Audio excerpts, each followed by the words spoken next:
Yeah. We won't bow down. Yeah. Yeah. They shut the gate too fast. Call it peace, call it class. But I see who they wave through, and I see who they ask to move. Porch lights on the same old block, same old story, same old talk. If your skin says you don't belong, they can make a wrong look strong. But the fences don't define us, and the fear they feel will blind us. Every face they try to hide still stands right here tonight. Keep us out, keep us out, keep us out. We know what that is about.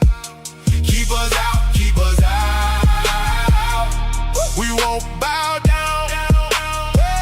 Keep us out, keep us out, keep us out. Your fear won't right the route. Keep us out, keep us out. We won't bow down. Names get tossed like stones from a driveway built on loans. They pointed brown hands first, then pretend they don't rehearse. But the steps on every street carry more than whitewashed dreams. We belong where we stand, no permission in our hands. Yeah, and the silence won't protect you when the pattern keeps on showing. Every wall they build in pride makes the truth come back alive. Keep us out, keep us out, keep us out. We know what that is about. Keep us out, keep us out. We won't bow down. Keep us out, keep us out, keep us out. Your fear won't right the route. Keep us out, keep us out. We won't bow down. Let it crack, let it show. Every lie they try to grow, one by one the voices rise till the whole thing can't disguise. Keep us out, keep us out, keep us out. We know what that is about. Keep us out, keep us out. We won't bow down. Keep us out, keep us out, keep us out. Your fear won't right the route. Keep us out, keep us out. We won't bow down.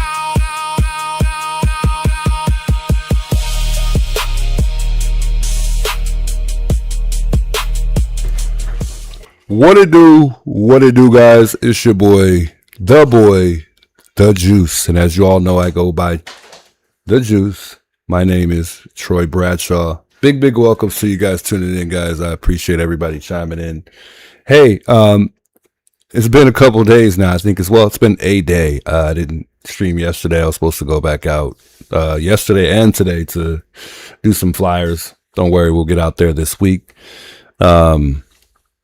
Listen, there's been a lot of developments with the Nolan Wells case lately. I mean, at least amongst us all as a community, there's some things that we have been taking notice to lately that we definitely need to address tonight for sure. So for those that have been following the Nolan Wells investigation that has been going on, it ain't been looking too pretty, pertaining to friends and, I mean, even family members from what I'm hearing as well. As we all know, there's been a lot of conflicting information amongst the friends and family and even the lawyers, I think. But I think the lawyers haven't released certain things because they know a lot more than we do, and that's how it should be. We know Tatum has been probably one of the highlights of this case as far as the people that have been supporting it. He's been probably, one of the biggest voices behind this thing, as far as certain things being pointed out. And, I mean, I think, he's the reason why we heard from a lot of these friends of Nolan's, because he's the one and only one who's interviewed these friends of Nolan. So we got to address some things surrounding the friends today. I think they're lying. I think there's some things that aren't being told, and we got to address it tonight. I mean, this is interesting. We didn't get to watch part 4. We watched some of part 3 with the interview that Tatum did with Warren, so the friend of Nolan's. We didn't get to watch, and then there's also another friend who he's interviewed as well, which we'll get to as well. So that we didn't get to watch as well. So I can't wait to watch these two. So it might be I guess we'll stream the around the time we normally stream, and I'm just kind of pulling up these videos real quick because some of these videos are going to just automatically play when I go to them because they've been kind of sitting in my queue for a little bit. But the 911 call, guys, we're starting to learn some things in that 911 call that we didn't quite get to hear at first. Some people were calling the 911 call like an AI person that they spoke to. I think it sounds like a legitimately real person. I don't think it's an AI person, but I mean, that's just my thoughts on it. But yeah, we're going to talk about that today. I'm going to, kind of give my theory on, what I think as far as where we stand today. I mean, we'll get there. We'll get there. Let's start off with a quick prayer here. I want to start start off the stream with a quick prayer here before we dive into any details and just get into this video here. So feel free, join me here for a prayer, folks. For those of you guys that enjoy the prayers and love to join me here. I just want to start by saying a prayer for all of us, the missing people out there, Nolan, and, even Nancy, even though I don't know if we'll be covering much of Nancy today. Mainly it's going to be Nolan, because I don't know if we'll have time to cover them both, just because of lack of time. But anyways, feel free to join me, folks. Prayer for Nolan here. Dear Heavenly Father, I just wanted to thank you for the opportunity and time, of course, for a nice, beautiful Sunday to just get out on stream and talk to all the viewers, speculate, share thoughts, brainstorm amongst one another. And most importantly, I just wanted to thank you for not only life, but surrounding me with so many great people and just the opportunity and platform to just get behind and be able to speak freely. Father, I just wanted to just say, keep us all safe, keep reminding us to be us, and keep reminding us to pray for one another, and just look out for one another in general. And Father, I just wanted to say, let's just continue to just keep hope alive for all the missing people out there, and just all of the people who haven't got justice that should definitely be served, that are looking for that in life, and just getting anything done in life. And we'll just continue to pray for one another to be better people, better ourselves in every single way. And that's all for now, Father. Dear Jesus' name, and amen. And we'll say, we'll have a little quick moment of silence real quick. You know how I like to do it.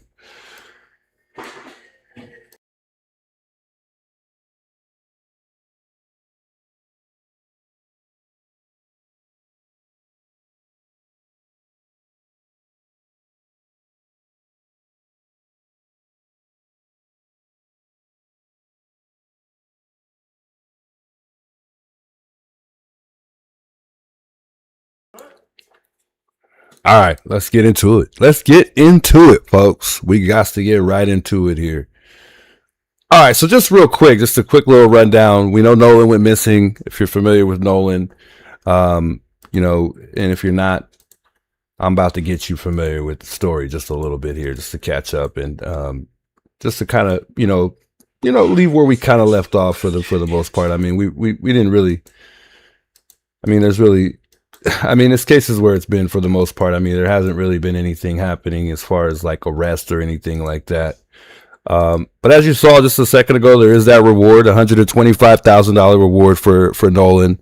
And that's for anybody that has any answers, as far as anybody really knowing what happened to Nolan. And I'm assuming that this will revolve around somebody being able to just potentially be able to crack this case, in a sense of really pointing out the person who's responsible for his death. According to the autopsies, as far as we know, those haven't came back yet. And as far as where that stands, it's just been it's still undetermined. So we really haven't heard much on the autopsies, and I don't think we will hear anything on the autopsies for now, as we wait for the real results, because we did get the independent autopsy. However, that wasn't the deep dive as far as the part where they go in and then examine what was really missing. And I think that's the most important piece to this autopsy is, what was missing from the independent autopsy. As we learned, mainly one of the things was the throat. And I think, honestly, they're checking the throat to see if, he may have been strangled at some point in time, but that's just my take on it. Who knows what they're really looking for. I think they're just checking all aspects regardless. I mean, they're going to figure it out one way or another, whether this was accidental or it was intentional. As far as what happened to Nolan, and I know one of the things brought to all of our attentions based on the first autopsy, the one and only one that we saw, was the redness in the back of the head that we saw that seemed to be some type of trauma or something that indicated something that just didn't look right to any of us in our eyes. So, that's pretty much it as far as the autopsy goes. I mean, it didn't really give us much. It didn't give us much to really roll off of, in a sense of, something really happening that led up to his death that, someone did. So we're still waiting. We gotta stay patient on that. So anyways, I want to talk about the 911 calls today. The 911 calls people have been talking about that 911 call like no other. So as you guys know, Nolan went missing July 4th. The body was found on July 6th. And then, we got the friends with the stories that just don't match. And then, there's details that seem to be missing. We got people, like Tatum interviewing these friends, and his interviews, guys, I got to be honest, it seems like he's kind of like sticking up for him. It's not like it doesn't really seem like he's like stern to really get to the bottom of it. Like he's really like taking a side. And we all know in situations like this, you really can't do that. You got to be biased. You got to try to investigate on both sides of the fence. You can't pick a side and just, stick up for the young men that could be responsible for Nolan's death. It just doesn't work that way. But, I got a lot of respect for Tatum. Love his show. He's been doing great. There's a lot of things that he's brought to our attention that I truly agree with. And we'll watch him today as usual. I mean, we don't have a choice. He's the only one that interviewed these young men. And like I said, though, the Mississippi Sheriff Office, they haven't released any new statements as far as I know. Wells was the only black person on this boat with the group of, the young white men that, appeared on this boat with him. The family had some early assumptions, as we know, to whether or not this was a accident, which has pretty much brought a lot of attention to the public's perception, before any investigation, to be honest.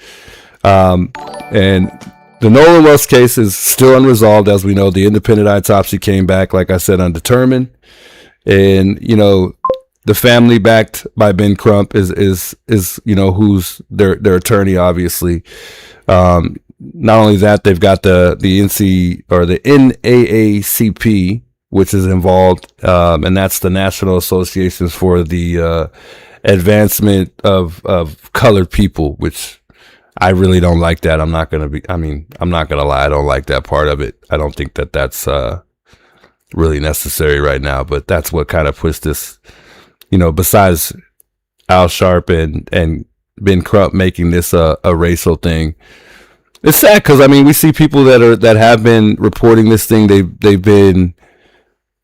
They have to say that part before they even get into details. Nolan was black. his friends were white. Like, I just hate that. I mean, that just bothers me so much. I mean, it doesn't have to be that right now, at least not right now. But that's where it's been going as of lately. And, you know, I've already touched up on a lot of that, but we'll get back to that in through, you know, the time of this stream here tonight too. But as we all know, there's been missing details. There's been, you know, possible signs of foul play that haven't, you know, been explained. You know, and the behavior of Nolan Wells' friends and the certain family members connected to them, you know, raises the kind of red flags that investigators see, you know, when people are hiding the truth rather than telling it. You know, their stories just don't, you know, they don't line up. They fail to line up, you know, and it seems like they've all pretty much collapsed under their own, you know, contradictions. You don't accidentally just, you know, give multiple conflicting timelines. You don't accidentally delete off you know, a dead teenage, you know, delete messages off a dead teenager's phone. You don't accidentally leave someone stranded on an uninhabited island with no boat, no water, and no cell phone. You definitely don't accidentally lawyer up within hours unless you're protecting yourself from information you don't want exposed, right? You know, and then when people's accounts shift, when evidence disappears, when witnesses contradict each other, and then when the only, you know, consistent pattern, you know, is inconsistency, you know, and then you got investigators that don't call that, you know, confusion. They call it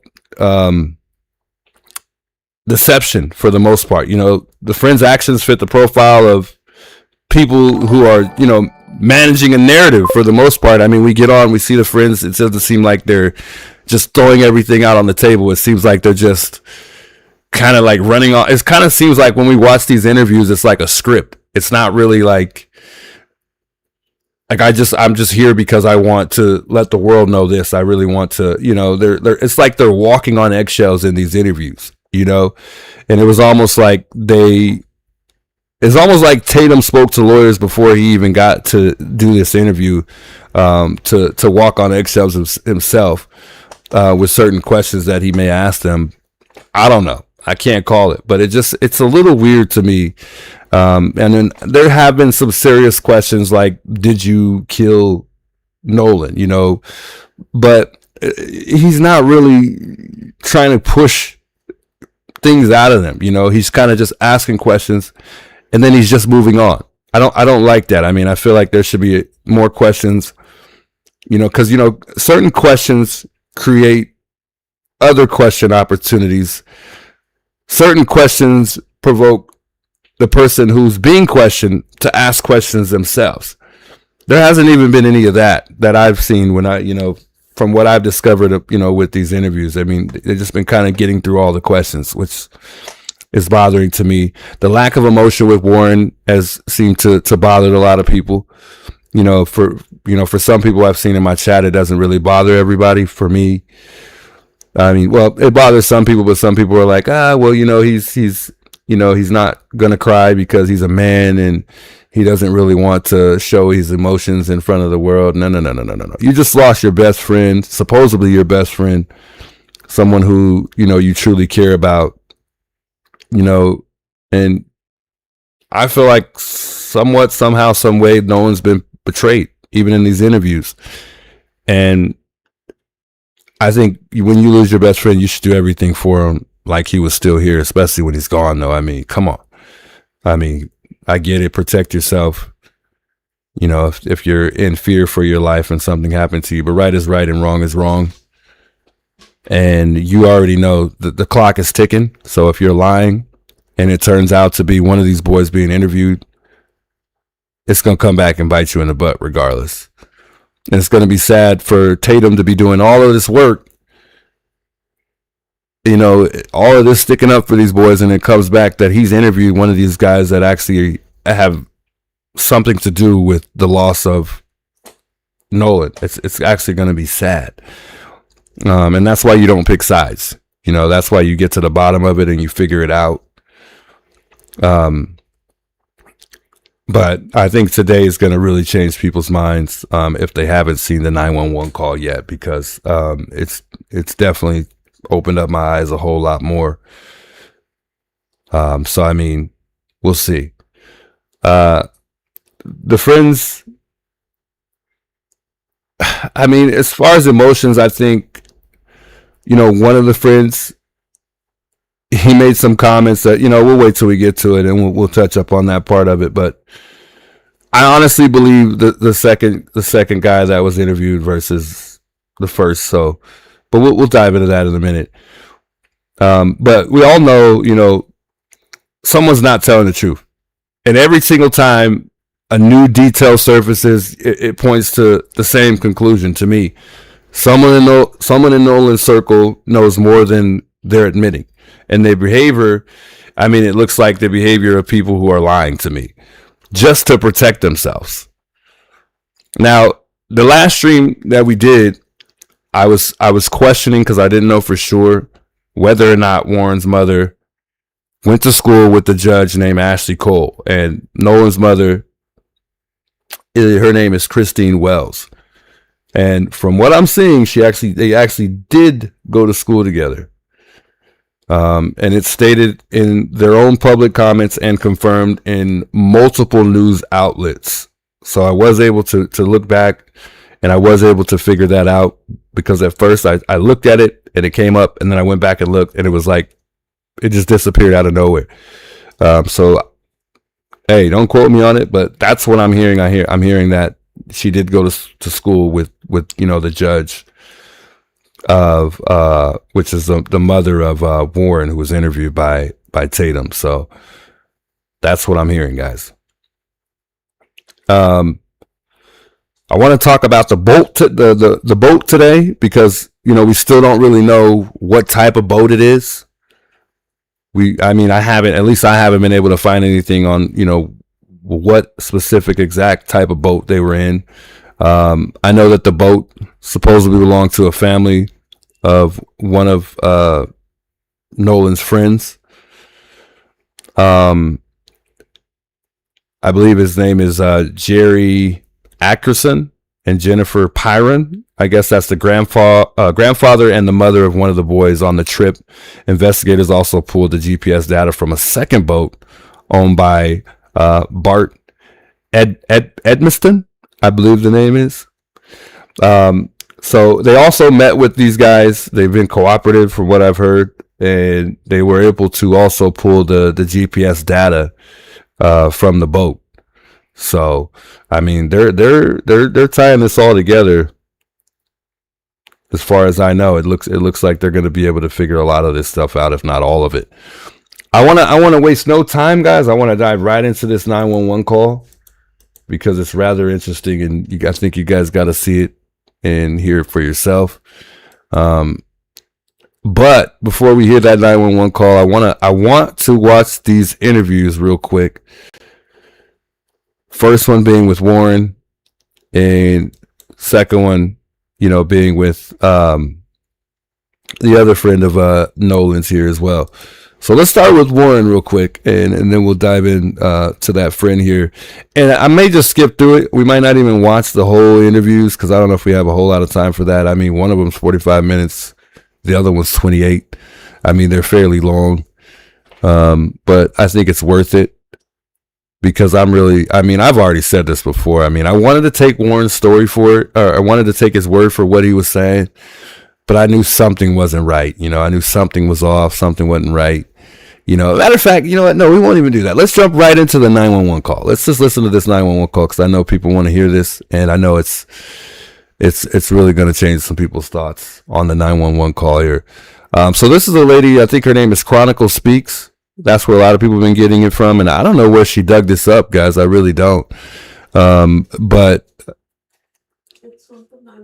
the 911 call, no, because the 911 call doesn't share the beginning part. It doesn't share the part before the actual, there's any speaking involved. So I don't know if she somehow bought this, or I don't know. I don't know how she was able to get this beginning part, because all of the people that have the 911 call, it doesn't share unless they're starting to release more. Because they didn't remember initially, they did not release the entire 911 call, or not the 911 call. I'm sorry, it's not even a 911 call. These are the people that were supposed to help them tow the boat. The what's it called? The CTO, I guess it's whatever the name is. They're not 911, okay? They're the people who called 911, and I'm even questioning why these people even called 911. I mean, why would they even call 911? Either she really noticed that they were intoxicated, or two, what we're hearing in this 911 call, or sorry, not 911 call, in the CTO call, because they called the tow company. I keep saying 911. I think, what she may have overheard could be exactly what we're about to overhear right now as well. So let's just watch this real quick here, or let's listen.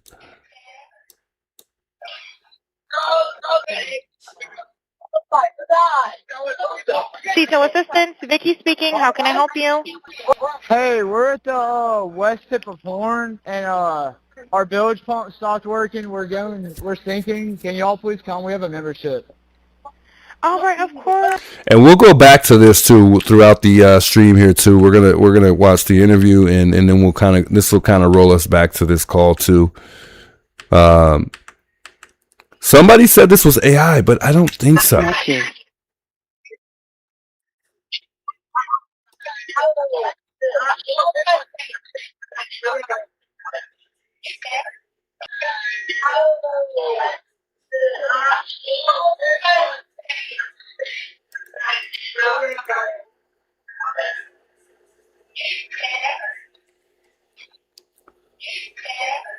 I'll see if I can turn this up for you guys too, and then I'll show you guys the video too, so you guys can see there's actually some subtitles to go with it here, so you kind of can follow what's being said at the exact moment of whatever we're hearing here in the background. So let's rewind here, and then I'll pull up the video here as well. Let's go back just real quick here. Several arrests. Let's go. Connect you.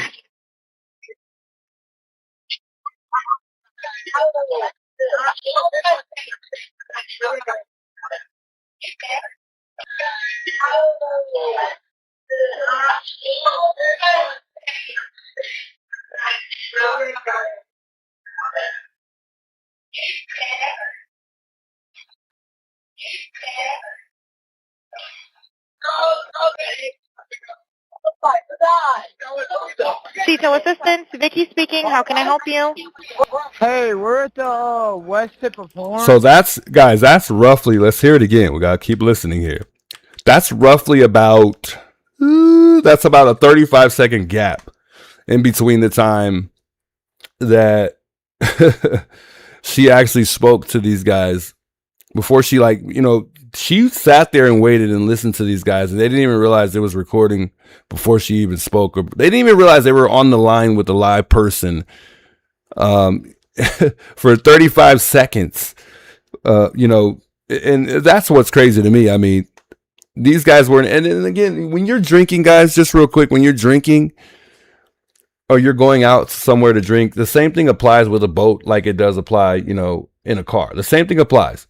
So you always should get a designated driver. You should never drive somewhere, get drunk, and then try to drive back somewhere. That's the most stupidest idea you could possibly. I mean, come on. You don't go get drunk somewhere and then try to drive back drunk. To me, that's just foolish, and it just creates a higher risk of something going wrong even more. Let's listen.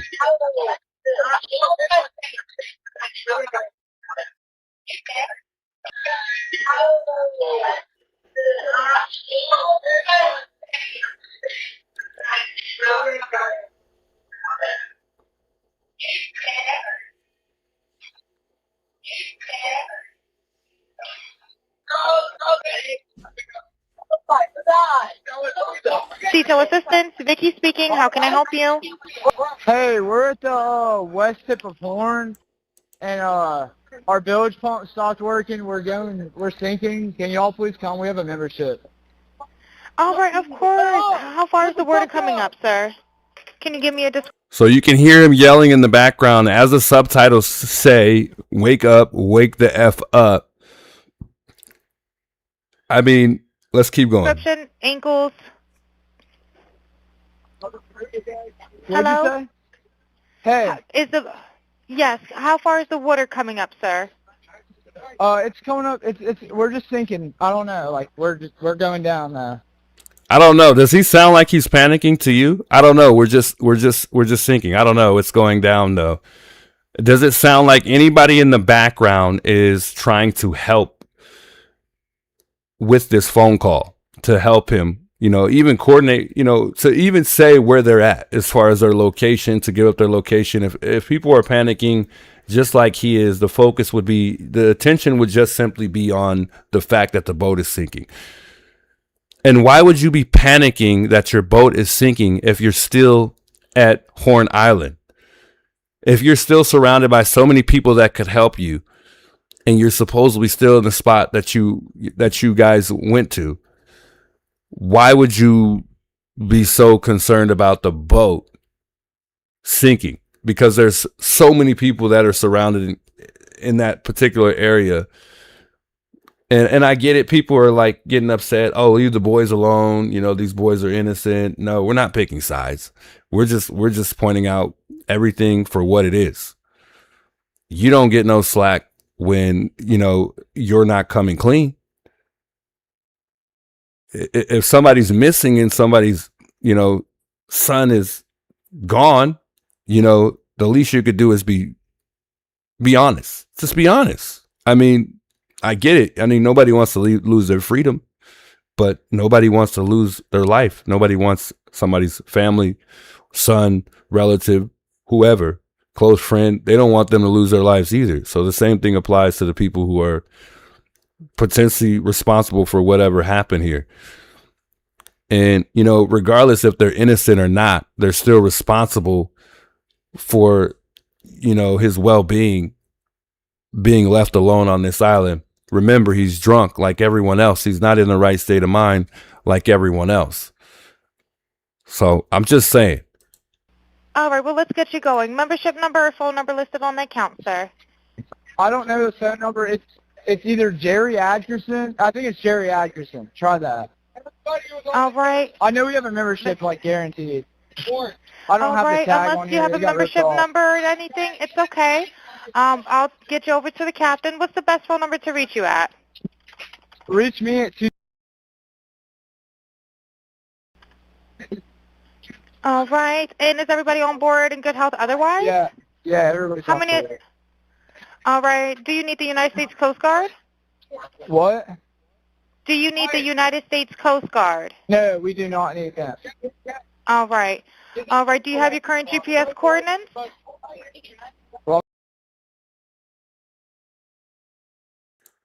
Is my mic sounding too loud still, guys? I turned it down a bit. Here, we'll turn it down a little bit more. I didn't think it was too loud at first. It wasn't loud enough. See if we can come down on the gain just a little bit too. I think it's good though, guys. I don't want it to be too low either. We want it to be nice and loud. At the same time, we don't want it to be too loud either. So let me make sure we could go down on the mic just a little bit here. But when I get loud and stuff too, I don't want it to be overly loud too. I know it was super loud in the beginning. How are we sounding, guys? Just before we get back into it, I don't want to be blowing you guys' ear off for too much longer. Let me just make sure we're good. We good? Lisa says no, or Lisa says no, mic's fine. Okay, all right. Just making sure. Just making sure. All right, let's dive back in. We got to dive back into this, man. I don't want to get too focused and distracted on the mic here. Let me go look. All right. All right. Do you have your current GPS coordinates? Let me go look. Let me go If look. not, I can send. Let me go look. This everything about this call. You can pick out everything that's wrong with this call. Easy. This is easy to dissect. Your boat's sinking. She asked you to go check to see where you guys are at. You said, hold on, let me go see, let me go look. So your boat is sinking. You're in the middle of, let's just say they're in the middle of the ocean. Let's just say they're on Horn Island, because that's what supposedly they're supposed to be. So while your boat's sinking, you could go check to make sure you know where your location's at. Are you kidding me? Are you kidding me? No. Something's not right here. Let's continue. You a text message.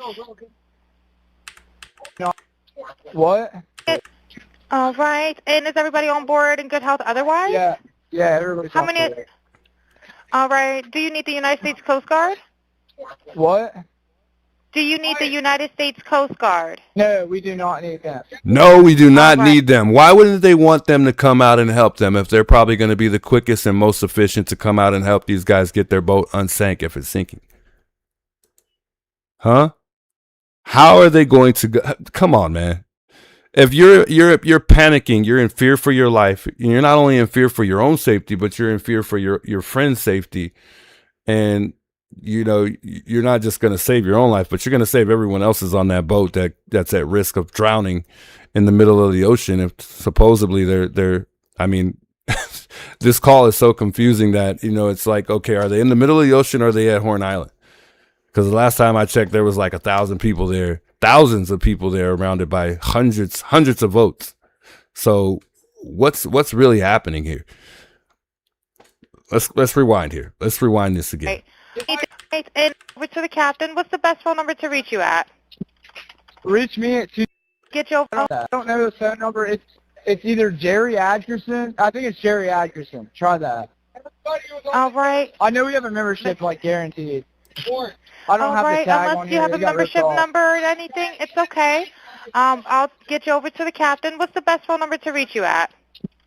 Reach me at 2. All right. And is everybody on board in good health otherwise? Yeah, everybody's How on many? board. All right. Do you need the United States Coast Guard? What? Do you need the United States Coast Guard? No, we do not need that. All right.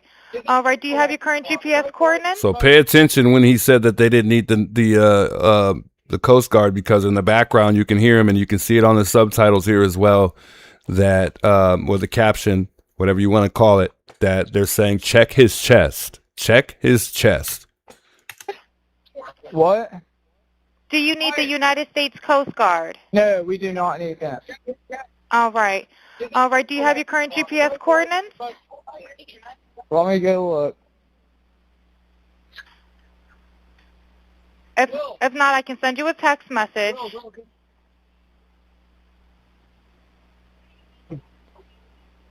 North. All right, are you ready? Yes, sir. I'm available. North 3 degrees by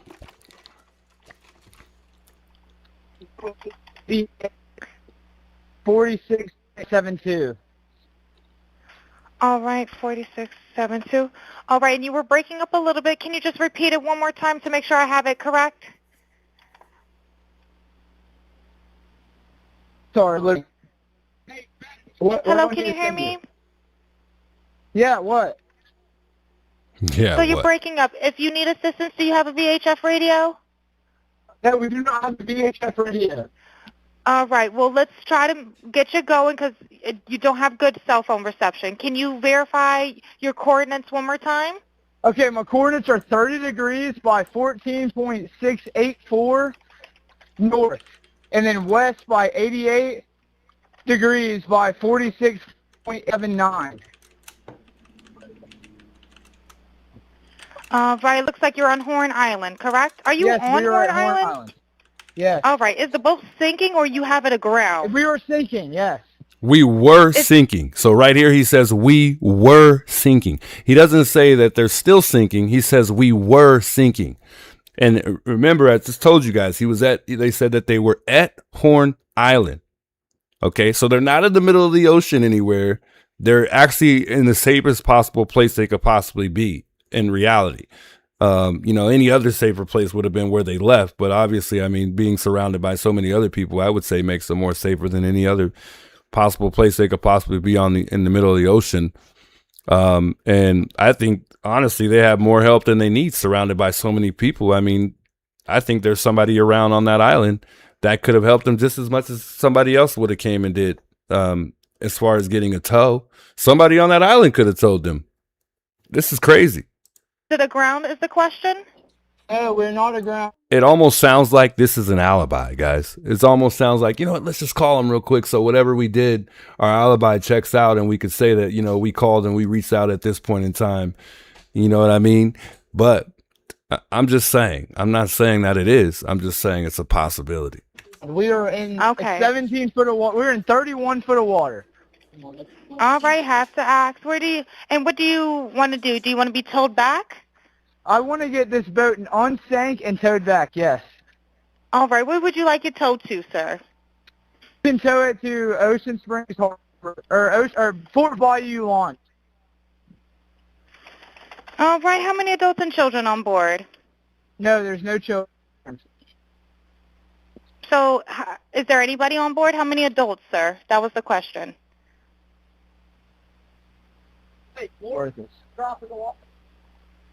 Hello, can you hear me?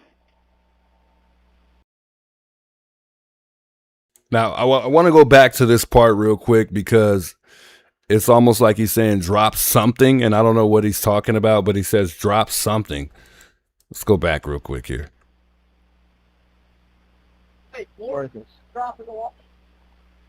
Hello, can you? He says, hey, and you can hear him saying Warren. I mean, he clearly says Warren. Hey, Warren something. And I don't know exactly. I don't want to say the wrong thing because I don't know exactly what I'm hearing. But it sounds like he's saying, hey, Warren, drop something in the water. I don't know what that might be, you know.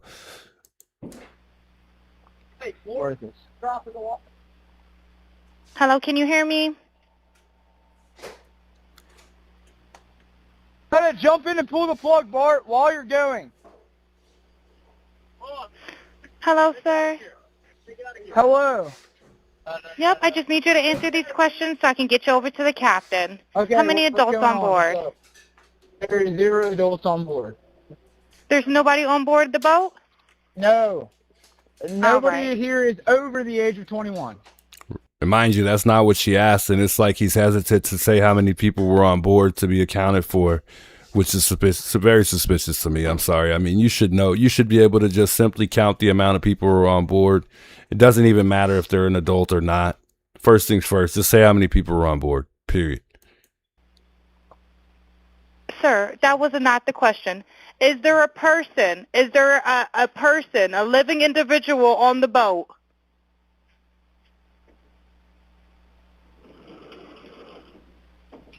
Hello?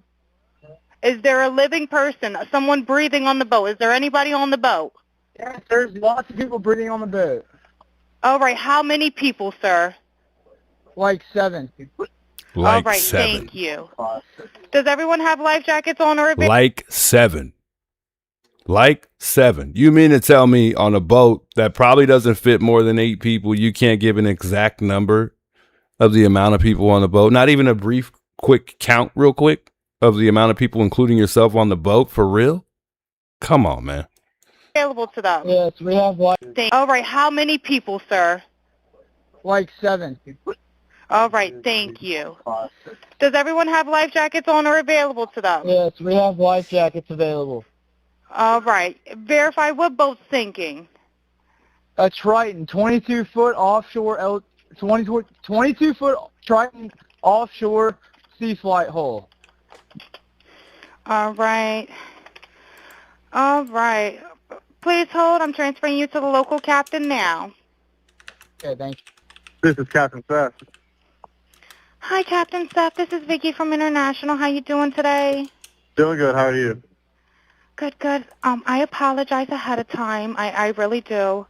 You're going to have a fee-for-service come up under Jerry. Okay.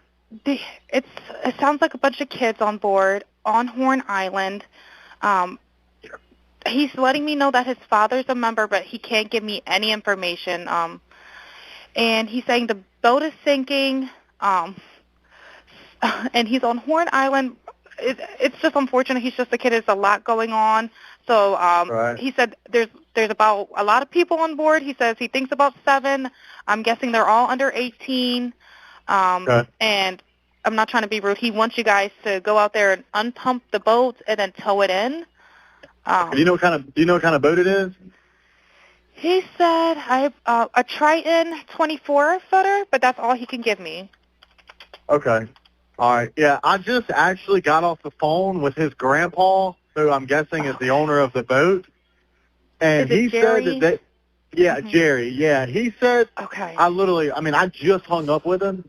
He said that they don't need any help right now, but if something changes, he'll call me back. So Oh, I'm right. guessing that they may have figured it out, because that's what he said. So they're in a panic and their boat won't crank. Yeah, Or, they're in a panic. He's saying the So- bilge is not keeping up. I asked for Coast Guard. He said no, but he's just really upset on the back end. And, I get it. It's a Okay. kid. He just doesn't understand. oh, okay. Um, Do you still have him on the line?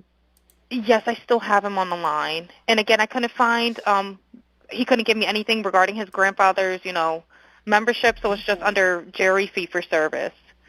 Okay. All right. Yeah, I just talked to. If you want to, we're so tied up right now. We can't really do any non-member jobs right now. Is Jerry a member? Did you find out if he was a member or not? Yeah, but I'm not sure if it's his boat or what. I'm not sure what's going on with it. But yeah, transfer the kid over. I'll talk to him, and then I'll call his grandpa back as well. All right. And did you want me to look up Jerry's membership number or anything like that to see if he's up? I know you guys are You can swamped. try this cell phone number. All right. Yep. Jerry. Yeah, he's an active member. Hold on. What kind of boat do you have on there? Same boat? Yeah, he's one. Yeah, he's one of your members. Yep, 22-foot Triton. All right. I'll just. Well, by the love of God, thankfully, they are members, so they're able to go out there and assist these guys. And, if they weren't, obviously they said that they wouldn't be able to, because he just said that they weren't doing non-members to go out and assist people who are having issues with their boat, I guess. I mean, that's kind of odd. I mean, if somebody's panicking in the middle of the ocean or just even on an island, they wouldn't go out and assist. So then these people would be at risk of just dying with no help. I mean, what's the other result then? I mean, or what's the other, what would be, the other, what other source would they have besides these people that they're reaching out to get help? I mean, that's crazy to me. I mean, they've got to have other resources to reach out to, get assistance in situations like these. But anyway, let's continue this. Disregard this one. I'm going to send you over an accurate one under this Jerry Ackerson one, okay? He's one of your members. You'll get in a couple minutes, okay? Okay, perfect. All right. And, yeah, just transfer this kid over whenever you get a chance. All right, transferring now. Thank you again, Captain. All Stay righty. safe out there. It's crazy. Have a drink. Oh, it's wild. All righty. Thank you. Thank you. So here we have the official sworn police report, the MDMR Marine Patrol. So it says here on July 8th, 2026 at approximately 1:41 p.m., Jackson County Captain Kristen Johnson requested GPS file download assistance from MDMR Captain Freeman as part of the search and rescue for Nolan Wells at Horn Island. Officer Shay M. Smith was assigned to download data contained on vessel MI-1295-CB and MI-4088-BU. On July 8, 2026, at approximately 4:09 p.m., MDMR Officer Shay M. Smith met with Bart Edmondson Jr., which we all know because Warren has been speaking about him being one of his buddies. Eventually, my buddy Bart on the tide line. Bart Edmonston Jr. is located in Ocean Springs, Mississippi. Edmonston provided Smith with a driver's license and boat registration card.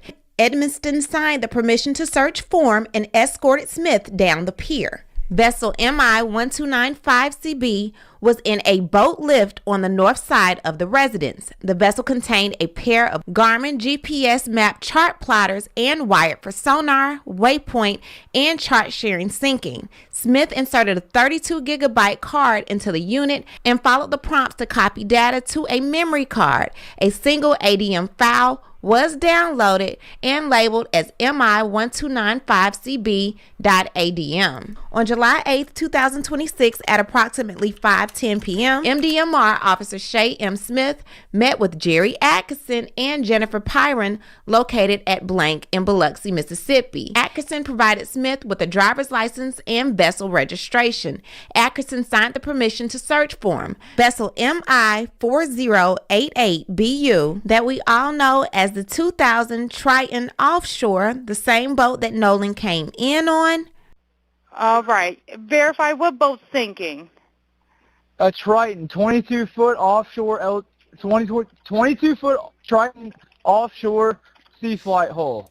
All right. I mean, if you ask me, I mean, if you look at this boat, it seems like this boat could possibly fit at least 10, maybe 12 kids on it. I mean, it's a fairly good sized boat. It looks like a really nice boat, to be honest. I mean, a very expensive looking boat to me, if you ask me. And boats aren't, you know, they're not cheap at all. I mean, boats are expensive. These things are by far more than cars, at least from the ones that I've seen, depending on what type of boat you're looking at. But, I mean, I'm assuming this is the boat and what the boat looked like. I mean, it looks like she did her research and looked it up. I mean, if you look it up online, it doesn't really share any details on, you know, what specific boat that they were on. But I mean, he says it in the call. It doesn't seem like he knows the exact model, you know, to a T, but I mean, for the most part, he gives a description, or, you know, somewhere around the description that the boat would be. So yeah, I would say this would probably fit a good little 11 to 12 people on that boat. If not more, if you overdo it. As of to why, you know, it may have just, you know, just started sinking out of nowhere, I don't know.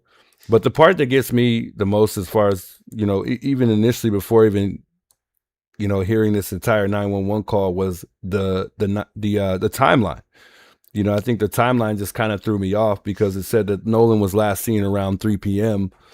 And then in between 4 to 4:30, that's when that distress call that we just listened to happened, you know, stating that they were sinking. And then at 4:31, the boat leaves Horn Island without Nolan.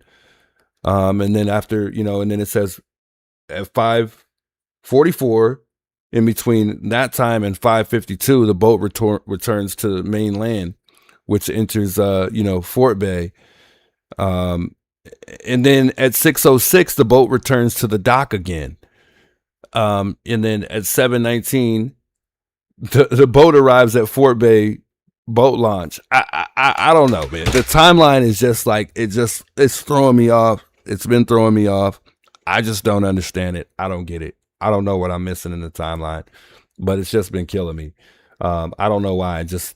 Something doesn't sit well with me in the timeline. And the fact that they went back, you know, a couple times, or one time, you know, to me, I don't get that part, especially after the fact of them visiting this island, especially if the boat is messed up or it's not working properly. Why are they traveling back to places if they're getting a tow? I don't know. Just things aren't really lining up to me at all. Let me check in the chat, because I'm hearing that the chat is going a little cuckoos here. Let me see what's going on with the chat here real quick before we keep moving forward here.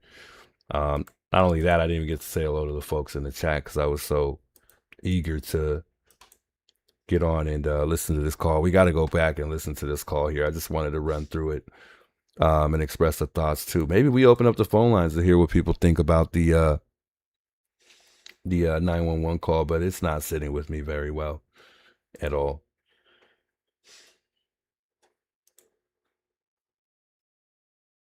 Please play the rest.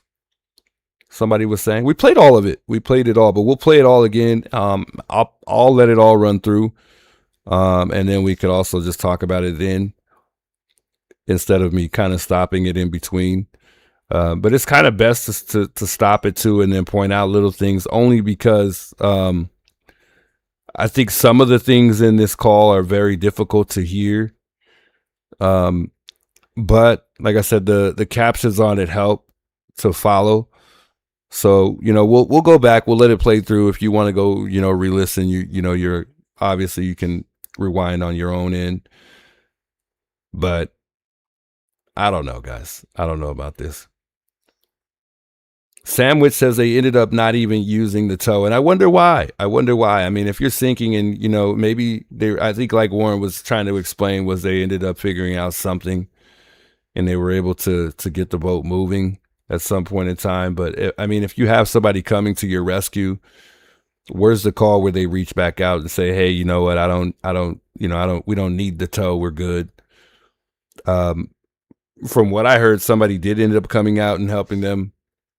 I don't know. The stories have been everywhere. I don't know, but still, I mean, this has just been, it's just been crazy.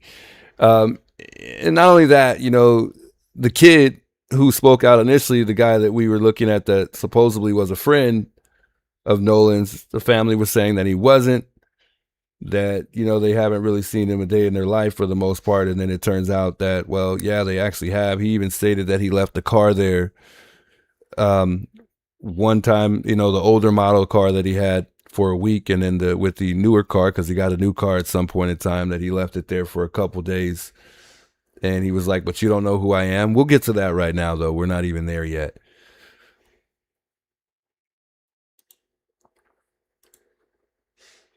They ended up, hold on, let me read the chat here. Just so you know, it says, I feel like it's real.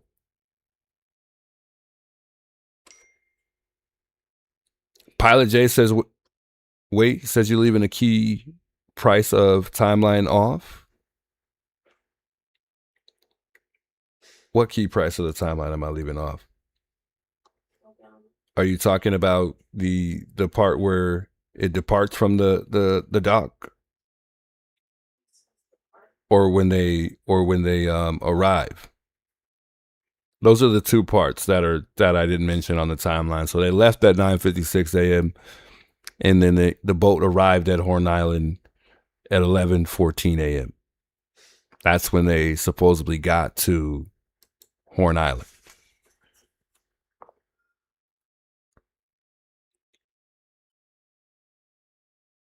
Pilot says Jerry knew clearly in advance prior to the sea tow call. This is confirmed, in my opinion. Other adults knew too. Trying to see where I'm missing his comment though. 552, he says, if adults were at Fort Bay waiting with another boat or vehicles. That's a possibility. Maybe that's why they went to a different island. But was that mentioned amongst the friends who were interviewed? Pilot says at 5:52 they made a sharp, or he says, what does he say?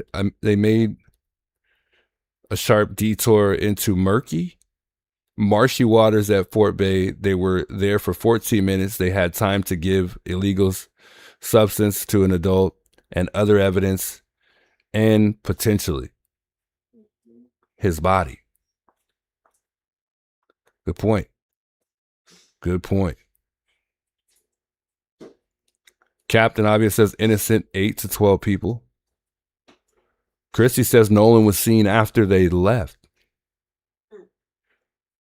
I listened to all the interviews. I wanted to wait to get on stream to listen to the other ones we haven't listened to yet, which is I didn't listen to all of part 3, but part 4 and the interview with the other friend of Nolan's.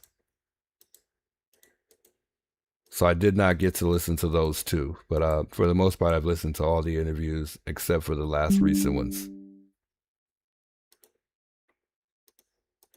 which none of them are really recent. Tatum just held off on him, but he did just release the whole thing all in one. So I thought that was good too. So that way you don't have to kind of flip in between all the parts, but I like the way he cut it down in parts too. But I mean, it kind of didn't help because people were questioning whether or not he was asking any hard questions. And then within that third or part with that third part. I mean, he kind of asked a little bit harder questions, but again, Tatum's just taking sides. I mean, he's not really trying to, and he's a former officer. I mean, you would think, he would investigate this thing first before he just starts assuming like, he knows everything for the most part, or he's for sure that their boys are telling the truth. And this is all speculation, but I mean, based on that call that I've heard, I don't know if these guys are telling the truth. And I think we've all questioned that. And like I said, it leads all back to the same thing every single time. Like, are these boys telling the truth? Are they lying? I mean, it just seems like things are being left out. And of course it would be, because they obviously want to protect themselves. But at the same time, I mean, why even get on and take an interview if you're not even going to be honest? Because the world is going to be critiquing you in every way.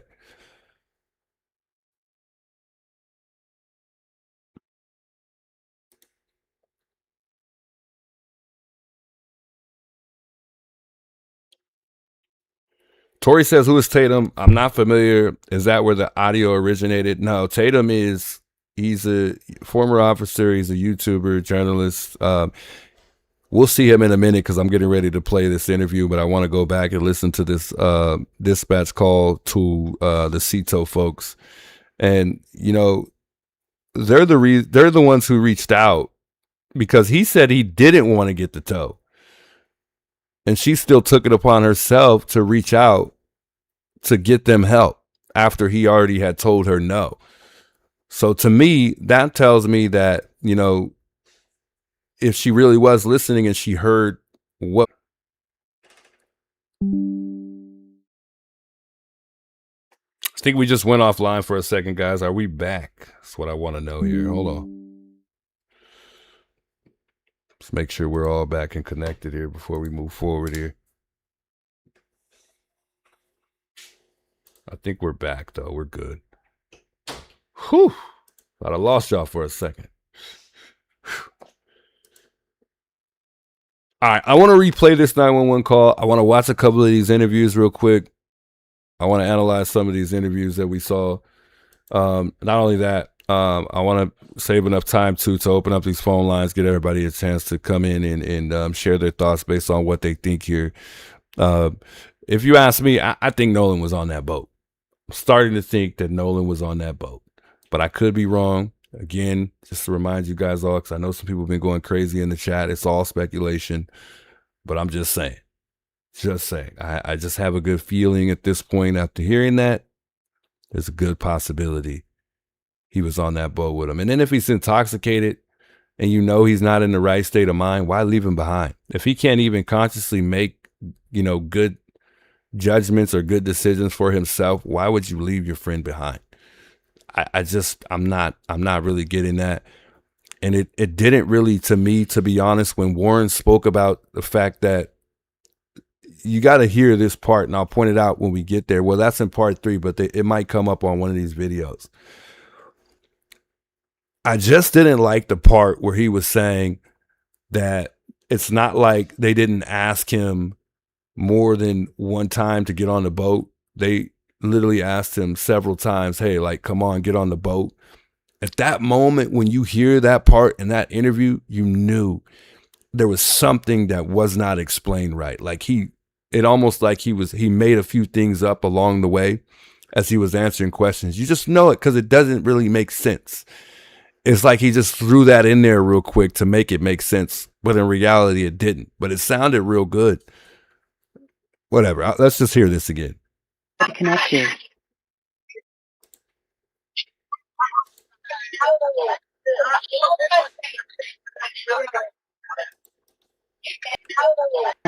Several arrests. Let's go.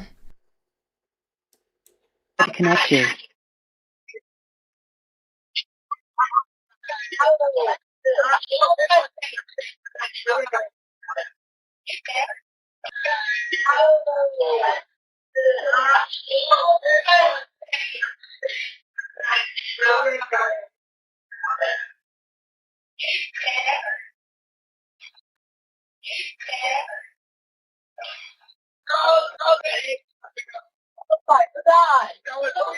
Detail assistance, Vicky speaking. How can I help you? Hey, we're at the west tip of Horn, and our bilge pump stopped working. We're sinking. Can y'all please come? We have a membership. All right, of course. How far is the water coming up, sir? Can you give me a description? Ankles? What'd Hello? you say? Hey, Yes. How far is the water coming up, sir? it's coming up. We're just sinking. I don't know. Like we're going down now. So just real quick, because I don't know if there's people in the chat trolling or what, but just to be clear real quick here, as far as me and Tatum being on, opposite pages, we're not. We're on the same exact page as one another. We both said the exact same thing. We don't like the fact that race is being brought into it. I'm on the same page as him, except for the fact that he's choosing sizes. But on the race side of the thing, I'm on the same exact page. Me and him are the only. I mean, I probably said it before he did. The fact that that race is involved, I am not too fond of that at all. I've been saying this. If you've been watching the channel, you already know that I don't like that part of this. So I don't know whoever it is in the chat who's saying that I'm bringing race into it. No, I continuously say that race shouldn't even be brought into this until we get to the bottom of it. So if you're saying that in chat, you're definitely trolling. Otherwise, you're just new to the channel. But I'm just wanted to put that out there for the record. All right, well, let's get you... Let me restart this. We won't stop this again. Hold on. We'll get back to all the crazy comments in a second. Connect you.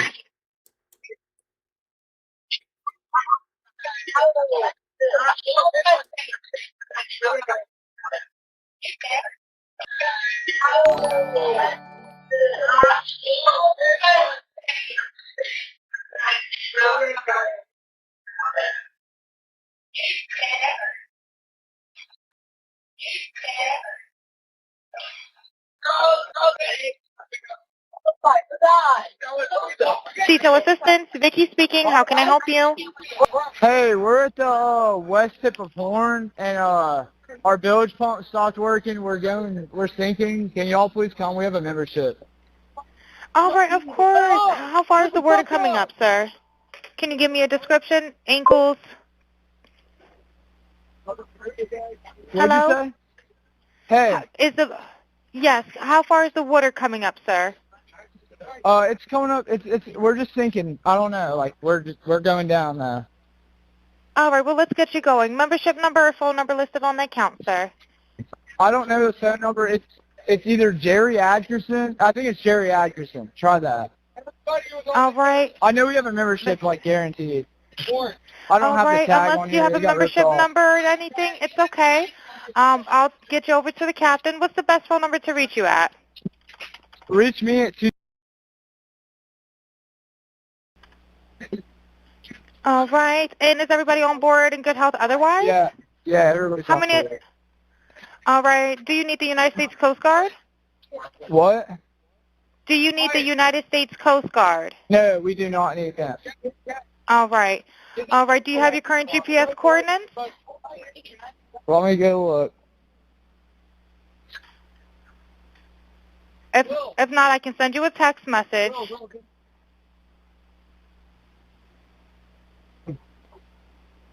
North. All right, are you ready? Yes, sir, I'm available. North 30 degrees by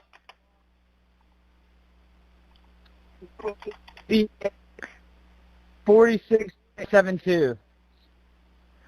All right, 4672. All right, and you were breaking up a little bit. Can you just repeat it one more time to make sure I have it correct? Sorry, look. Hello, can you hear me? Yeah, what? So you're breaking up. If you need assistance, do you have a VHF radio? No, we do not have the VHF radio. All right, well, let's try to get you going because you don't have good cell phone reception. Can you verify your coordinates one more time? Okay, my coordinates are 30 degrees by 14.684 north, and then west by 88 degrees by 46.79. Right, looks like you're on Horn Island, correct? Are you Yes, on we are Horn at Horn Island? Island. Yes. All right, is the boat sinking or you have it aground? We were sinking, yes. Is it aground is the question? No, we're not aground. We are in Okay. 17 foot of water. We're in 31 foot of water. All right, have to ask. What do you want to do? Do you want to be towed back? I want to get this boat unsank and towed back, yes. All right, where would you like it towed to, sir? You can tow it to Ocean Springs Harbor, or Fort Bayou Launch. All right, how many adults and children on board? No, there's no children. So, is there anybody on board? How many adults, sir? That was the question.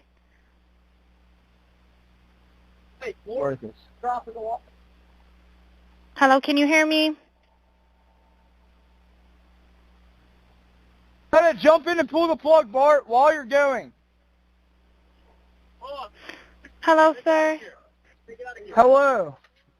Yep, I just need you to answer these questions so I can get you over to the captain. Okay. How many what's adults going on board? There are 0 adults on board. There's nobody on board the boat? No. Nobody right. here is over the age of 21. Sir, that was not the question. Is there a person? Is there a person, a living individual on the boat?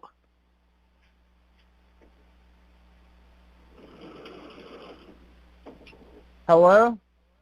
Is there a living person, someone breathing on the boat? Is there anybody on the boat? Yes, there's lots of people breathing on the boat. All right, how many people, sir? Like 7. All right, thank you.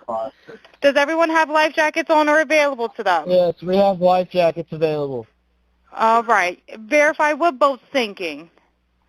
A Triton, 22-foot offshore, 22-foot Triton offshore sea flight hull.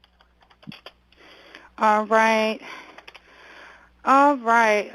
Please hold. I'm transferring you to the local captain now. Okay, thank you. This is Captain Seth. Hi, Captain Seth. This is Vicky from International. How you doing today? Doing good. How are you? Good, good. I apologize ahead of time. I really do. You're going to have a fee-for-service come up under Jerry. Okay. It sounds like a bunch of kids on board on Horn Island. He's letting me know that his father's a member, but he can't give me any information. And he's saying the boat is sinking, and he's on Horn Island. It's just unfortunate. He's just a kid. There's a lot going on. So Right. he said there's about a lot of people on board. He says he thinks about 7. I'm guessing they're all under 18. Okay. And I'm not trying to be rude. He wants you guys to go out there and unpump the boat and then tow it in. Do you know what kind of boat it is? He said a Triton 24-footer, but that's all he can give me. Okay. All right. Yeah, I just actually got off the phone with his grandpa, who I'm guessing is the owner of the boat, and Is it he Jerry? said that Jerry. Yeah, he said. Okay. I just hung up with him. He said that they don't need any help right now, but it's something. I'm going to stop it right there real quick. So remember, he said that they didn't need any help. And he said that he spoke to them before he even reached out to the sea tow company that's taking this call here, that recorded this whole thing here. Now, I don't know if they recorded their call, prior to this call that we're listening to, if that call was recorded or not. However, for whatever reason, he said that he did not need them. So it's almost like sounding like he's trying to figure out other ways to get a tow to, so no one discovers whatever they really have going on, if there's something else going on. If you already reached out for assistance, why are you reaching out to someone else for assistance? The only thing that I could think of is the fact that she was only the only one to confirm whether or not that they were members. It seemed like he wasn't aware of that at all, whether or not they were members, because prior to speaking to him, he asked her if they were members or not, and he mentioned the fact that they were not taking non-members.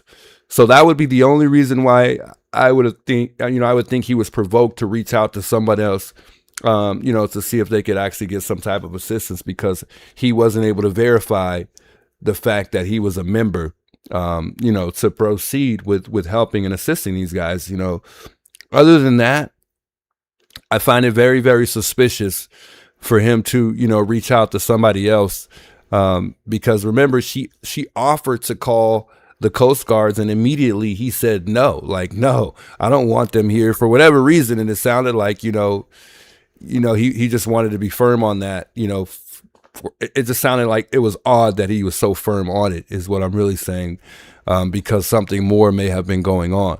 But that's just my thoughts, you know, because, you know, anybody that wants help and they're panicking, just get me help regardless. It doesn't even matter. I don't even care. Just get me help. We'll figure it all out when everything's all said and done. But it just, something isn't adding up, and it's just not sitting well with me at all. We'll finish the rest of this little bit, and then we'll continue on here, because I want to see some of these interviews here as well. If it changes, he'll call me back. So I'm guessing it's right. Just 24-footer, but that's all he can give me. Okay. All right. Yeah, I just actually got off the phone with his grandpa, who I'm guessing is the owner of the boat. And he said that Jerry. Yeah, he said, Okay. I just hung up with him. He said that they don't need any help right now, but if something changes, he'll call me back. So I'm guessing that they may have figured it out, because that's what he said. So they're in a panic and their boat won't crank. Yeah, they're in a panic. He's saying the bilge is not keeping up. I asked for Coast Guard. He said no, but he's just really upset on the back end. And, you know, I get it. It's a kid. He just doesn't understand. Oh, okay. Do you still have him on the line? Yes, I still have him on the line. And, again, I couldn't find he couldn't give me anything regarding his grandfather's, you know, membership, so it's just under Jerry fee-for-service. Okay. All right. Yeah, I just talked to, if you want to, we're so tied up right now. We can't really do any non-member jobs right now. Is Jerry a member? Did you find out if he was a member or not? Yeah, I'm not sure if it's his boat or what. I'm not sure what's going on with it. But yeah, transfer the kid over. I'll talk to him, and then I'll call his grandpa back as well. All right. And did you want me to look up Jerry's membership number or anything like that to see if he's up? I know you guys are You swamped. can try this cell phone number. All right. Yep. Jerry. Yeah, he's an active member. Hold on. What kind of boat do you have on there? Same boat? Yeah, he's one of your members. Yep, 22-foot Triton.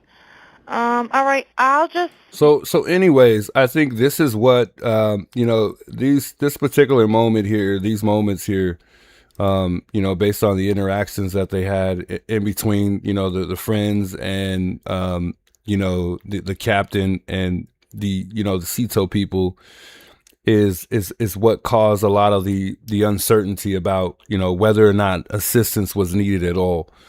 It just seemed like it was a lot of confusion. But either way, they were able to, you know, document the GPS movement, and, you know, it's all been reported, and, you know, it has been confirmed that the boat, you know, did receive a tow. So, you know, they did use CETO from what I've seen here. But it's just the timeline for me that really throws me off. But it does state that they were towed approximately about 3 miles. But I don't know, man.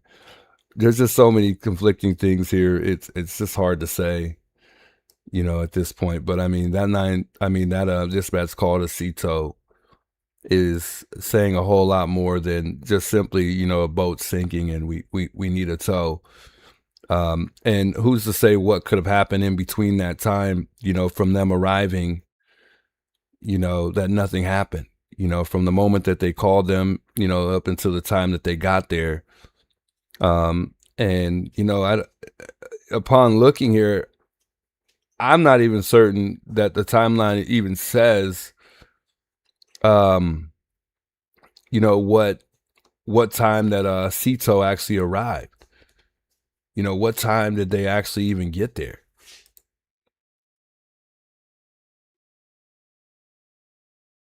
Yeah, I don't even know, because it doesn't really say what time, the CTO people arrived to give them that tow. It just says the time that they pretty much departed, but it doesn't really state exactly, whether or not that they're being towed or not. So I'm assuming,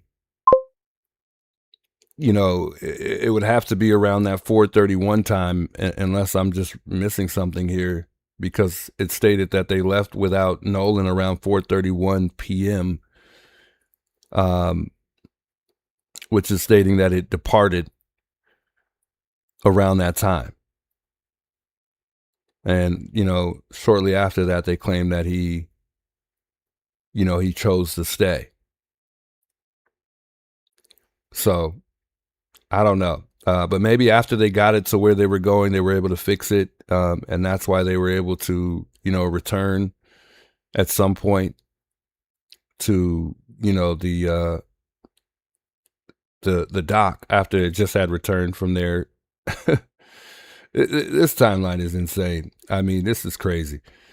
But as we all know, I mean, upon looking at the timeline, it's just not adding up. And like I said earlier on, the girl that he supposedly stayed behind with, her comments about, what took place conflict with the friends that he supposedly came with. But, initially after when we first heard about, Katie, which is her name, we didn't, we weren't able to get the entire name, but now, they did finally release, Katie's whole name. It's Katie McCormack.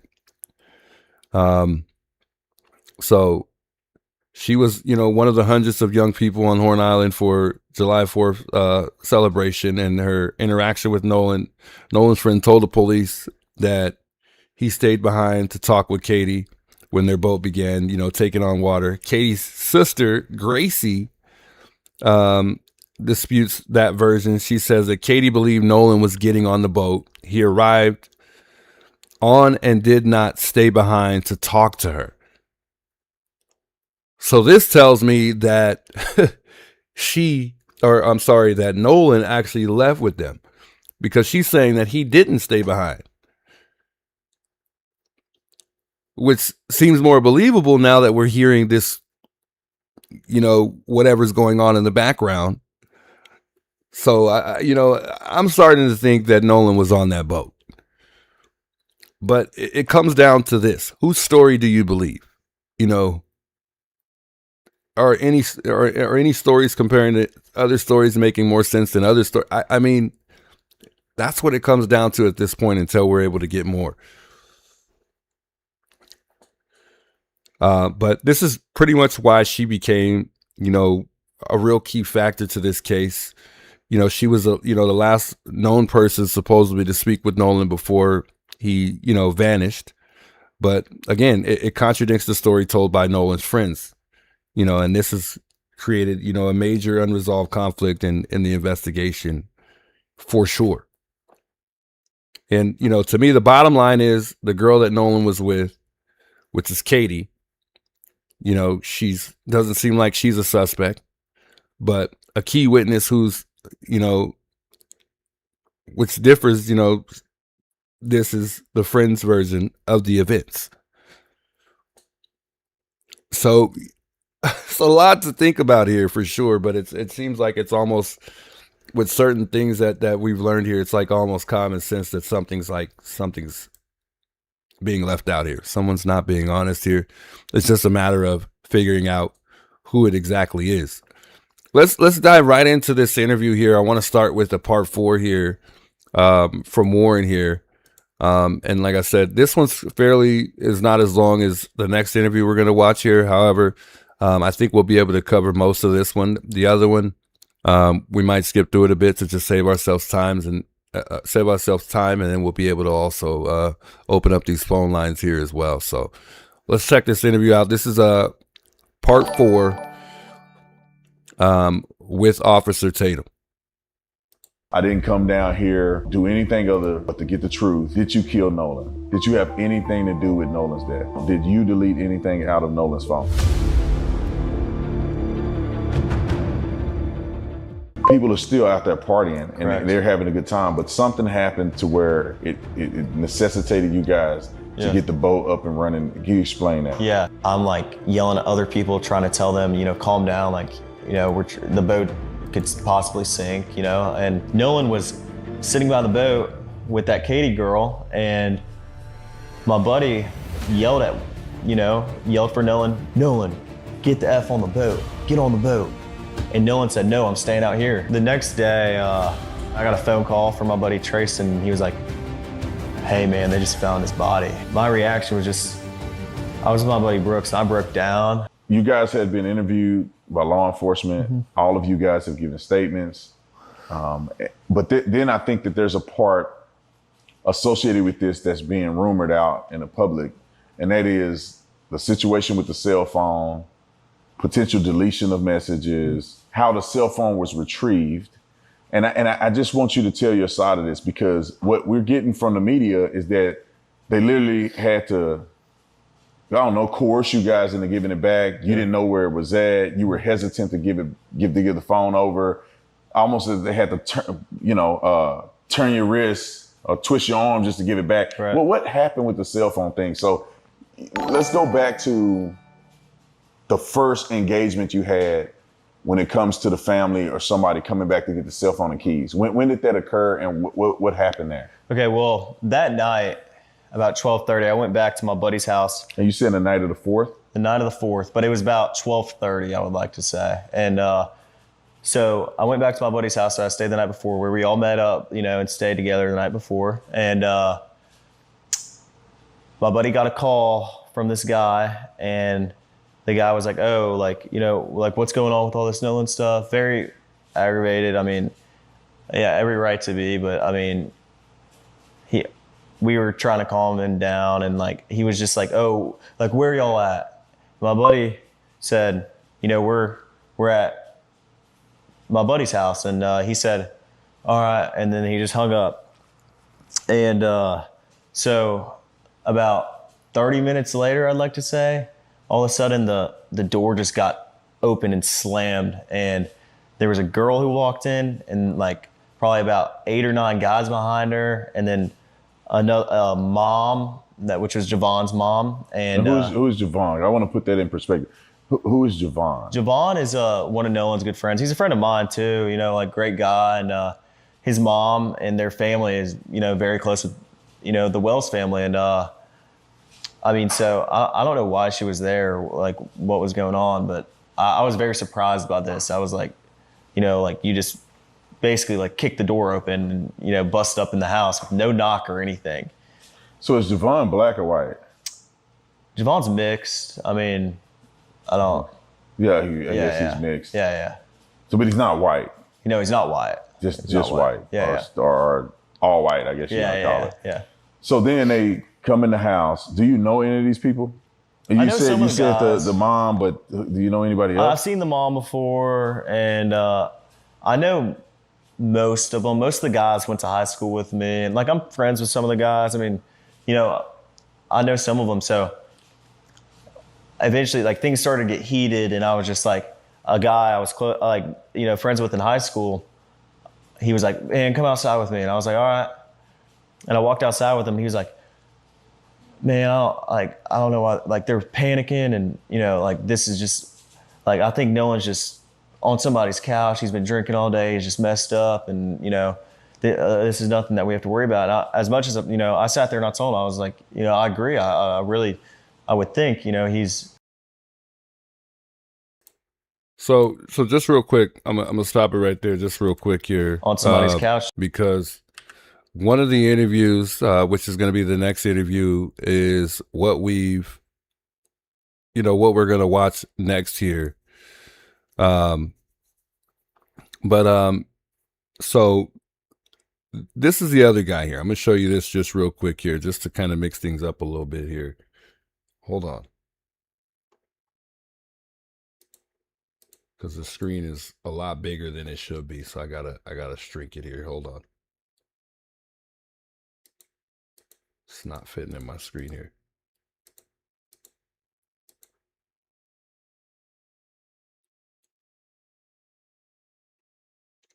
Why is it so tiny?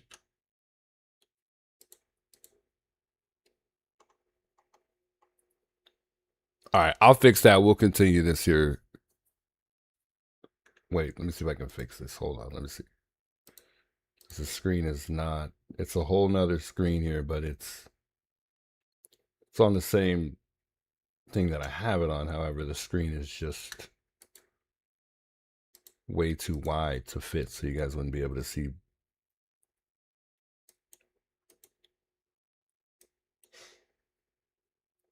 The person here. Hold on. I don't know how this is not aligned. What happened?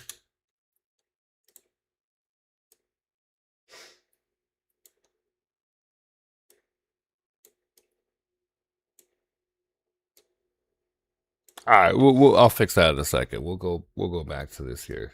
I wanted to show you guys something because that's who he's I wanted to show you guys who he's talking about. Just briefly here.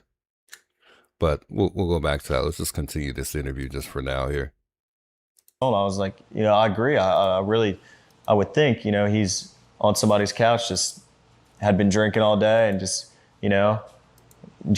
slept, the night before the 4th. And so the keys were left at the house because Nolan's car was at my buddy's house where we stayed at. So of course he left his keys there.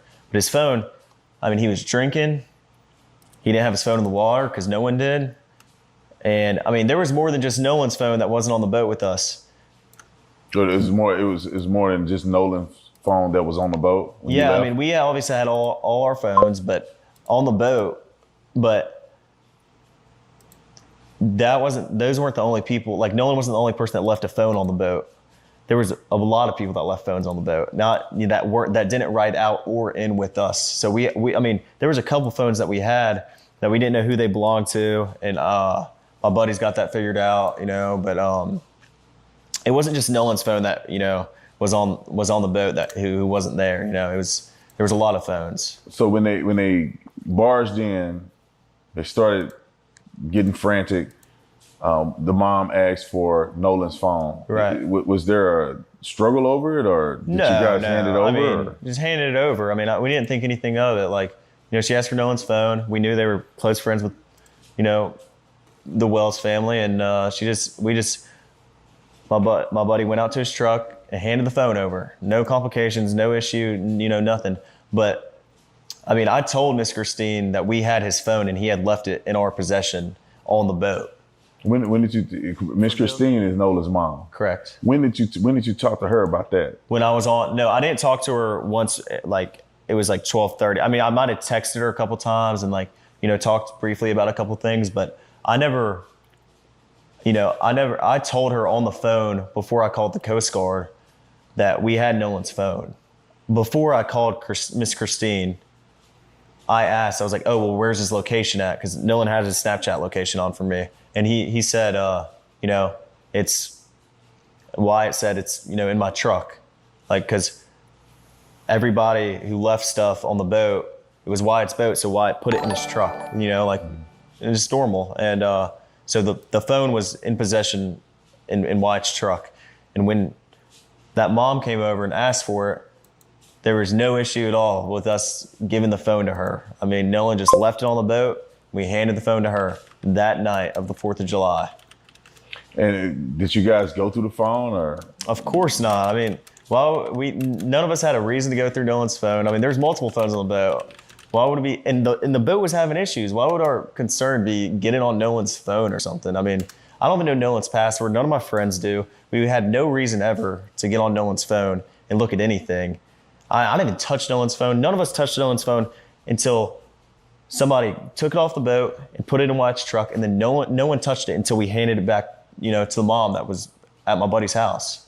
Was that the only phone that she picked up, or was it other people's phone that they came and got? Or? That I know of, I think that was the only one that she had. But I'm not completely sure. I think that's the only one that she took Nolan's. That's it.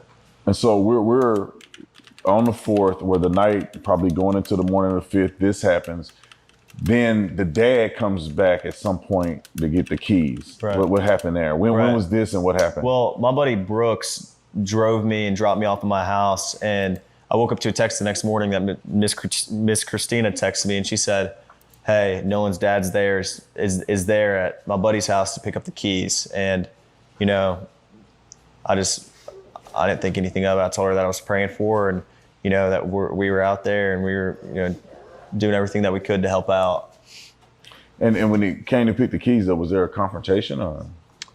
Because I could have sworn I saw on the news that when he came to pick the keys up, it was almost like an altercation because you guys didn't want to give the keys over, or you said you didn't know where the keys were at? I mean, no, absolutely not. I mean, I wasn't there, but from what my friend told me, they just had to look for Nolan's keys. It's not like, why would we be hiding Nolan's keys? There's no reason to hide anything. You know, this is our friend. We have nothing to hide. I mean, we were trying to help, do everything that we could to help out. All right, so I want to be clear with this one thing because I know you mentioned before that you have no reason to touch the phone. Obviously, you didn't touch the phone. Right. But is there any chance or any knowledge that you have that anybody deleted stuff from his phone? Absolutely not. I mean, like I said, there was no reason for us to get on Nolan's phone. No one touched Nolan's phone, but nothing. If none of us had touched Nolan's phone, then there's no reason for anything to be deleted. I mean, no one even was in contact with his phone until it was moved from the boat to the truck.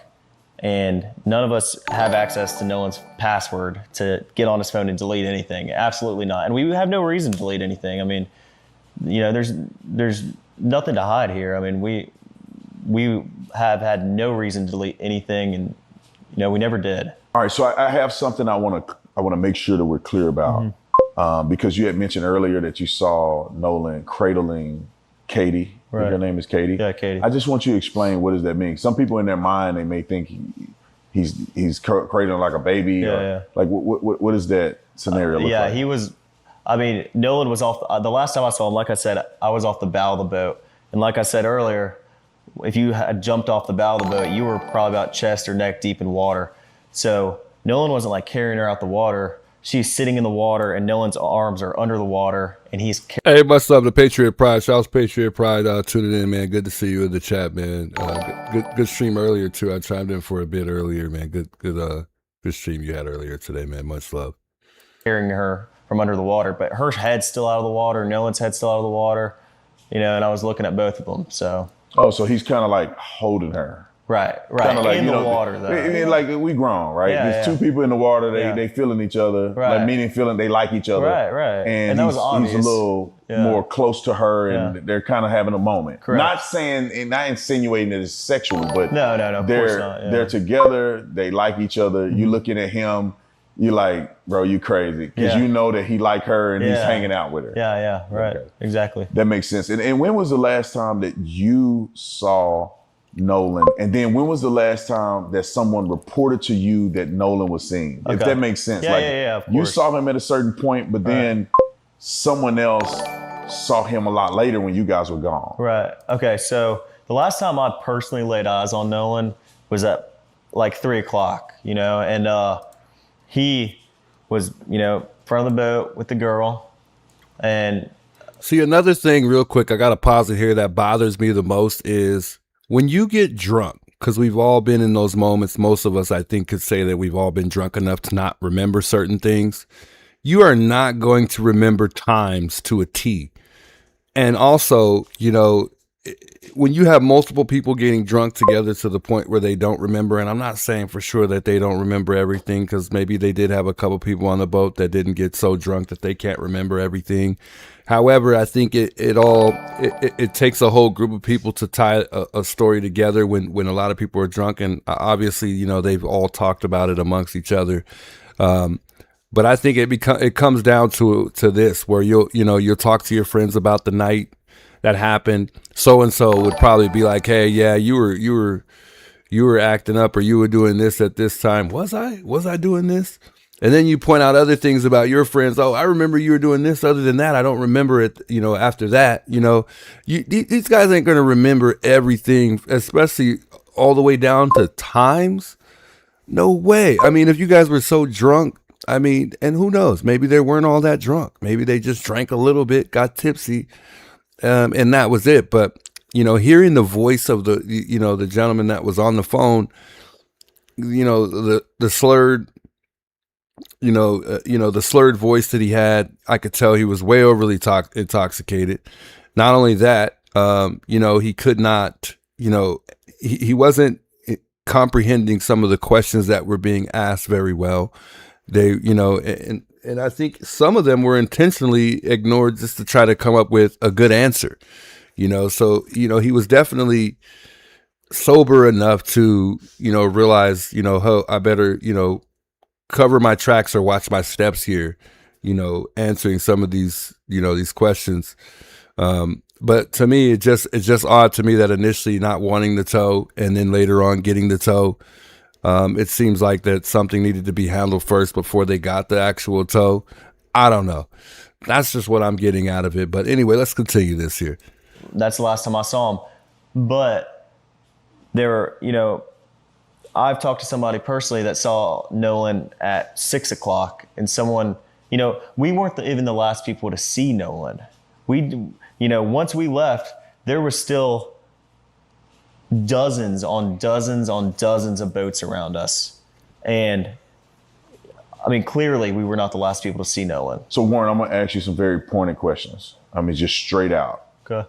I didn't come down here to, do anything other but to get the truth, right, and for you to have a voice in this. Right. And the first thing I want to ask you is, did you kill Nolan? Of course not.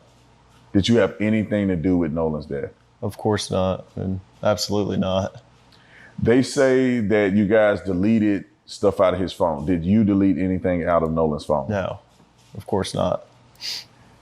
The mom acted like, or at least she portrayed on television, and the rumors are that you weren't really good friends with Nolan. Is that true or not?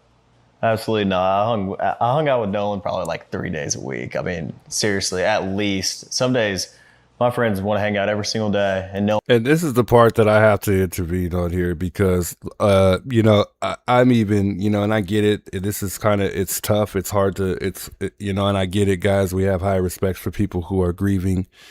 And I hate to critique people and criticize people when, they're grieving and they've lost somebody. But I mean, this is an investigation, and it's, someone who has lost their life.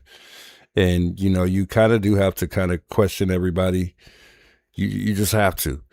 And even with the family members, even with the parents, there's some things that also have been, kind of off to me. And honestly, guys, I know how horrible this is going to sound, but not every parent loves their kids the way you do. Not every parent is, I don't even know how to really put this in words, I guess. But I mean, not every parent, is objected to the same things that you are about their children, and I get it. We give them that respect that they're grieving. And they got a lot going on. They got a lot on their plate. But I don't like the fact that some of these kids can prove that they are, actually good friends of Nolan's. Yet you got the mother on live television saying that she doesn't even know this kid at all. He's never been over. And that I just didn't like. They've made a lot of appearances on so many platforms. It's not even funny. How many do you need, to go on due to the fact that you're grieving? And, that's to each their own. Everybody's going to do what they want to do when they're, they're grieving and they got some things going on. But I mean, they've appeared on the Good Morning Show. They've been on PBS. They've been on WWL TV, they've been on Fox, they've been on TMZ, they've been on Chronicle, Speaks Today, other national coverages. I mean, how much time do you have to go on so many platforms to talk about, your lost child, due to the fact that you're, supposedly supposed to be, grieving and having a lot going on. Sometimes I've seen them appear with the lawyer. Sometimes I've seen them appear without the lawyer. Normally when you're speaking, about certain things that could potentially affect the case and whatnot, you want the lawyer to speak for you. And, at the very least, you would like him to be there, when you're speaking about a case that's still highly active. But I don't know why. For me personally, I didn't like the fact that they went down so many. They've been on so many platforms. I think Tatum's been mentioning that a lot of people don't like that. A lot of this, not only with the lawyers but amongst the family, has been a money grab. Not to mention they've already raised the $750,000 that they had for the GoFundMe. Everything is paid for. From the funeral cost to just everything. Everything is they're good. They're in good hands. They've got several celebrities behind them on this. How much more money do they need to continue to show up on all of these major outlets? And I get it. Some people are probably going to be like, yeah, because they want to keep their son's name out there. But I mean, it's at a point where this is national and it's not going anywhere anytime soon. I mean, this case is still active, so people aren't going to forget about it, or it's not going to get brushed under the rug in any way. So, is it a money grab? Are they really grieving like we think? I don't know. But it is in question for sure. And it has bothered a lot of people. And just real quick, I'm gonna stop this one here real quick because I wanted to play this real quick with I think it's Tristan who said this after the mother has said that he's never been over, he's never been around, and why not just say it for sure? I mean, I just don't like the fact that they were pretty short about it. They didn't really say for sure, whether or not that he's been somewhat around or around at all. She just said that she pretty much never seen him. Let's just roll this clip. A big contradiction on television was you said in your interview that you were really, really good friends with Nolan, his best friend. Nolan's mother said on television that as if she don't even know you. Have you spoken to Tristan since Nolan's passing, and how are you responding to his account of what happened? So first of all, we don't know Tristan. We've never met him. So to say, best friend, childhood friend, that's a bit of a stretch. So what's the truth in that? And how did that affect you? How did that make you feel? So she originally touched and she said that we weren't childhood best friends. And she's not wrong. She's not wrong. I moved to Ocean Springs in 9th grade. I met Nolan in 9th grade, as I've stated in my Rolling Stone interview. Nolan was my best friend though. She can believe it or not, that was my best friend. No, me and her never had a sit down in-depth conversation like me and you're having now. It was always, hey, how are you doing?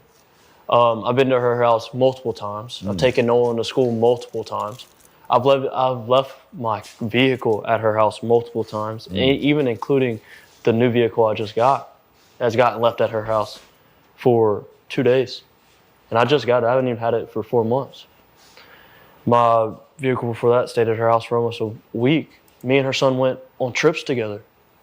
We went to Florida for spring break together. You don't know me? I'm in all these homecoming and prom photos as our whole friend group.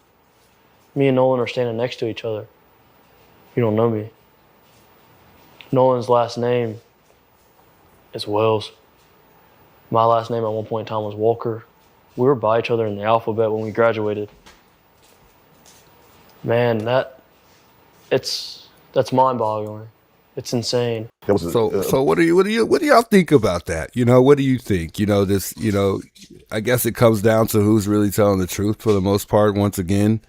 But I mean, that's kind of messed up if this turns out to be true, that he's left his car at their house multiple times. Not only that, they've traveled on trips together, and everything else that he said that they've done together, along with the pictures and whatnot. And she says that they don't really know him at all. Maybe it bothered her that they just became friends, or they haven't been friends his whole entire life. I mean, because that's what he was really pointing out, that they haven't been friends since they were kids, but they became best friends pretty much in a short period of time. But I mean, why not state that they are friends and that you know of him, or you know that they're friends, and just simply say that they're not best friends, but they are friends and they do hang out often. Why not just say that? So that didn't really sit with me too well. But I figured I would show you guys, share that with y'all, because I remember when she went on that show, she did state that this was one of the first pictures that we saw of Nolan with a friend, was the friend with Nolan and Tristan. And, a lot of people were saying, hey, that's not his friend. They're not friends, but here he is. He's coming out and saying that they are. Mom says no. So, which one is he a friend? Is he a little bit of a friend? Is he, are they close or are they not close? Forget the best friend part. Are they close? Do they really hang out a lot? And I get it. I know how it is when somebody, you lose somebody, they pass away, and, people are going to claim you more than they ever did. But at the end of the day, why do that? It wouldn't even feel right if you claim somebody as a close friend and in reality they weren't. For me, it wouldn't. I wouldn't be comfortable enough to move forward like that, but that's just me. But we'll play his interview in just a second here. Tristan is next after Warren here. We're kind of halfway through Warren's. We might not play the whole thing so we could get to Tristan's and open up the phone lines here as well. Nolan was always there, so. And obviously people may see this and know the facts later, right, that you weren't able to go to the funeral or the memorial service. Right. Why didn't you go? What was that? Well, I mean, with everything going on social media right now, with people saying the crazy things that they're saying, I would never want to take the attention off of Nolan and his family. They don't deserve that. And, for own personal reasons, I mean, I've gotten thousands of death threats. My family's got thousands of death threats. And, for my own safety, I'm not going to put my own health and safety at risk. It breaks my heart that I can't go, and it hurt me more than anything because obviously I want to say my last goodbyes to one of my best friends. But I mean, if I'm getting thousands of death threats of people saying they're going to kill me and do crazy things to my family and I couldn't bring myself to go because, I got to put my own safety first.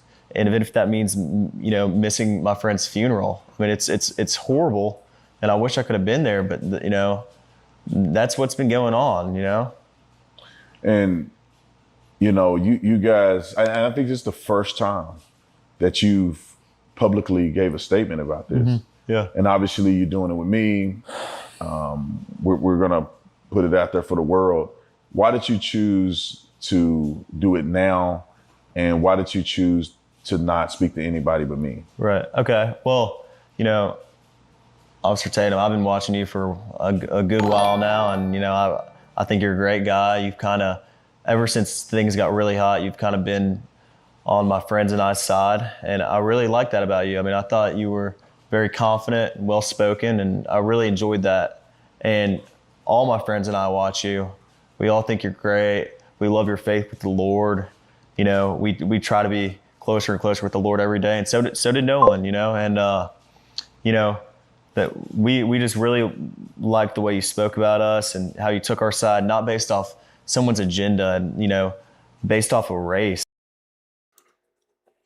We like the way you spoke about us and how you took our side.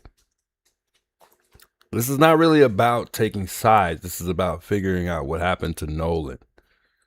Period. Let's go back. Because, I mean, watch you. We all think you're great. We love your faith with the Lord. We try to be closer and closer with the Lord every day, and so did Nolan. And that we just really liked the way you spoke about us and how you took our side, not based off someone's agenda and based off of race. Because I mean, that's a horrible thing. Was this about race? Did this have anything to do with race as far as from your perspective? Absolutely not. I mean, Nolan's been a great friend of mine since 8th grade. Nolan isn't my only friend of color, and I have plenty of friends through high school and friends I have now, not just Nolan, who are black, Mexican, you know, I've never looked at that, and none of my friends ever have. Like, and if you do, you know, that's disgusting, you know? And if you had a chance to, you know, tell the world that have painted this picture of you and your friends as being potential murderers of Nolan, white supremacists, racists, what would you want the world to know if you can summarize to them in a very short paragraph or a few sentences? Yeah. What would you want to say to them if you had the opportunity? I would want to say to them that my family and I are praying for y'all. You know, I can never bring myself to tell somebody that I'm going to kill them, and that I'm going to, you know, like I've received, and my family's received, absolutely horrible threats about this. And, you know, I want people to know that our faith with the Lord is stronger and means more to us than anything. And we all trust in the Lord, and for the Lord to reveal the truth. And I know that's what will happen because I have faith and my family has faith. But I want people to know that I'm praying for them. And if they want to speak hate and speak, you know, these horrible things, then, I mean, you're obviously not in the right state of mind, and you need to work on yourself. It's a horrible thing, and, you know, but race was never a thing between Nolan and I and my friends. I mean, I have friends in my friend group that are Mexican and, you know, mixed, black. I mean, that's never mattered. And I think it's just absolutely disgusting that people try to make this narrative out of something that it's absolutely not, first off, and out of something that they have zero facts about. Jackson County hasn't released any facts. There haven't been any facts about this case other than that, you know, just timelines and, you know, stuff like that. But it's horrible that people have made this out to be something that it's absolutely not. And it's disgusting in my opinion. Was Nolan the only black person on that island? Absolutely not. I saw a lot of black people. And like I said, I mean, you know, it's not pointed out or anything. I mean, I wasn't looking at that, but my buddy Trayston was out there, and, you know, he's mixed. Javon was out there. He's came out. He's mixed. I know a bunch of my friends that are black that were out there that day that I haven't even mentioned. I mean, Nolan was not the only black person out there by no. You know, I gotta agree with your comment there, Pilot J. He says this is public relations and damage control, and it seems like that's what this interview is to me. It seems like it's just to, you know, it seems like it was all set forth to, you know, to protect these boys in every way, but also to make sure that, you know, they don't, you know, say the wrong thing to protect themselves as well, you know, throughout the interview process to me. And I don't know why, but it just doesn't seem like a just straight up open interview where you just kind of sit down and ask not only all the questions that you should be asking, but like I said before, I mean, certain questions should turn into questions, and also Warren should have questions, you know, not just simply answer them too. But and the most thing, like I said before, that bothers me the most is just his, you know, like what Jay was saying is, you know, him being emotionalist, like he doesn't really have any emotions at all. I mean, it's, you know, I don't know why that just doesn't sit with me very well. And I'm not saying that it's Warren who is responsible for, you know, Nolan's death, but I just don't like the fact that has no emotions whatsoever at all. None. Zero. And it doesn't really seem like this loss has affected him. You know, the loss should be affecting you, not what people are saying. Who cares what people are saying, because you know the truth. That's the whole reason why that you're being sat down for this interview, is to get to the bottom of this. You know, who cares what the people are saying about you at the end of the day? What matters is, you know, you helping the people figure out, you know, what really happened to Nolan. I mean, because you and other friends were the last people to be with Nolan. So, I mean, with that being said, I mean, these guys are the closest thing to figuring out exactly what happened to him regardless. So until we figure out more details, and, you know, everything's going to fall back on the two last, or on the group of people that were last with Nolan, regardless. And you know this, if you've watched crime and you've seen, many crime cases in your time, that it always falls back on the person or persons that were last with the person that went missing or was found dead. It's just how it goes. No means. I mean, like, there was thousands of people out there, white, Mexican, black, everyone, And in the friend group, is Nolan the only black person in the friend group? Absolutely not. My buddy Trayson's black. I have other friends of color. I mean, our friend group's very tight, and we have not a small group of guys, but we have 10 to 12 guys in my friend group, and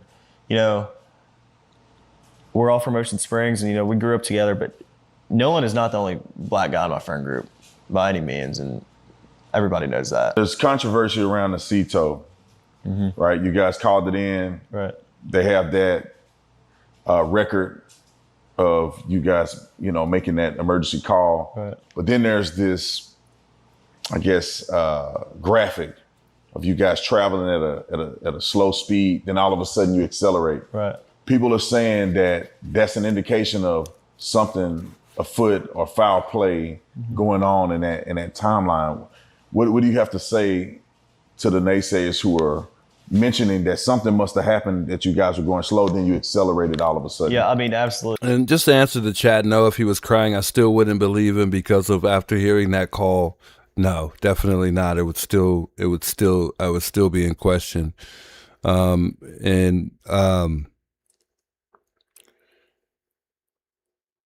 forgot, I lost my thought there, but no, I wouldn't believe him. I just wouldn't. Because of the 911, or I'm sorry, the dispatch call to CETO, the fact that they were on an island still, reaching out for help.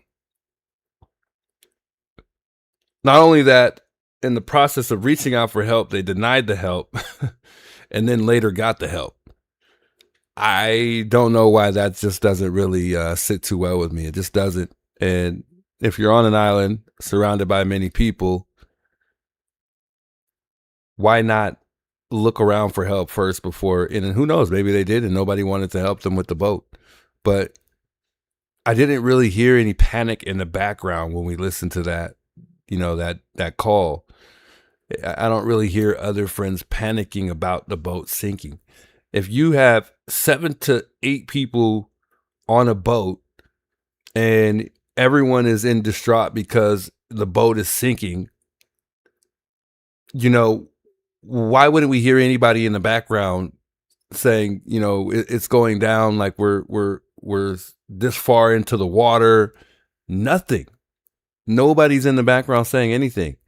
And it's almost like at one point in time, it even mutes at one point in time so he could talk to somebody. But it just doesn't, nothing's aligning. Nothing's really making any sense. But I just would assume that people would be in the background trying to help him, give all of the details. Like even when he mentioned the boat, like what type of boat they're in, how many feet it is. Remember, Warren has very good knowledge when it comes to the boat. So he would have been the one person I would think we'd hear in the background helping him, when it comes to sharing details about what kind of boat they're in, how long it is, what specific, thing that they're talking about on the bells that might not be working or whatever they're pointing out, whatever it is that pertains to the boat. Some people should have been helping in the background, but it seemed like they were a little bit busy with something else. It doesn't really seem like they were busy trying to figure out how the boat, until the end of the call, he says, hey, yo, jump in the water, to check it out and see what's going on with it, and it just sounds awful. I don't even want to share the rest of the details that came to my mind that, revolve around the reason why something happened to, that boat. I don't know why, but to me, it seems like it almost seems like at one point in time that Nolan may have been thrown into the water if he was on that boat. And let's just say that something was spinning back there, the boat fan or whatever you call it, and it hit the back of his neck. And that's the reason why we're seeing the red, because after they threw him in the boat, and that's why the boat ended up stopping. I don't know. I don't know. But it just doesn't sound good. It doesn't sound good. And if I'm surrounded by hundreds and hundreds of people, I'm not going to panic. If I'm safe and I'm at a place where I can hinge my boat onto somebody else's boat to keep me from sinking, or I have so many people surrounding me that could help me. I know my boat's not going anywhere, and I'm not in really much fear of losing it because there's so many people that can help me. I'm not buying it. I'm not buying it. I'm sorry. I'm just not. But we'll wait until we get the results, and we'll see, if everything plays out. And I mean, at least to the point where, these kids are, being honest or not. We'll see. I mean, in due time, we're going to find out. And if I'm wrong, I'm wrong. But I don't know. It's just something isn't adding up. I don't see the honesty. I see some honesty, but I don't see full honesty, coming from, Warren throughout these interviews that we've seen. So we got towed probably a quarter mile. Like I said, my buddy Bart drove his boat up next to ours after he pulled us out away from the island, and then he towed us a little more while we were trying to get the motor figured out. I mean, the motor would trim down. So then eventually, and the motor wouldn't trim down.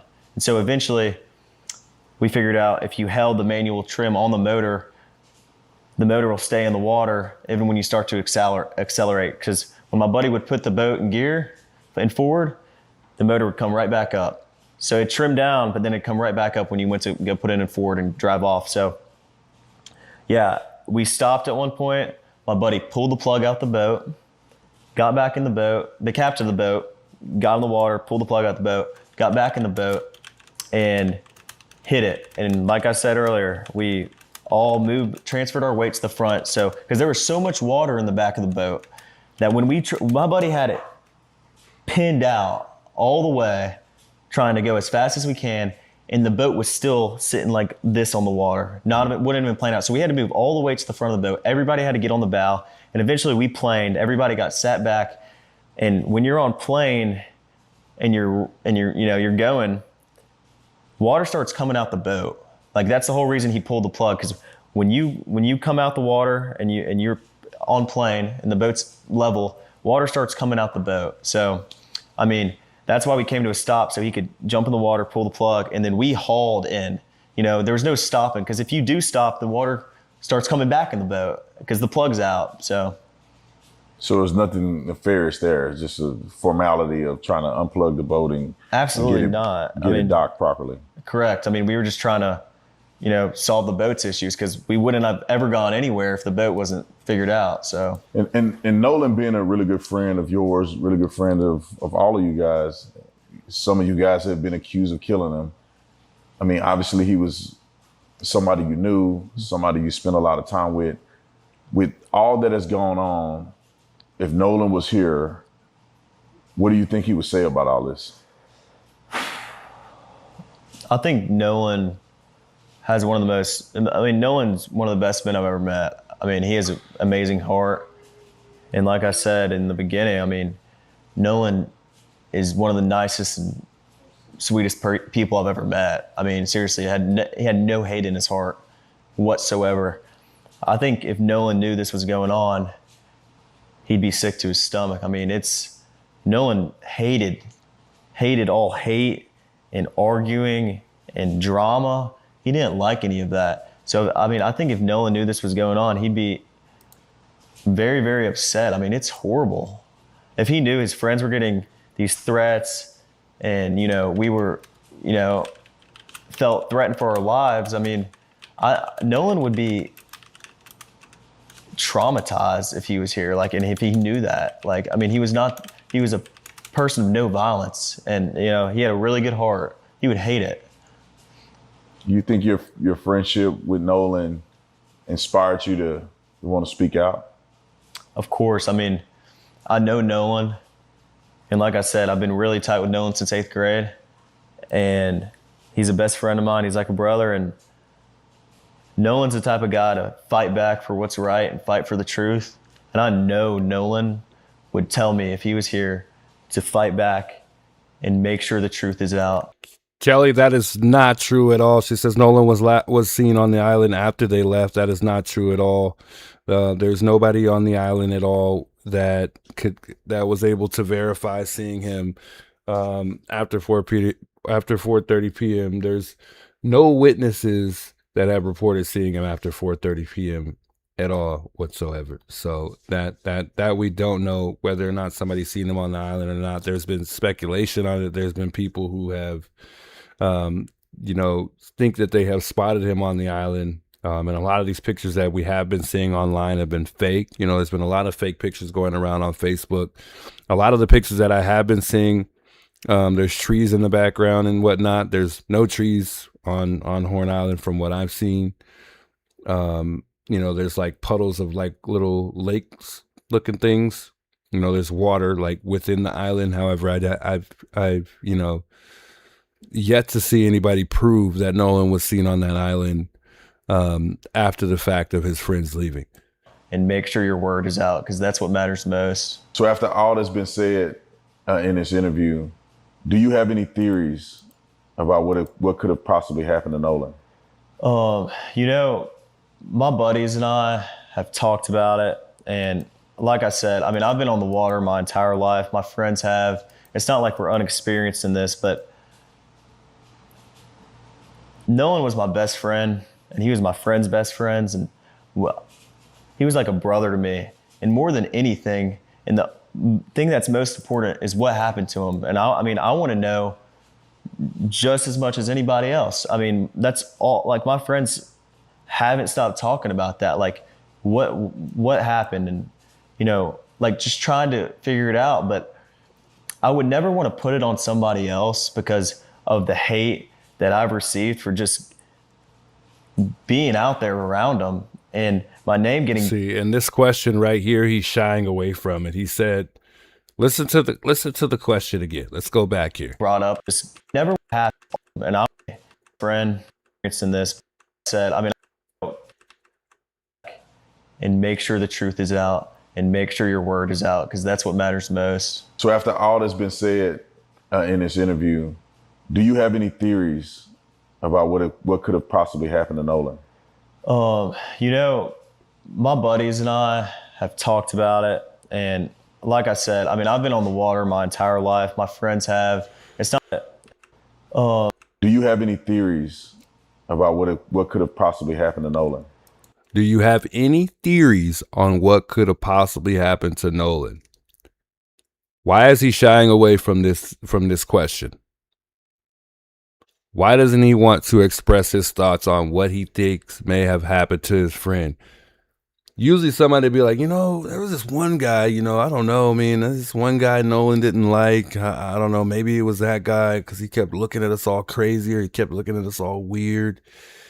I don't know, but there was this weird couple. They didn't really say much to us, It could have been the currents, Maybe he stayed a little too long, because currents do get bad, and his family did have to end the search early the day that they went out there, searching for him because of currents. I don't know, man. My buddies and I have talked about it, and like I said, I've been on the water my entire life. My friends have. It's not like we're unexperienced in this, but Nolan was my best friend, and he was my friend's best friends. And well, he was like a brother to me. And more than anything, and the thing that's most important is what happened to him. And I want to know just as much as anybody else. That's all. Like, my friends haven't stopped talking about that. Like, what happened, and just trying to figure it out. But I would never want to put it on somebody else because of the hate that I've received for just being out there around them, and my name getting brought up because I called the Coast Guard. I was the first one to call the Coast Guard. I don't know, and I want to know more than anybody. My my friends and I are like very like have been wondering this for a while, and you know, we just want to know as much as anybody else what happened to him. But I would never want to sit here and blame anybody else and put this on anybody else because of the hate and death threats that my family and my friends have received. It's horrible, and I would never want someone else to like experience that, you know? Yeah, especially if there's no evidence to it. Exactly. So I got two more things I want to address directly. It's been said out there that you guys immediately delete your social media, lower it up, as if you were in some type of fear that you would be implicated in this. What do you say to that? I mean, of course we lowered up, and of course, you know, I deleted my social media. I was getting death threats before anything ever came out because I was the one that called the Coast Guard. I mean, people put this all on me because I was the one that called. I was the one that was, you know, worried. My friends were just as well. I mean, of course I deleted all my social media. I was getting insane death threats, like stuff I couldn't even believe 2 days after. And, you know, we went straight to the police. I wanted the police to come and ask questions. I wanted them to know and have all of my information. And, I mean, people were accusing me of murdering my best friend. It's sick. I mean, like, just because of race. I mean, it's disgusting. It makes me sick to my stomach. I mean, I got off of social media because there were people saying insane things to me and my family, and I just couldn't sit there and look at it. I mean, that's it. And Warren, thank you so much, man, for being bold and courageous, for telling your story. The purpose of me doing this and flying down here is because I wanted to know for myself. I always felt that the narrative that was out there wasn't quite complete. It seems like there was a rush to judgment. And I know that you could have taken the opportunity to say, you know what, I'm not going to say anything. I'm afraid for my life. And I'm just not going to put my neck out there. Right. But I applaud you and appreciate you for stepping up, for doing what Nolan would be proud of you doing. And that is putting your word out there and not letting the naysayers run with the narrative. Of course. And you being a young guy, I'm much older than you. I could take the punches. Right. You know, I love dishing it out. But for you as a young man to really put your neck out there, to stand up for your friends and stand up for Nolan is very honorable. And I appreciate you doing this interview with me. Well, I appreciate you. I mean, you being here and flying down has meant a lot. And I mean, I just wanted to get my story out there because I know that's what Nolan would want me to do. And I want the truth to come out, and I pray that the good Lord reveals the truth to everybody. So thank you, Brandon. Appreciate you, man. Thank you.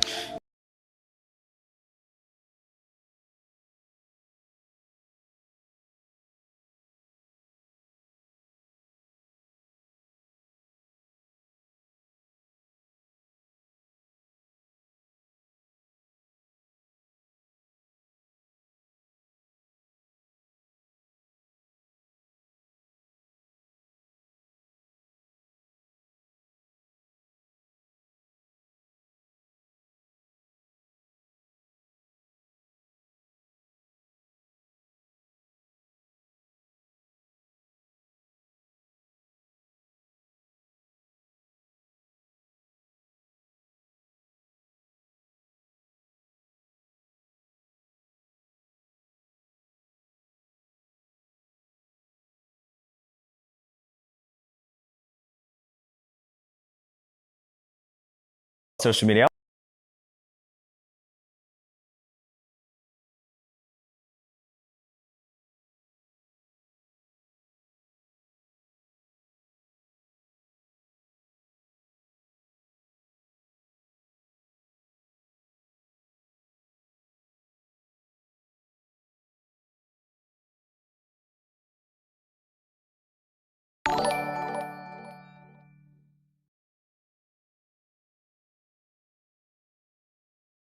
Oh, and that's the thing, guys. And I'm sorry I was muted there. But that's the thing with these two is, with these interviews is when you take an interview you know, you're going to be criticized no matter what, but I think you'll be criticized even more when you get in here and you do an interview. But shouts to Tatum for, you know, making the effort to get these guys in here, give them a platform to get on and be able to, you know, express not only their thoughts, but, you know, to try to lay the truth out there. And, you know, like I said, it's just tough because, you know, the world's going to criticize you no matter what. But I think the decision that Katie made might be a little bit smarter on her behalf than the guys making the decision to speak out on Tatum's platform, only simply because, you know, it's only going to hurt her more by speaking out, due to the fact that, you know, people already know that, you know, it's either one or the other. Either he was last with Katie or he was last with his friends. But, you know, her story is already, you know, contradicts their story, because she said that, you know, he did, you know, well, her sister stated that, you know, he did leave with the boys. And, you know, it's almost like, to me, her sister got angry and she was like, you know what? No, this is not going to be all on you. No, they're not doing that. No, I'm going to say something. Forget that. And she did just that. And she told the world, like, look, no, they left with, or Nolan left with his friends. He left with his friends, plain and simple. You know, and maybe something did go wrong and they're just afraid of no one believing their story, because it just, whatever had happened, it just doesn't seem like anybody in the world would believe it. So they're trying to, you know, maybe make it seem like that he was never, you know, he never went back with them on the boat. But here's the thing for me is, all of this took place with the Cito incident, where they reached out to Cito for help. Nolan, you know, washed up to shore on that very island. So it's almost like whatever took place there, it happened, you know, while they were all there. And, you know, I don't know if it's, if it was them or they got into an altercation with somebody else. But if they did, let's just say they did get into some altercation with somebody else, why wouldn't they be speaking up and saying, hey, you know, he got into it with so-and-so and so-and-so did this. It just sounds like more so like, you know, they got into something themselves and it just went way too far left. And I think the reason why they're so into the throat part of the thing, when it comes to the autopsy, is because they want to see whether or not that Nolan was choked out or not. You know, that's very much that could have been very, very well much something that, you know, took place with Nolan as far as leading up to his death. You know, he could have been choked to death for all we know. Who knows? But I mean, everything's in question. You know, everything as far as the autopsy is undetermined as far as us figuring out what really happened to Nolan. And, you know, everything amongst the friends is all still he say, she say, or this, you know, this happened at this time, whatever. We still don't know anything yet. But like I said before, the digital evidence is going to come out at some point in time along with the autopsy. And, you know, they also got the GPS of that boat. So they're going to put all of this stuff together and it's all going to come to light, you know. And if one of those friends were close enough to Nolan to have his password and they went in there and deleted that, you know, whatever was deleted, since the mom claims that there was stuff deleted in Nolan's phone, that is all going to come out too, because they're going to be able to figure that all out through digital evidence, to see what was deleted. And I think that's all going to add up as well. So we'll see. We'll see. Let's watch a brief, let's not watch the whole thing because we're running out of time here. Let's watch some of the interview here with Tristan, because he did interview him. He didn't do parts with Tristan, though. He just kind of did the whole thing all at once. I don't know if there's anything else coming with Tristan. I doubt it, because he released the whole thing from Warren to Tristan. So let's chime into this real quick, and then I want to open up these phone lines here, and give the folks the opportunity to express their thoughts here. Did you have anything to do with Nolan's death? No. Do you have personal knowledge of someone directly in your friend group having anything to do with Nolan's death? No, not at all.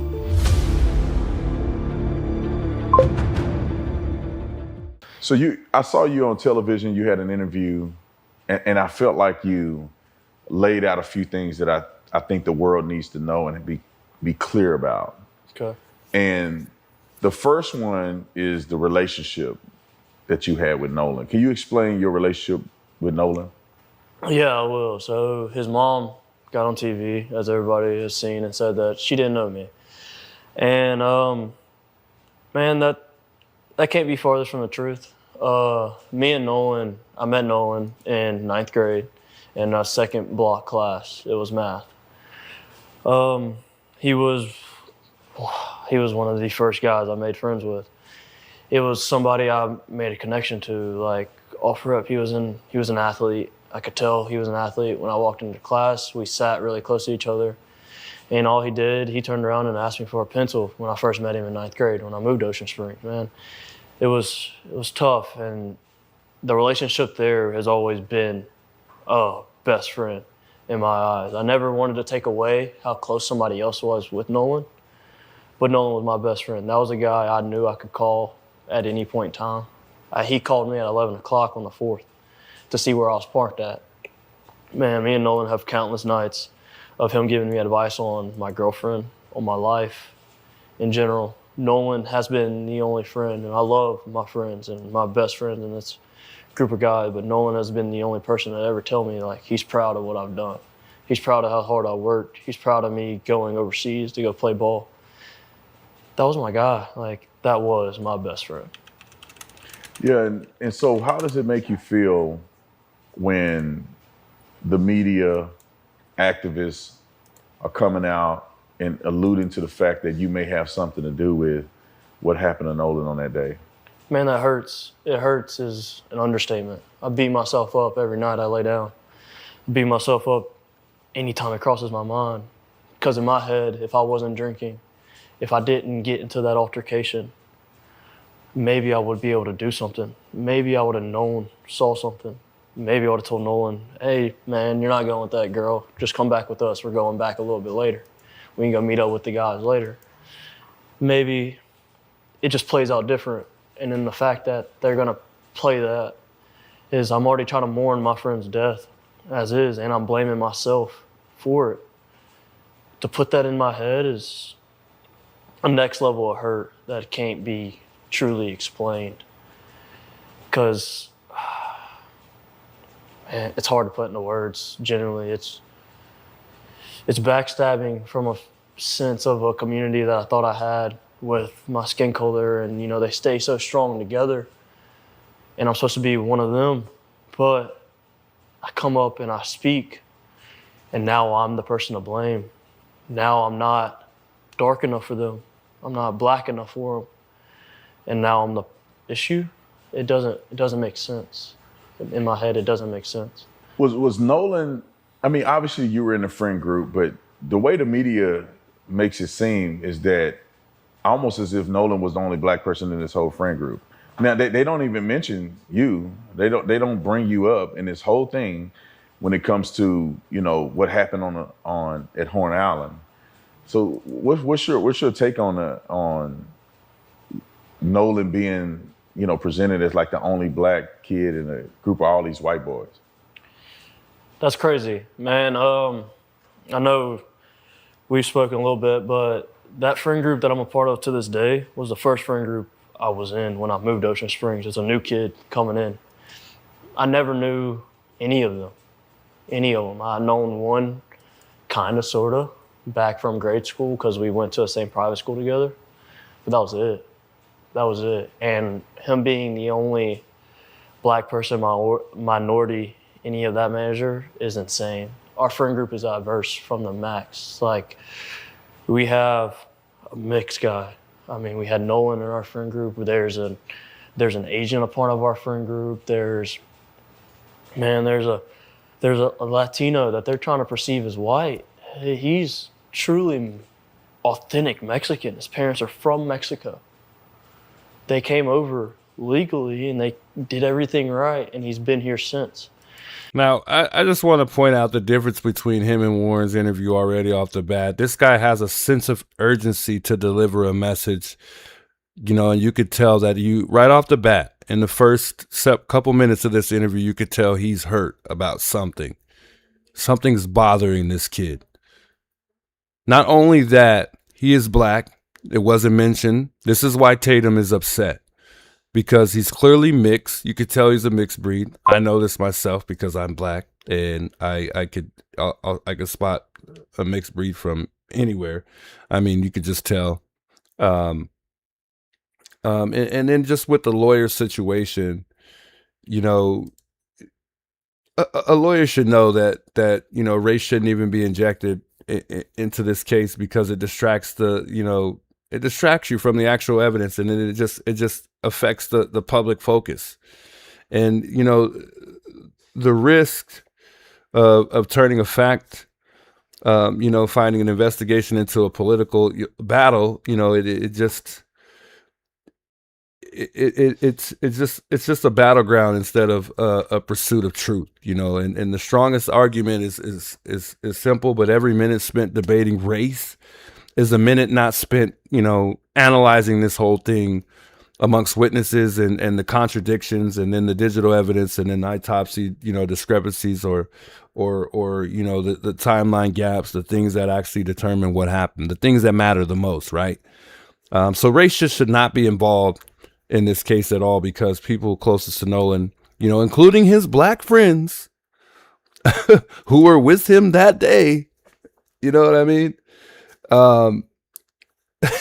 They repeatedly stated that race played no role, but the investigators they gotta, you know, prioritize, you know, facts over speculation. And, you know, not to mention, Javon Williams was one of Nolan's closest friends, and he said that the case is not a whole race thing, that the racial narrative is being, you know, pushed despite the evidence not supporting it. It's not at all. And multiple friends have urged, you know, people to stop making his death about race. You know, and you know, they've said multiple times that you know, he was loved by everyone, and you know, I think that's the truth at this point. And then nonetheless, you know, these guys have gotten death threats, supposedly, you know, at least that's what they say. But Tatum is one of the voices behind this who have, you know, he's effortlessly pushed out the fact that race should not be involved. And I agree. I said this from day one. But, you know, he also stated that race, you know, it doesn't appear that race was a factor, and that the focus should remain on, you know, the circumstances surrounding Nolan's death, period. It blows my mind, because our friend group is not a friend group that sees race. Our friend group sees what good you do for other people, what good you bring, and how the type of person you truly are, and where your morals lie. That's one thing in common. Me and my friends might not agree on everything, but our morals align. Our morals know. So for them to even make that narrative up really shows you have no idea what it's like down here on the coast. You have no idea how tight-knit Ocean Springs as a community is. You don't understand it. You don't see the thousands of kids in the high school football stands cheering their team on. Nobody cares what color you are. We're there to have fun and to just live. And that's how Nolan lived. That's how I live now. I've grown up and I have more big boy stuff, but in high school, all I cared about was going to hang out with my guys. And real quick, why would they, you know, why are they still friends? If it's a race thing and race is involved, then why are they still all friends? Why are they still all talking and communicating with another? And I mean, on a personal level that leads off of it, it's like, it got me in trouble with my girlfriend just because I wanted to be with the guys. I never once thought, man, they look at me different. Man, I'm kind of an outcast to them. No. All their moms have always welcomed me with open arms. Anytime I needed anything, I knew I could call them and their parents, and they would do anything in the world for me. So with Crump punching this narrative, it's wrong.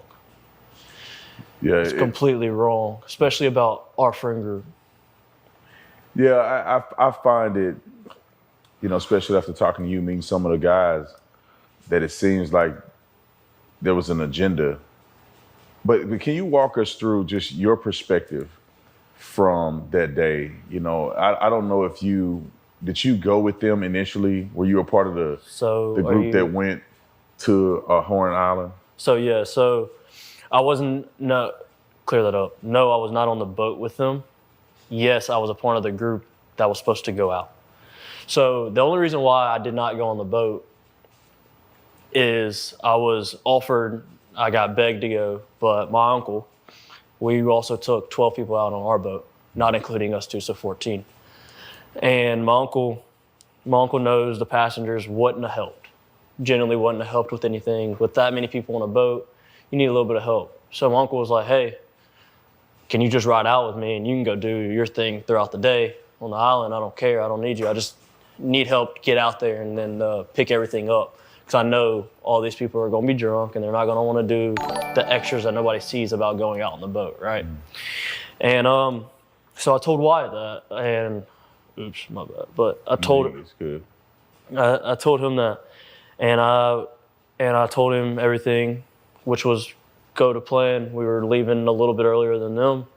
I was gonna try to have a spot saved out. And Nolan calls me at 11 o'clock. I missed his phone call. Called me twice. I missed both of them. I saw Wyatt and Nolan on the boat. They pulled right in front of our boat and they were screaming. I turned my head and I was like, yo, there's a spot over there, where they end up anchoring out. I helped them set their stern anchor. From the time they showed up until now, going back to it, 20 minutes before they left, I was with them. That's who I was with. I spent all day with them, minus the morning time before they got out there. But from the time they got out there to the time they went back in, I was with them. Those are my friends, man. Those are my guys. Yeah, I want to get a few more details. I'm sorry about that. I know that. Yeah, go ahead. I know that you were all over the news because there was a perceived fight. People, this is the thing that gets me, and I want to clarify this. When I saw the video that they put out on the internet claiming that Nolan was saying, give me my effing phone back, Nolan's coach came out and said immediately he knew it wasn't Nolan's voice. And obviously it wasn't Nolan's voice because you were the one that was me yelling, in there yelling. You got into an altercation with somebody. What happened after that? Like, put me in your place where the fight is over, whatever happened. Nolan is somewhere, you're somewhere, you're hanging out. And when was the last time that you saw Nolan before you left Horn Island? So after the fight, I didn't stay on Horn Island much longer. So the objective, I was really upset. So with you hearing me yelling, my uncle had told me to get on the boat and wouldn't let me back off the boat. Obviously, I was really mad and I wanted to fight, wanted to get up. What wasn't smart, man. Mm-hmm. And so I was on the boat, I'm yelling, and shortly after that, I left the island. I left probably 30 to 45 minutes after I got into a fight. We started to pack up and left because I was so upset. As Javon mentions, that they were ready to get me back to land because I was really mad. I was genuinely really mad. But the last time I saw Nolan, I was walking to the boat. This was before the fight. It's me and my old lady. We had just got out of a group of people. Nolan was walking towards Wyatt's boat. I was walking in the opposite direction towards my boat. And I dabbed Nolan up. I made a slick comment about something, actually about the girl that he was with. I made a slick comment to him. I was joking around, and I kept going. And not even 10 minutes after that is when I got into a fight. The last thing I told Nolan was, all right, buddy, I love you, see you later. And I'm glad I said it. I had been under the influence a little bit, and that's probably why I did say it at the time, just, getting all lovey-dovey, but I'm at peace I said it. I'm glad I said it. That was my last encounter with Nolan. Just telling him I love him. Did you have any, so you leave the island, did you have any encounters or association with these phones, with the keys? Did you have any connection to any of that? I did not. So what I know, Warren started, I got my first phone call from Warren at about 9:20. I didn't answer it. I was asleep. I'd been on the boat all day. I didn't feel like going to party anymore. I went to bed. So I got my first phone call about 9:20, and I didn't wake up again until a little after 11 o'clock. And that was to my brother coming in the room being like, hey, Warren's trying to get a hold of you. You need to answer the phone. They're looking for Nolan. And I'm half awake, and I pick up the phone.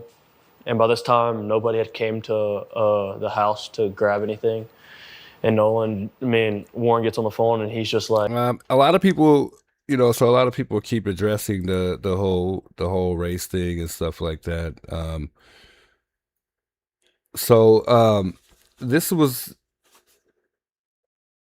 This was all. I mean, just to be honest and straightforward with you guys, this was all started by Sharpton and Crump. I mean, they are the primary leaders in this case for sure, and they're the ones who sparked the public to start thinking this way. And then later, when you saw them at the hosting the funeral, that's when they made the effort to kind of clear the air a bit. Well, they tried, but I mean, it's already a little too late. And again, it makes me question whether or not it's a money grab or not, because I think that they're also trying to win on the civil side too, not just the case alone. But that's just me. I mean, it's all opinion and speculations, and this is a whole different case from Nancy's, especially due to the fact that people were throwing this in there. But again, I'm not with that. I don't like the fact that this is even, it has to be a discussion. But I think I've seen somebody said that there was a comment about, somebody saying that I'm different on this case. It's a whole other case. It's a completely different case. I mean, I'm the same way regardless, but I mean, it's a whole other conversation that is totally different from, Nancy Guthrie's case, but just wanted to point that out. Like, hey man, he was like, hey, have you talked to Nolan? Anything else? I was like, no, I haven't talked to him, man. He was with that girl last time I knew. And he was like, okay. He was like, man, we can't get a hold of him. We don't know where he's at. And I was like, man, it's Nolan. He's probably just out somewhere with that girl. Like, get a hold of the girl, you'll probably find Nolan. It's no big deal. And he was like, all right. He was like, but we're starting to freak out. We're getting on the phone with Coast Guard. I was like, okay. And at that time, he had already talked to his mom, Nolan's mom. And he was getting on the phone with the Coast Guard. And I'd called, I need to be specific about this. I did not call Warren's phone. I called another one of our buddies' phone, and it was on speakerphone. They were all together. I was talking on my other buddy's phone, talking to Warren. He was dialing Coast Guard because he hung up the phone and was like, hey, this is them, bye, and hung up the phone. And that was the last time I talked to him until the next morning when we all decided, well, when I woke up about 7 o'clock that morning, we had all decided that we were going to go out on the boat and go look for Nolan. Wyatt had already had his boat still in the water. We took that boat out. It was what day are we talking? That's Sunday morning. Sunday morning on the 6th. The 5th? So it was Saturday the 4th was the 4th of July. Mm-hmm. The 5th was Sunday. We were on the water from 9:45 to 11:50, 12 o'clock era, about lunchtime. Mm. Wait a minute. So they went back out there the day after he already had went missing? While we were on the water, we talked to a rescue guy, and he told us to get off the water and said that they kind of had the island and the water under control. That's the professionals, man. Yeah. They told us to get on social media. So he was trying to go back out there to look for his friend. Find out any information we can. And by that time, we had already talked to a good amount of people out there. So it just made sense. So we went back in, and we concluded our search and started the search off socials and started sharing everything we could and try to get a hold of anybody that could have talked to Nolan, that Nolan possibly would have reached out to. And why didn't Warren mention this? I don't remember Warren mentioning this. that led into the night. It led all night long. I didn't sleep at all Sunday. Monday, I was up at 5 a.m. I was putting fuel in our boat at 6. I got told that we were taking out another boat to Chandelier at 7. So I put my boat back on the lift, and I went to McDonald's, and then I got the news after I left McDonald's that his body was found. So it was already a plan that we were going and searching and trying to do everything we possibly can. And that's all I wanted to do. Is I wasn't there to help him out in his last minutes, but now I feel like as a friend and as one of my guys, man, I do everything in my power to help now. And that's why I have reached out to the family. I have donated to the family, and I have giving them just your normal death gifts, I would say, as you pay your respects. And do you think Benjamin Crump, did Warren say that? Oh, okay, maybe made it better or worse? 100,000 times % worse. Because so Warren did mention that? on Okay. a Tuesday, I just didn't recall. After our Thanks, where has your civil rights been broken? Where has it been shown? You brought Benjamin Crump to stir up a community that's already tight-knit. Yeah, we might not be best friends with everybody, but I promise, if you're talking about Ocean Springs as a whole, Ocean Springs is going to have Ocean Springs back, 110%. We back each other. Everybody I've seen, we back each other. And for them to push this narrative and really push it, just shows me is like you have no idea who you're dealing with or who you're messing with. And I think he's taking the grieving parents and manipulating and turning this and making it sound all bad, because nothing's like that at all. Yeah, I agree, Renee. Have you gotten death threats? Or, because I know that the other young men that I spoke to about this, especially the white young men, they're getting all kind of death threats. They're being accused of killing Nolan. Did you get the same backlash and threats that some of those guys have gotten? No, I didn't watch all of part 3, I've as I gotten was the telling you death guys, threats Christy. per se, but I've also gotten the threats along the lines of where it's like I've been cast out of the black community. I've been called white. I've been called a wetback. All these things. I've been sent photos of me and my grandmother, and they've been told that she's the devil. She's just looking for the time to kill you. You need to be careful and blah, blah, blah. And it's like, man, if y'all want to know the story, the only people that's showed up for me in my whole life has been my white side of my family. So for y'all to sit there and drag their name and to drag me down, and I'm supposed to be one of y'all, and you're supposed to have my back, and we're supposed to be in this together, and it's really eye-opening. Did it shock you that it turned this way? Meaning that, you see everything happen. Nolan was your friend. From all the young men I talked to, it seemed like Nolan was the life of the party. Everybody loved Nolan. He gets along with everybody. Everybody's cool. And everybody feels like Nolan made them feel like everybody's his best friend, right? I mean, everybody felt connected to Nolan. Were you shocked that it turned like this? I mean, where this community was tight-knit, Nolan's friend group was tight. He ends up losing his life in an unfortunate situation, which nobody knows exactly what happened. Did it shock you that it turned into some racial thing? Yes, racial, I do agree. Now, it going famous or going viral, that part didn't shock me.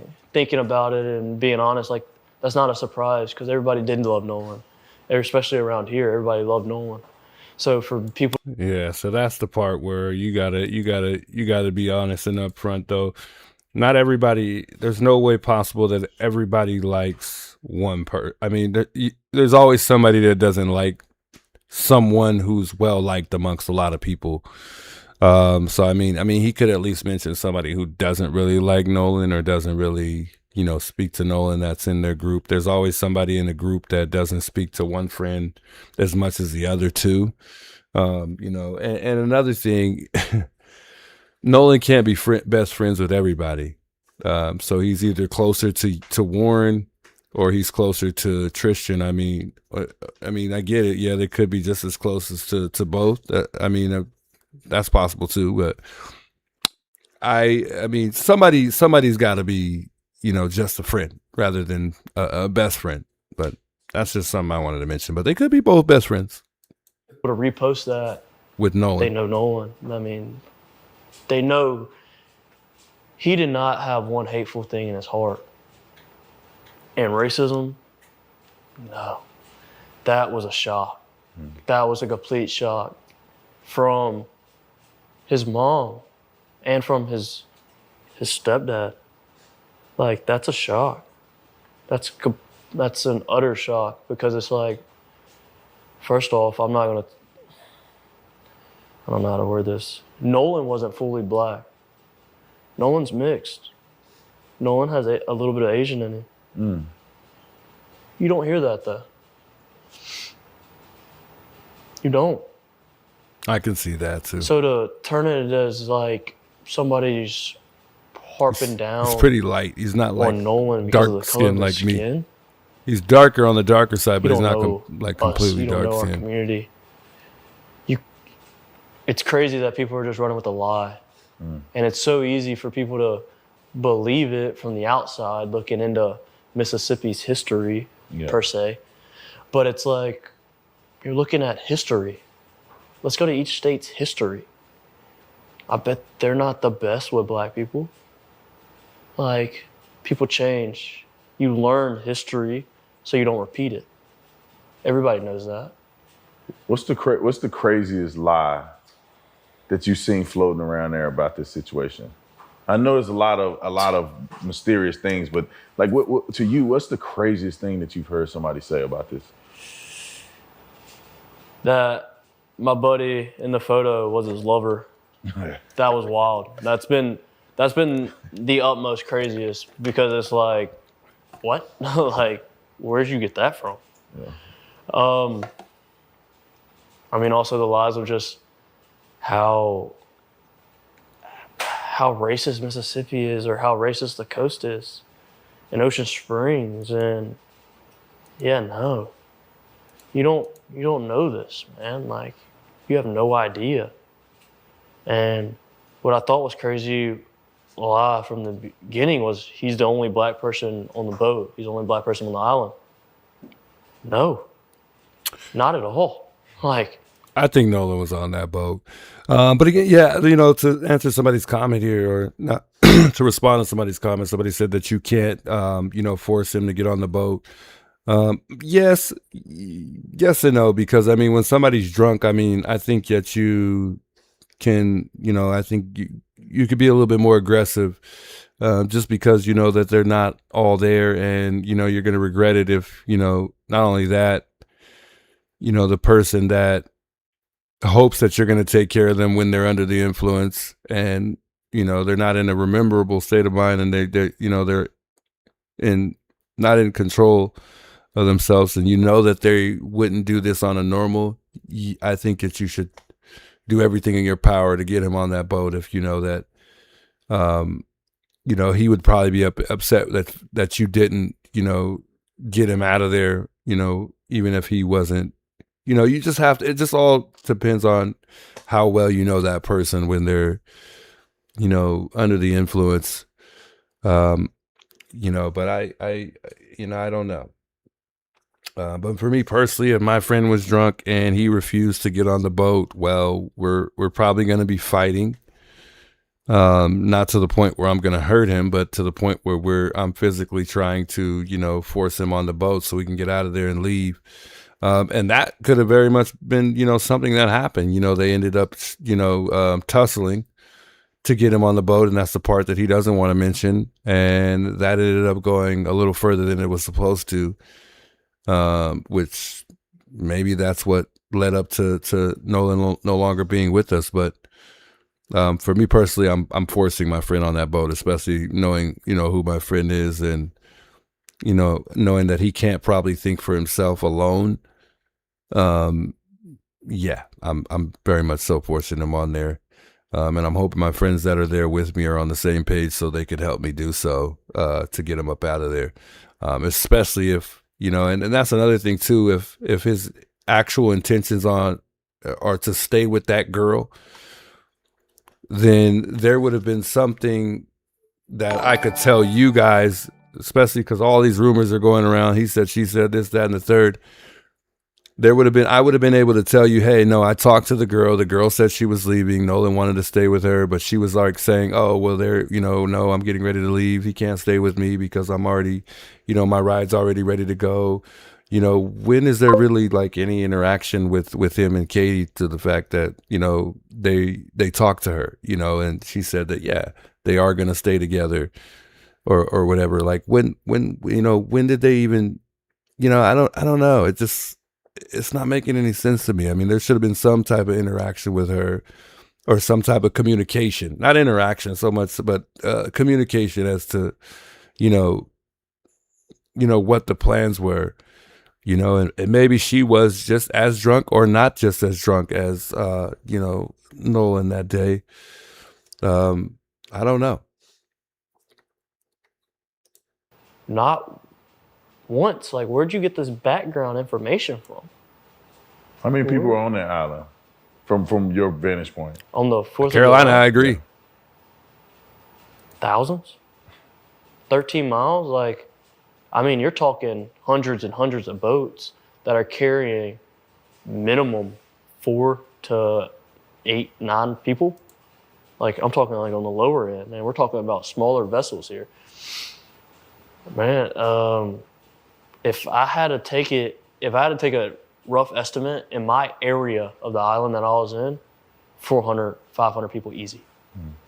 If I'm taking an actual estimate, about 400 to 500 people easy. In our group, in the group of, I would say, young adults that were in the group of Nolan Wells, 100, 150, 200 people. So the idea that Nolan went out with 4 white boys and they took him to a deserted island and he was allegedly last seen with a girl and they just abandoned him. What do you say to that? No. From the time they left, including myself, and also when I left the island, I could have named 50 people I really trust behind the helm of a boat that Nolan knew, that he could go talk to. Even if he was left, there was tons and tons of people out there. There was 10 boats that camped out at Horn Island. I know a boat that didn't leave Horn Island until 8 o'clock that night. Nobody would have ever seen, nobody would have ever left somebody on Horn Island. That's a place of everybody loves to go and hang out. That's their peace. Nobody wants to see anybody out there, especially in the boating community. And I can speak on that, like, genuinely. I grew up in it. That's absurd. It's absurd. So can you help me understand the fight a little better? Because I interviewed Warren, who's your friend, and he had made mention that his brother was involved in the fight. So can you explain who actually started fighting, and were you fighting his brother or were you fighting somebody else? Like, how did that happen? Yeah, and I can see now, especially, it's all been blown out of proportion. But so originally, I'll go back a couple steps. Me and my girlfriend, I wouldn't even call it an argument. She was upset that I lost the lid to her koozie. I dropped it in the water. Generally speaking, that's how it started. And I dropped her new koozie in the water. And so she started to let me hear it. and basically told me I was paying for it, and she was really upset with me and mad about it, and I needed to kind of sober up a little bit. And so we're walking back, and during that time, this guy that I'm not friends with, I know of him. I don't know him. I didn't even recognize him when I got in an original fight. He had butted himself into my conversation and basically was telling me how I needed to handle or address the situation with my girlfriend. And man, we weren't even yelling at each other. We weren't arguing. It was more along the lines of, I literally told her, I was like, man, I just want a beer. And she was like, well, go get one, blah, blah, blah. Well, when I said that, she had ducked her head underwater, and he had walked up, and he told me that I needed to watch how I talked to my girlfriend. And I looked at him, and I told him, I was like, this has nothing to do with you. We're good. This has nothing to do with you. And he sat there, and he was like, well, I'm going to tell you, I better not hear it again. And I looked at him, and I was like, you need to excuse yourself from the situation. And after I came out, he swung. He threw the first punch. And we went back and forth. I remember at one point in time, I look over and I see my uncle, and my uncle's yelling at me to get in the boat. I stopped fighting. As soon as me and him made eye contact, I got in the boat, I'm sorry. And I listened to my uncle. And what was Warren's brother involvement in this? And so I was getting there. So when I'm on the boat and they're trying to cool me down, I'm trying to get back off the boat because I see the crowd forming up on the island. Well, my little brother and Carter are like really good friends, like best friends, I would say. He's over at our house all the time. Carter heard him still talking crap as he's getting out of the water, and I'm on the boat, and the situation is like done and over with, right? Well, he sees him talking crap, so Carter gets up, and more along the lines of defending me. And for what? He was like, well, if you got a problem with Tristan, we can handle it right here.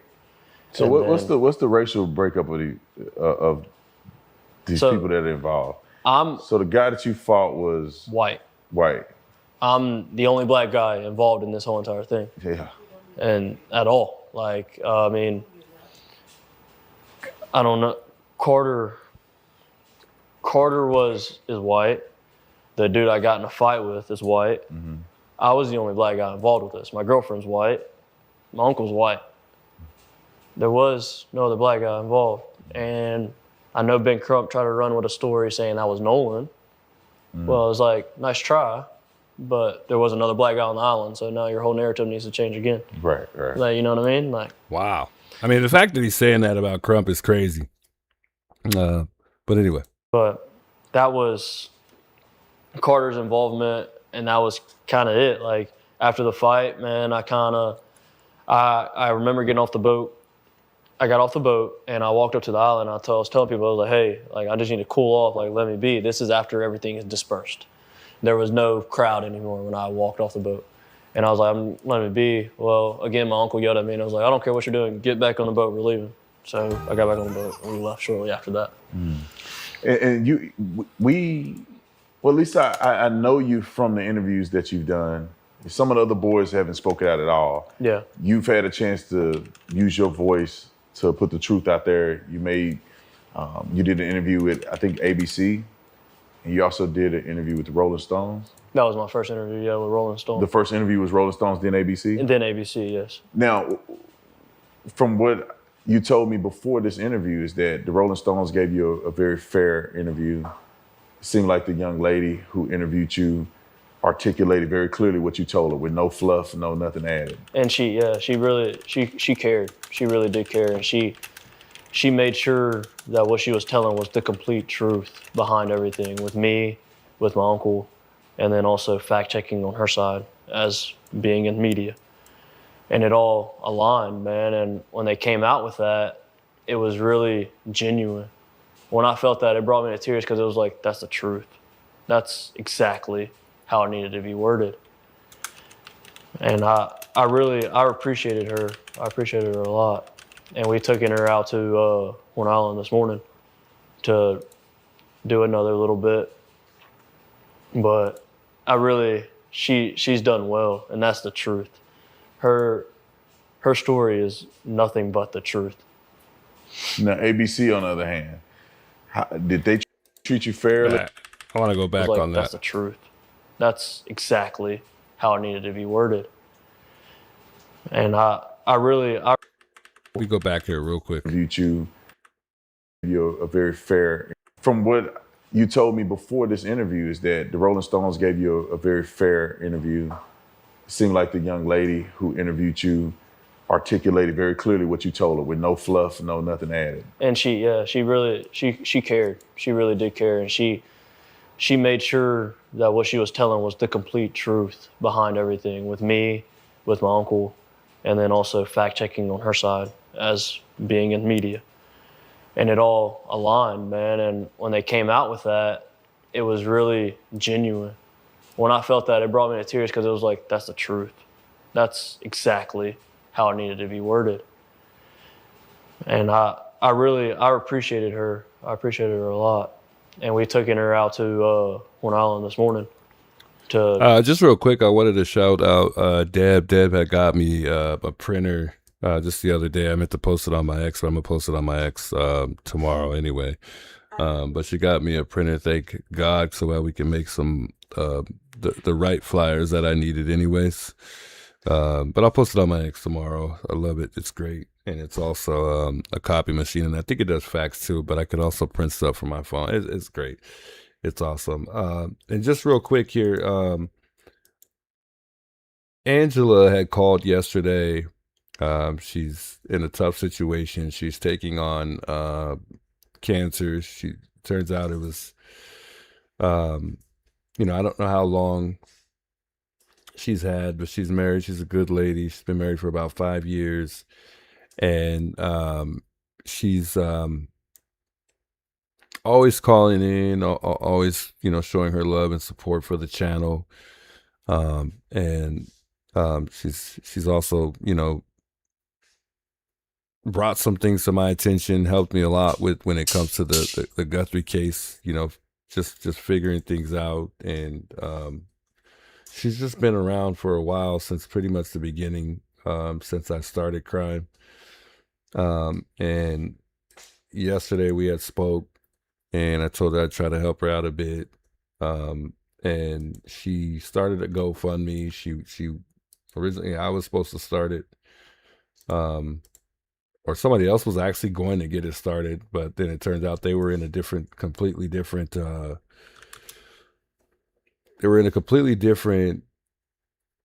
country, so they weren't able to do it. They had troubles doing it, so I was going to do it, but Angela already had did it. So I wanted to share her GoFundMe here on stream here, so if anybody wants to help. If you're familiar with Angela, she's been actively on the channel here as a member, as a subscriber, and I'll post this on my X as well, but I wanted to share this as well, and I'll also post a link in the chat as well. But I told her I would try to help as much as I can. I know I don't have the biggest people like JLR that could help her out for her funeral costs. Don't know how long she has to live, but I told you I'm keeping you in my prayers. And prayers going your way. I have high hopes for you.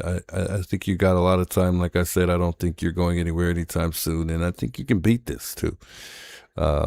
So I'm confident. And I just wanted you to know you're in my prayers, and I'll continue to keep sharing it as much as I can on my platform and on X and other social media platforms that I have, like Facebook. I don't have too many platforms that I'm on amongst social media. But again, I just wanted to share this as we continue to cover this case here. And then I'll also, like I said, I'll post the link in the chat as well for Angela and her GoFundMe, just to see if anybody wants to, help her out. And I told her I'd try to let JLR know. I'll try to let Alex know, but I think the best chance would be is probably, catch these guys while they're taking phone calls or one of these nights, and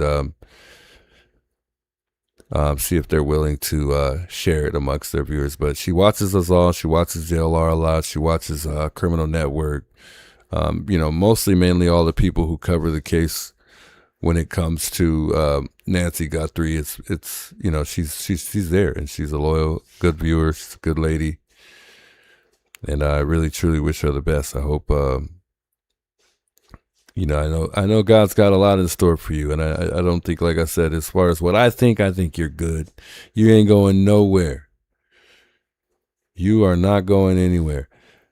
She has a goal. I think it's a 15,000. However, I told her we might not be able to make it that close to that goal, but either way, hopefully I'm able to help her, somehow reach somewhat of a goal, somewhat close to that goal. But I know it's tough, it's tough, and especially when you don't have, a lot of people to reach out to for help. A lot of us, when we would do like stuff for funeral causes and things like that, it would be we'd do car washes, or a friend of a friend would share it. There's not too many crazy options nowadays, I guess, unless you have a pretty big following on social media, which I don't. I mean, it's I'm trying to get it there. I'm trying to grow it. It's been challenging with these cases and whatnot, but I think in time we'll get there. We'll figure it all out. But that is her GoFundMe, and I just wanted to share that real quick.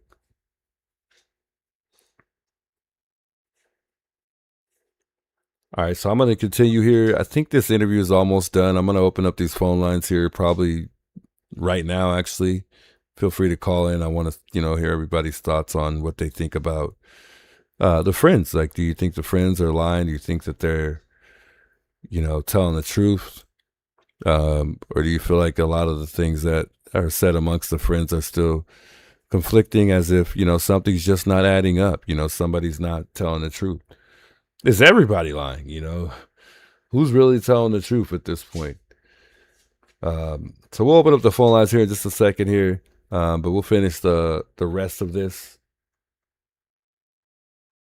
At least I think we'll be able to come close to finishing the rest of it. I wasn't even going to watch the whole thing, but I think we're pretty close, so we might as well just let it play through here. Do another little bit, but she's done well, and that's the truth. Her story is nothing but the truth.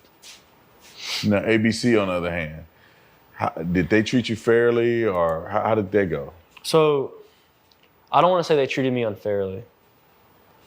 The quotes that he used in the article, he did ask me for my permission on it, and I gave it to him to an extent. I changed up some stuff, and that he initially didn't change when he came out with it. And then the voice recording, that's really what gets me, because that's what the main people are listening to, right? They're not going in and reading in depth in the article and really seeing everything. They're just going off of, what's on TV, because people don't like to read these days. But how they made that and cut a lot of my voice sounded horrible. Sounded bad. I didn't like it. I didn't like that side of it, but it already aired, so what was I going to do? Really? And at one point, I could have sworn you said that you didn't feel comfortable doing the interview on camera. Yes. And did you do that because you didn't want to be visibly promoted on television, or what? How did that? So the side of that, and I didn't want to be on camera for two main reasons. I never wanted to do an interview and get famous. I never wanted any attention, per se, famous attention. I don't care about the negative side of it. I'm doing what I think is right. I never wanted any positive attention, let's say. All I wanted to be is for my guys to know that I had their back and I got Nolan's back. And I didn't want the investigation especially on social media side, I guess, and with Ben Crump and their legal team, to go down the wrong path at all. That was my sole purpose, is to tell the truth and to clear up lies. when I talked to ABC, they wanted to do an in-person interview, and I told them no. I told them no because I'm getting death threats, and I don't like them. It is what it is. I'm not putting myself out there any more than I need to, and I'm not sitting behind a camera, and so for somebody to watch me talk about my best friend. And I told him, I was like, if you want to do an article, it's okay. I'll talk, and you can do the article on that side of it. I never originally wanted to go on TV, period. He convinced me into only using my voice, which now I regret, and I wish I would have just sat in front of a camera so you can visibly see the cuts. But they manipulated that interview pretty well. They made it sound a lot worse. And I know for a fact, most of that interview, you can't understand me because I was in tears the entire time talking about it. When he asked me about Nolan's death. That's sad. And he put it if you listen to it carefully, he cuts it and I just say die. Nobody wants to see him die. I don't talk like that, man. That's not what I said. I did say died during at one point in our interview, but I said we didn't want to see his life being taken from us, period. They didn't put that. They twisted some things around and they almost made a different narrative to where it's like, now people are coming out and lying. And it's like, man, no. Yeah, and I was wondering if you were gonna, I remember I was like, I could have sworn he said he didn't want to be on camera and they put your picture all over the news. I mean, how did you feel about that? Was that something that you were okay with them doing that, or? I kind of accepted it. I accepted it because I gave Rolling Stone permission to do it. Let's just say that he was there after dark, and he stayed there with Katie into the dark, and then eventually she left after he told her that he would get a ride home. Being that there seems like there's a lot of people that show up on this island, why wouldn't somebody help him? Like, let's just say something went wrong on the island and all his friends were gone. It was just Nolan. And it was to a point where people, did something to him. Why wouldn't there be, somebody? I would just think somebody would be on that island helping him. But not only that, I would assume that island wouldn't be safe at dark. It'd probably be pitch black. There probably wouldn't be any lights because there's no lights on that island from what I could see after looking at the island. So, and don't forget, the island is like supposedly about like 14 miles long. So it's huge. It's pretty much like a whole city dang near. So a small little city. So, I mean, it's possible that something went down on the island and no one saw, especially if it was in the dark. But, just after that call, I'm really starting to think, he made it on that boat. But, it is possible that he never did and he stayed on the island and something went wrong on this island, but and not to mention, this island, it seems like there's like little lakes, within. So, I mean, it's possible you could get into a scuffle, fall in, and I don't even know how deep these little, little lakes that we're seeing, or, to me, they look like they're kind of like little lakes. I don't know how deep those things go. But, I know that if somebody falls into water, especially face forward, they're likely to drown. I mean, they can't do anything for themselves. They're knocked out.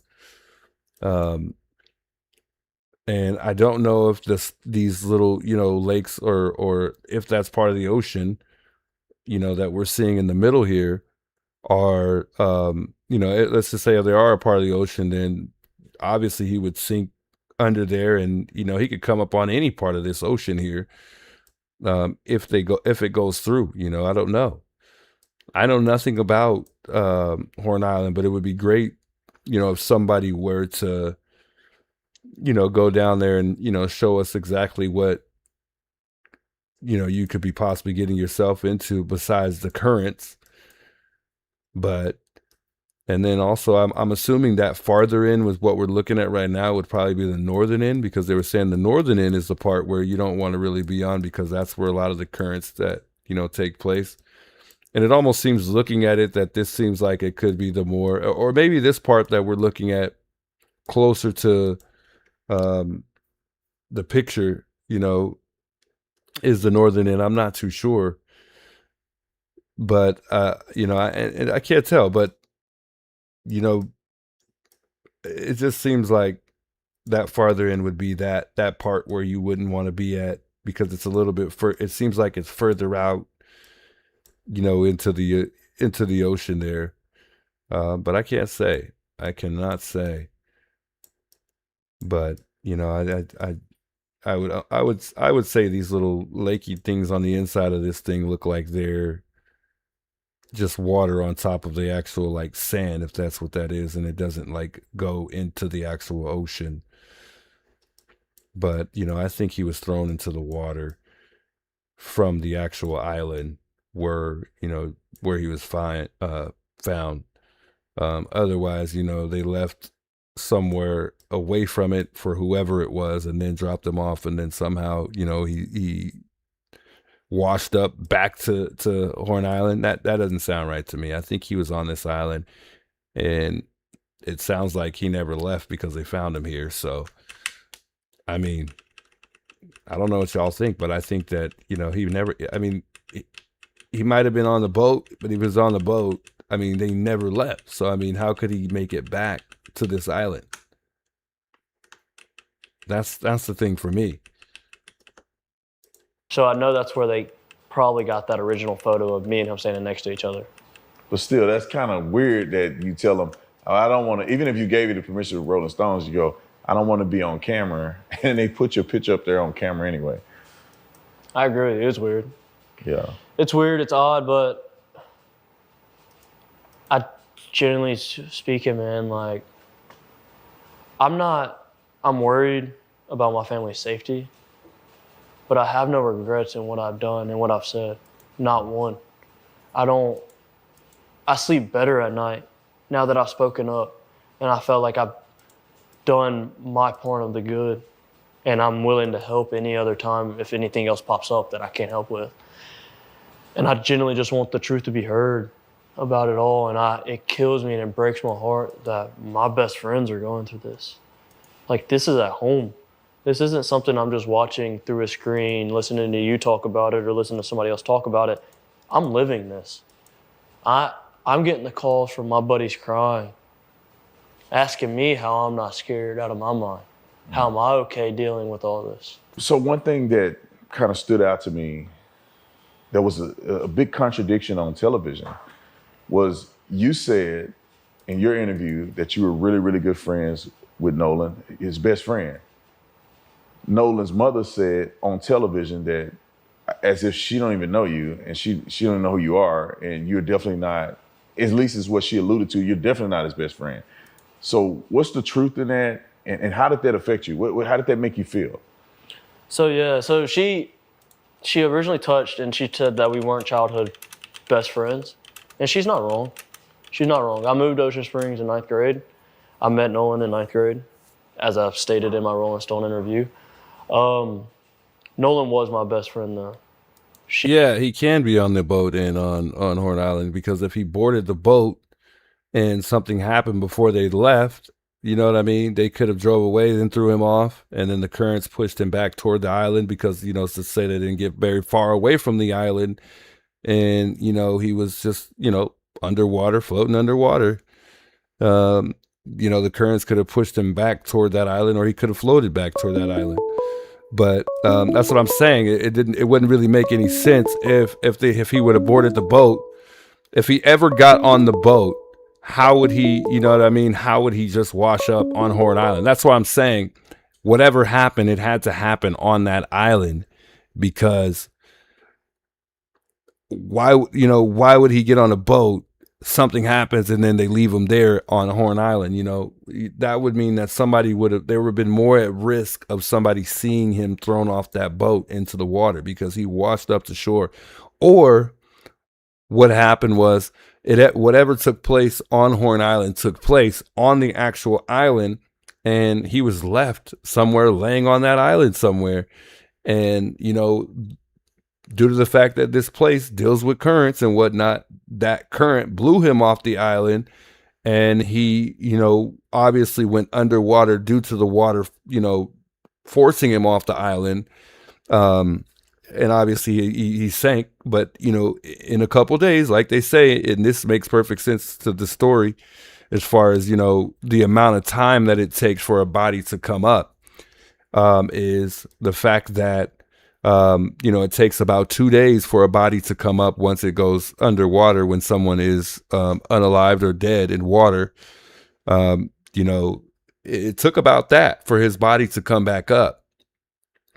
So yeah, maybe he got, maybe whatever happened on Horn Island that, led up to his death happened on the island, blew him off the island from the currents, and he, flew, at that point, he went under the water, and at some point floated back up, 2 days later. But otherwise, if he boarded the boat, I don't know if I could say that he, ended up back at Horn Island after they left, unless they went back to Horn Island at some point in time, and the GPS on the timeline doesn't say that at all, and they did this in the nighttime or a later time when the island was just, not so many people, and left him there to make it look like he never left the island. That would be to me the only logical reason that they would make, that, he would have to say he was on that boat at the time that they left, leading up to him going, somehow ending up, back at the island, if that makes sense. Somebody just called right now. I missed it, but they didn't really call very long. I was going to answer it, but they didn't let it ring all but like 2 times. Looks like it was Sweets. It says Sweets K Ultimate. It says message is Ultimate. We'll give him a call back.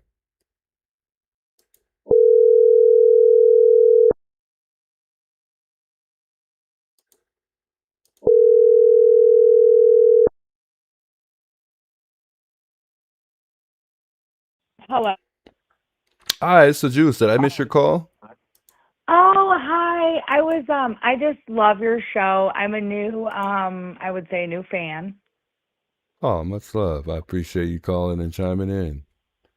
You're welcome. It's a very sad case for me. It's a tragic case to see a young athletic man come up missing, and it's sad that these kids are getting, picked on, but there's something about the case that needs to be solved because it doesn't make sense to me. And I'm not a professional investigator, and I have no experience in it, but I have lived on the other side, and sometimes people don't, if it was a murder, we'll say it this way, if it was a murder, you always want to get rid of the body ahead of time. And I'm just saying that, not that I've ever done anything like that, but it's an anxiety thing, maybe it was an accident, maybe it was an accident. Now maybe he could have got left on the island and tried to swim back and drowned. That's my only explanation why he would be in the water. Yeah. Good point. That's good thoughts to think about for sure.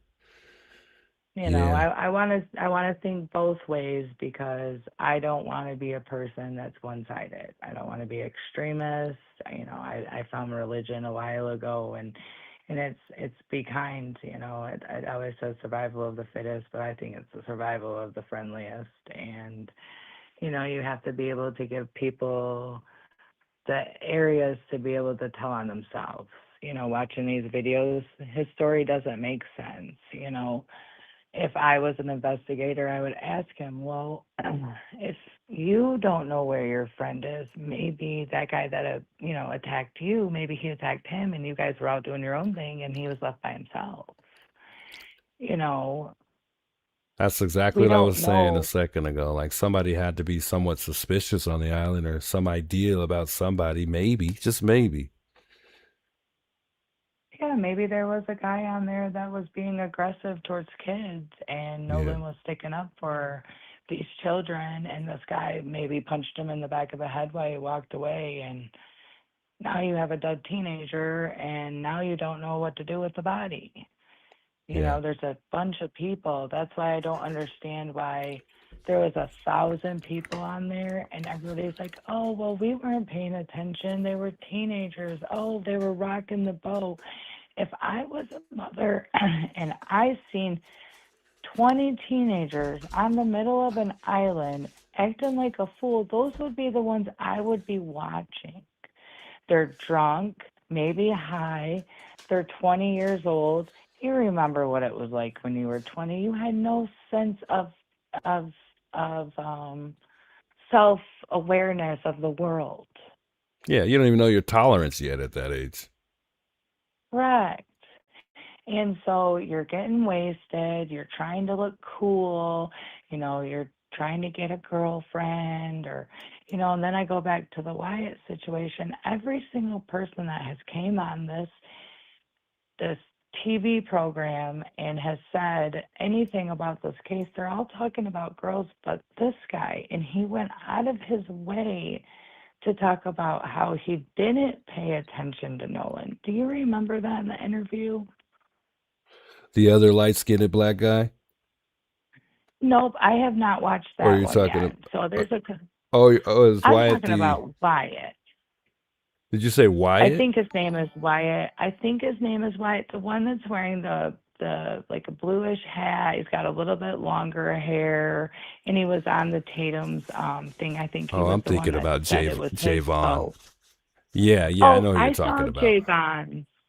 I saw a couple of Javons, and I haven't really watched it fully because it's, you know, he's talking, then people stop and talk. I wish people would just do the interview like you did. Just play it all the way out.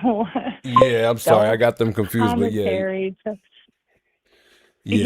Is his name Wyatt? Is that the Wyatt guy? So I don't know what they look like. Okay, so when he was talking about the bow, and then he said something about in the morning, he said, me and my buddies stayed at, I think it was at his buddy's house. Now, don't quote me on everything because I don't have my piece of paper in front of me.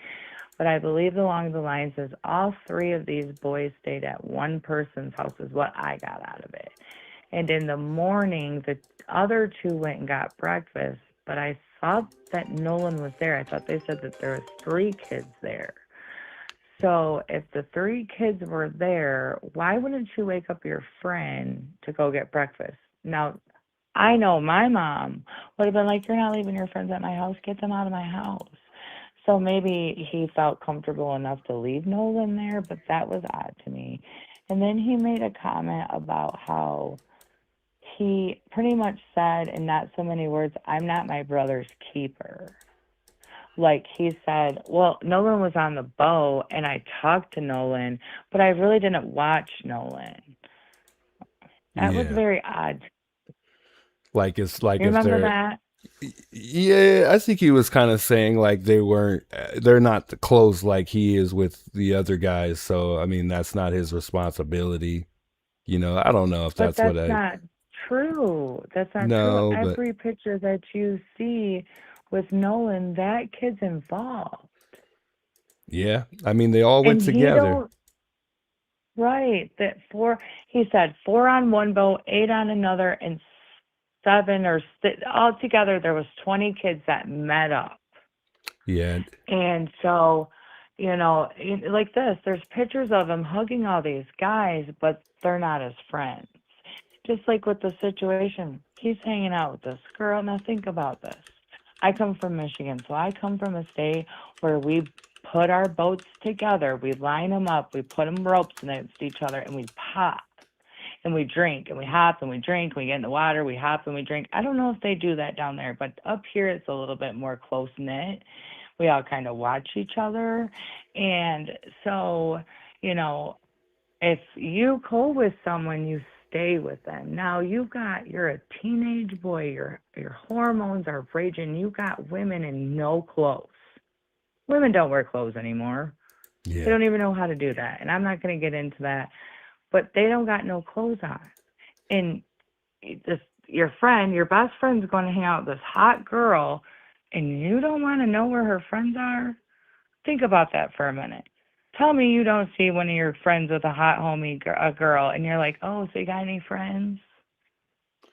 Yeah, but I don't know. To me personally, I think women are a lot better like about that, about leaving each other behind less than, men. I think men are more likely to leave their boys behind especially when they're hanging out with a girl because they don't want to, they call it, deriding or I don't know. I mean, Yeah. just men are like that But more just so, think but about it though. You're in a group of a bunch of your friends, you're partying, there's all kinds of women everywhere. yeah, It's not just, hey, we're hanging out. No, yeah, I'm hanging out with my girl tonight. We're Netflixing and chilling.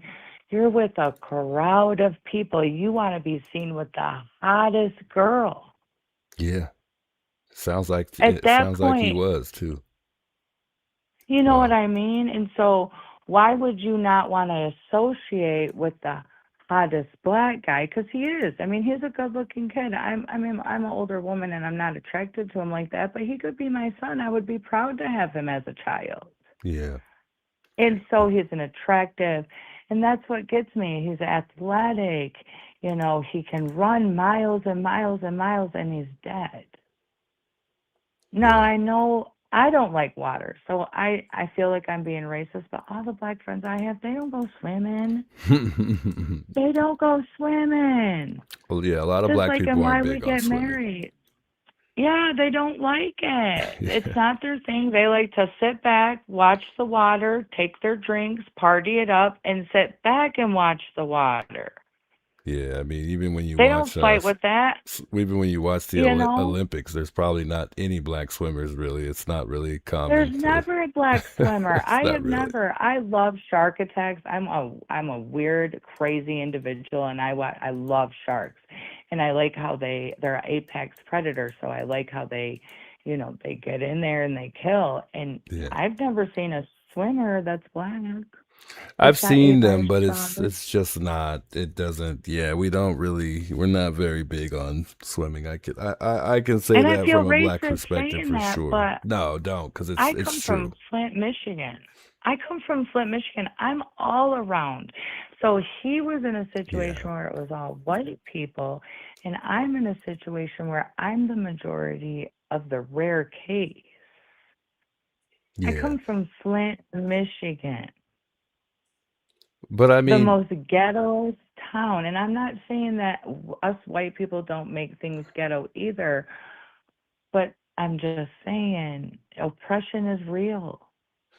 but I just think that based on the research that I've done, Nolan's been there his entire life. So I think with that being said, I mean, I think he'd be pretty familiar with the water. So he knows, I think he knows how to swim. I do too. And I do Yeah. too. I know how to swim, and I know you know how to swim. And you But could it's doggy not paddle. something that you like to do. Yeah. Right. You could survive if you needed to, but it wasn't something you're not like, oh, well, today I'm going to go swimming. I'm going to get under the water and look at all the sand. No, I've never done that. I'm not like, oh, I want to go look at coral. Yeah. I'm like, no, that stuff's going to surround me and kill me. I could die in water like that. Yeah. And also too, like I'm not gonna lie, I do have a lot of black friends who are technically white. I don't know if you know what I Oh, mean, but yeah, me I too. mean there's a lot of those out there too. And my brother himself, he doesn't really have a lot of black friends. Most of his friends are white. My brother's actually like that. He has a lot of black And friends, I but a have lot of a best you know, friend.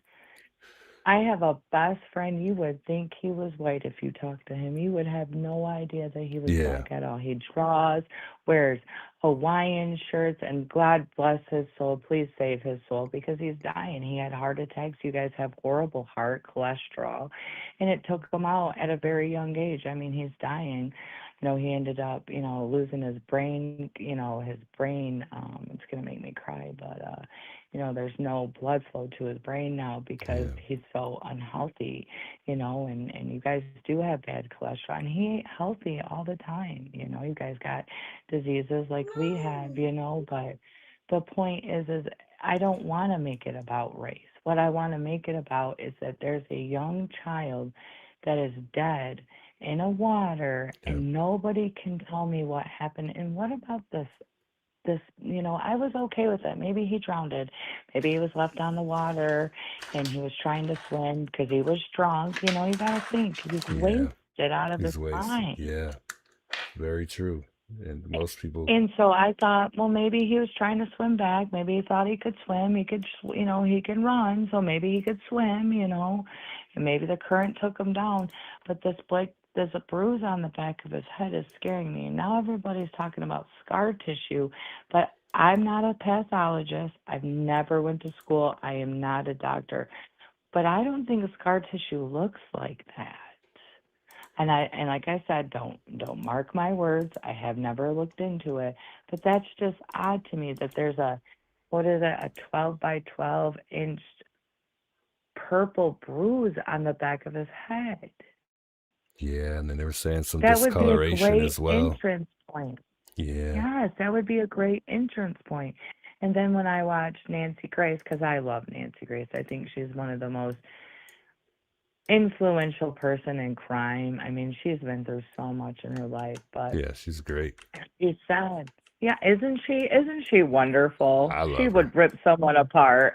She really would. But she's the most nicest person you could ever meet. She just. Oh yeah, loves Yeah. her twins. I love when she talks about her twins. Oh, me and my twins. Yeah, that's just great. But yeah, and I think the pathologist said something about, the blood sometimes pools to the back if they lay on their back, and then there was 2 nurses that came out and said that he was delivered with a face down.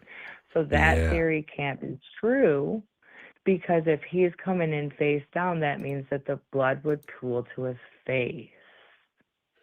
Now, I'm not a doctor, but that would make more sense because gravity is real. Yeah. Yeah, that's true. I mean, there's some people that said that they saw him when they put him on the stretcher. That he was not only mishandled, but when they put him on the stretcher, he was face down. And from what I heard, that's how they found him as well, which is kind of Correct. interesting. Correct. And I believe they caught him up by the water. Now there's new evidence of this new 911 call, or whatever they call it, dispatch call to the boating thing. Now, I didn't catch it right away, but I did hear a lot of commotion in the back. And I kept saying to myself, this little boy is not paying attention to the operator. Yep. He's more worried about with what's going on in the back. Yeah. Because he wasn't paying attention. She asked him if there was live bodies on the boat for him to tell him that there was like 7 people. Yeah. Now let's put ourselves in Wyatt's shoes for a minute. He didn't murder his friend. His boat's going under. Your grandpa's $75,000 boat is going under. You're drunk. You have a bunch of drunk kids on your boat. You know damn well your grandpa's going to chew you up one side and another because your boat is sinking. $70,000 laying at the bottom of a freaking ocean. Yeah. And leading Your up, brain wasn't there. and leading up to that call, do you feel like the boat was sinking actually before the operator even, pronounced her name? No, because when she asked how much water was there, they couldn't tell you how much water was in there. He couldn't tell you how many people were on there. The safety of those people were not that important to him. So to me, when she said how much water, like he had to think about a lie. If you're telling the truth, the first thing, if you're trying to save people and you're trying to keep people to get out of trouble, the first thing you're going to do is, all right, fat asses, get off my fucking boat. You're fucking sinking it, for one. You don't want no one on your boat. And the only people you want on the boat is the people that's trying to tread the water. Now, I don't know anything about what he was talking about. That was boat terms. I don't know anything about that. That's a man thing. I don't know none of that stuff. But I bet you if I talk to someone that is, like I have a friend that has a fishing boat company. I bet you if I got a hold of him, I bet you he would be like, oh, da-da-da-da-da, this is what he's talking about, yada, yada, yada. But because he doesn't know how many people are on his boat. He don't know how many it's sinking. You know, there are things like you should be paying attention to if you're a captain of a boat that he was not paying attention to whatsoever. Right, and they could just hop off and wait for them to get everything under control. You know, it really shouldn't be much of a panic, you would think, you know, if they could just hop on the island and, you know, wait till they get everything situated. Right. Right. And that was not the priority. And then he said a very, very, very dumb thing. Sir, how many people are on your boat? Or how many adults do you have on your boat? 0. You have 0 people on a boat that's floating in the middle of the water. That's sinking. He said about 7. He said about 7, but he didn't say, So he you know, said it still like wasn't an exact number. 7. Or like 7. Yeah, I mean, it wasn't even Like an exact number. 7. He couldn't even briefly do a quick count real quick. No. You know. Well, he did. 1, 2, 3, 4, 5, 6. He stopped at 6.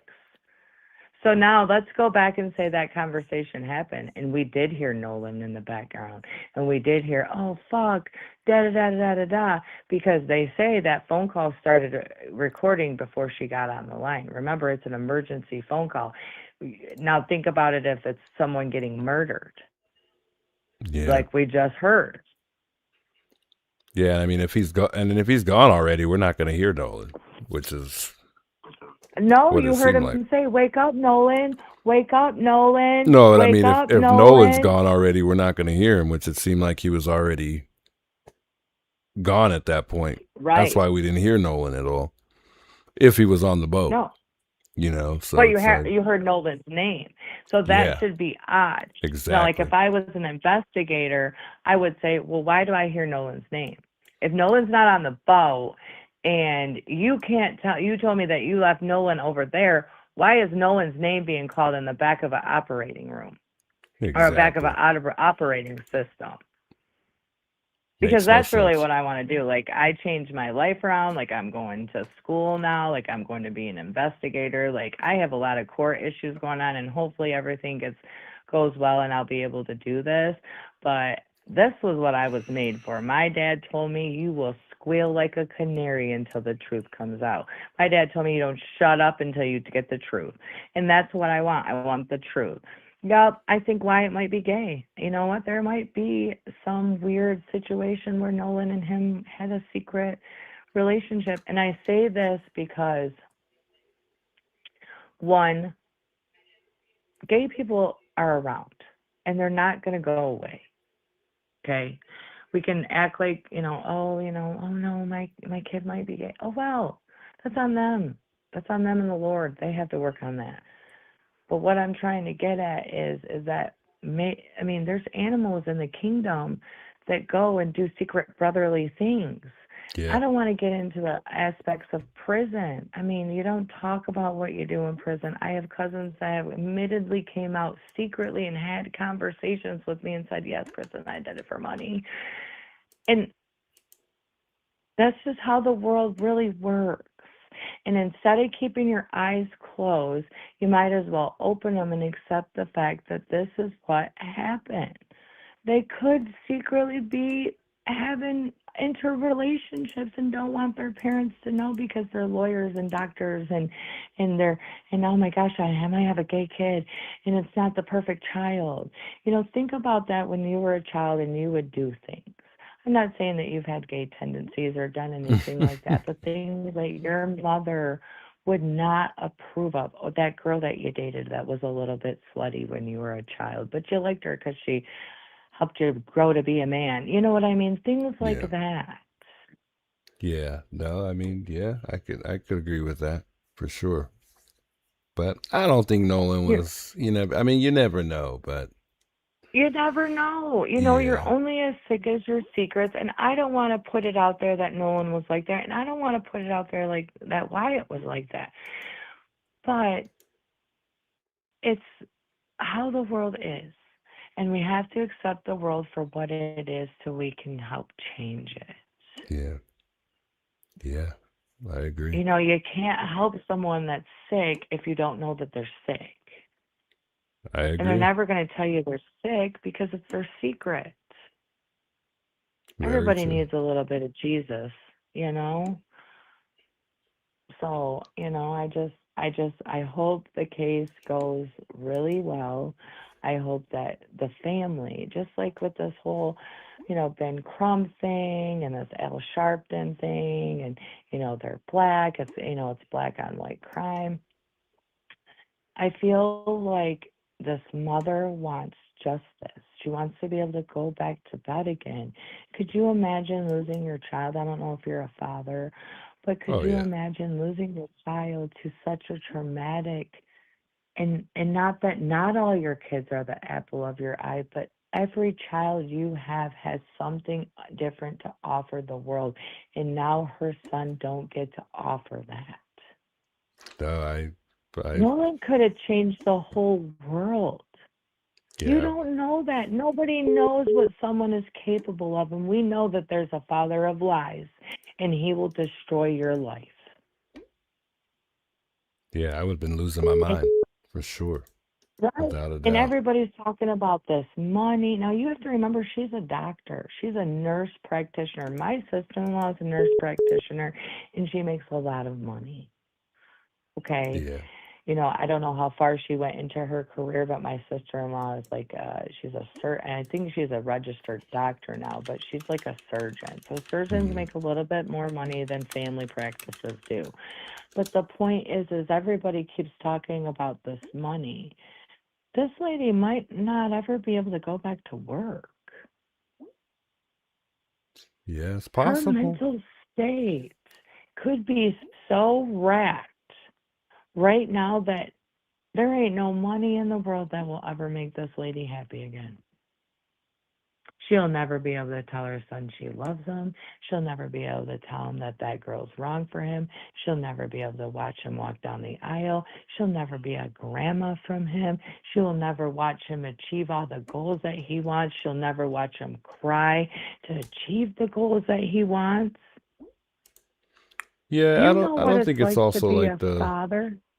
I don't know if it's just the money part of it. I think it's also the fact that they're appearing on so many different outlets too. And I think it's just the fact that, when somebody's grieving, Do how do I you think sit all that that to the the side civil to rights lawyer, sorry to interrupt you, do I think the civil rights lawyer was a little rough? Yeah, might be a civil rights case. It might not be a civil rights case. But the money thing, I'm sorry, but there ain't nothing in the world that will ever bring your child back. Maybe she did it wrong. I don't know. At the end of the Yeah. day, she has to make that up with the Lord. But my opinion is she lawyered up. She got someone that's going to fight for the justice. And I'm telling you, if Ben Crump comes out and says, you know what, it wasn't a civil rights case. It was just a case of maybe two lovers. Who knows?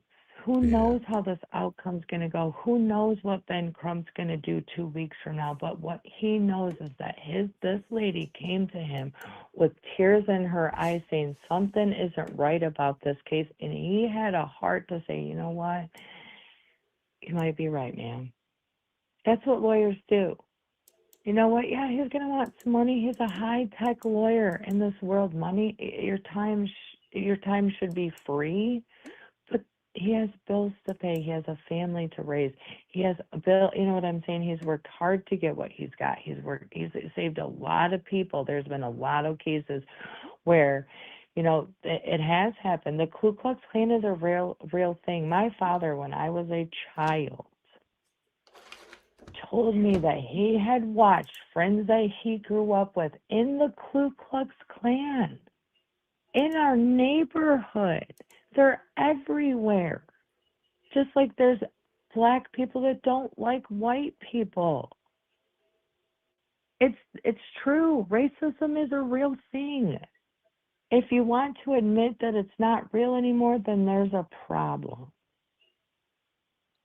Yeah, but like And the kid I'm was not saying gonna. in the interview, I think that, they might have called the wrong lawyer for this specific, considering the state that they live in, maybe they did call the wrong. I mean, you got don't to know be how Ben honest. Crump is even going to be able to be the lawyer because he's not from that state. You're going to have to go get certified in that state.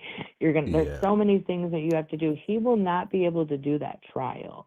And I don't think he understands that. I don't know if he thinks that he's going to have to be pardoned because of that. But you're not legally able to do law in the state of Mississippi. You're like from Alabama, and my friend that's a YouTubian, that's what I call you guys. You guys are the YouTubians. You guys are the real newscasters. You know, she said it. I don't know how he's going to do it. He's not even from there. I think he's from Alabama. He might be. I mean, it's obviously something we don't know that he does. I mean, I'm sure he'll figure it out, but I honestly think that he is. I mean, it's always going to be race with him because he only handles black cases for the most part. You don't really see him representing white people. So, you know. Correct. But I'm going to, and I'm going to say this, and I'm sure I'm going to be booed by the white people, and I'm going to have to, and we can go back. Oh, well, you can go into each state, and each state has lynching, blah, blah, blah, blah. You know the last time there was a lynching in Michigan? 1855. You know the last time there was one in Mississippi? 1964. You're right. Some states are a little bit farther. I think I lost you guys for a second. Sorry, guys. And your state is not one of them. Sorry to break it to you, but that's the truth. Now, I'm sure there's white people in Michigan that do KKK, but the majority of them are okay with being in a mixed society. Just like, I don't know if you know a lot about, I'm sure you do know a lot about Harriet Tubman, but Harriet Tubman could never read. And she was the biggest movement for black people because she saw something that she said she went into a utopia where there was white people and black people. I don't know what town this was back then, but she said she seen it. And she said it made her heart melt. Yeah. And so when you can see something like that and see that there's a dream that could actually be where we as brothers, because I'm religious, I might not have, I might not have the same body parts as you do, but you're my brother. And I love you.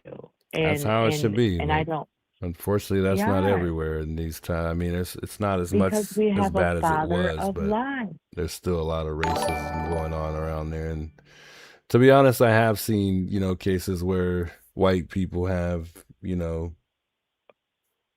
beat up the black person. I mean, and Crumb's covered a lot of those cases and those when things like that have took place. And a lot of times it happens with police officers, unfortunately, but I mean, it's still around for sure, but I don't think it's the case in this situation.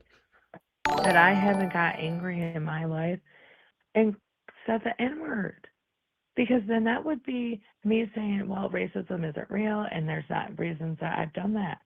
Yeah. I have, and I'm not going to say it. I'm sure you're like, that stupid cracker. You know what I'm saying? Like, there's been times, like, I watched a guy and he's like, look at that white devil, because I've lived in a society where I have been oppressed. And when you're oppressed, it's easier to look outward instead of upward. Instead of going, God, I don't understand why you're doing this, but I'm on your side. I get it. I know why you're doing it. You're making me a better, stronger person. But it's easier to go and look at the people that are laughing at you and going, well, ha, ha, ha.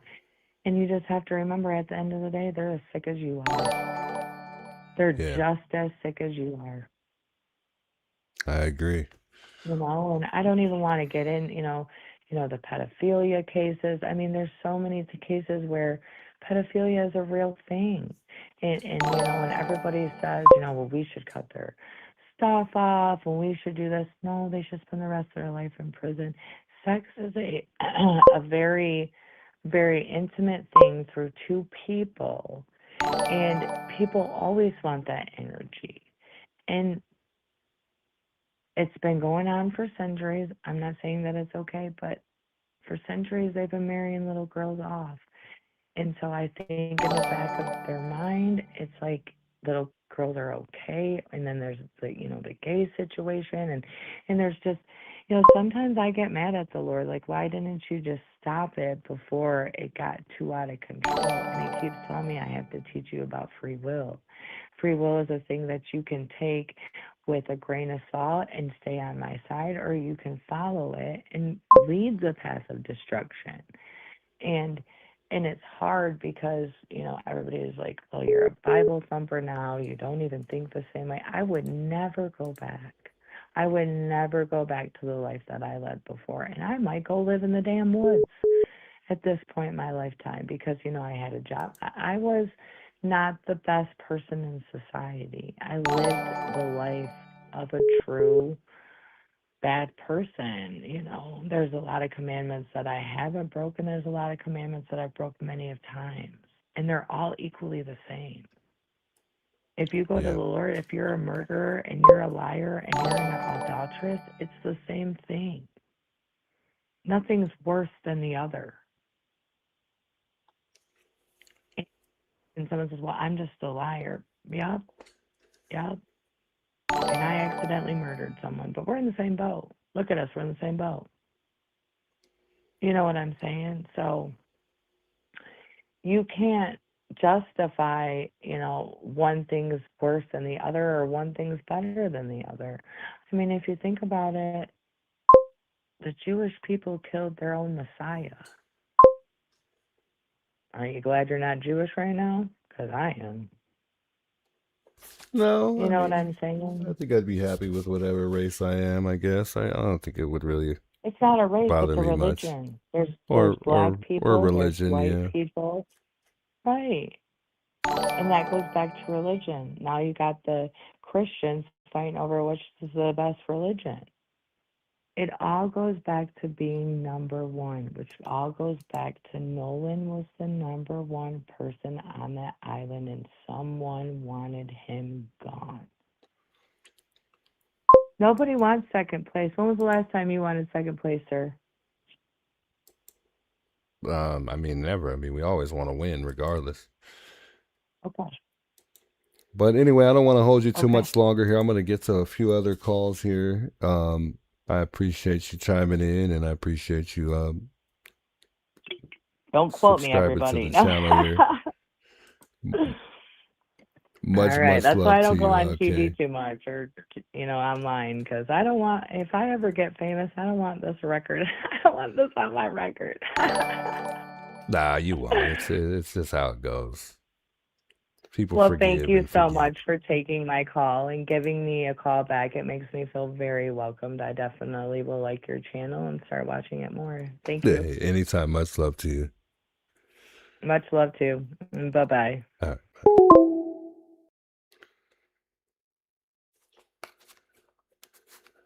Yeah, it was so many angles. It was kind of tough to follow with some of the angles given, but shouts to her calling in and sharing her thoughts, expressing her thoughts and whatnot. Yeah, it just sucks that it has to be. We have to even consider even talking about, you know, race in this situation. To me, I just try to, you know, leave it out and, you know, focus on, you know, what would have really went wrong. That's all that matters to me is what really went wrong and what, you know, what would have led up to this, or, you know, just whether or not it was an accident or not, you know, and if it was an accident, what would, you know, what would anything need to be covered up for?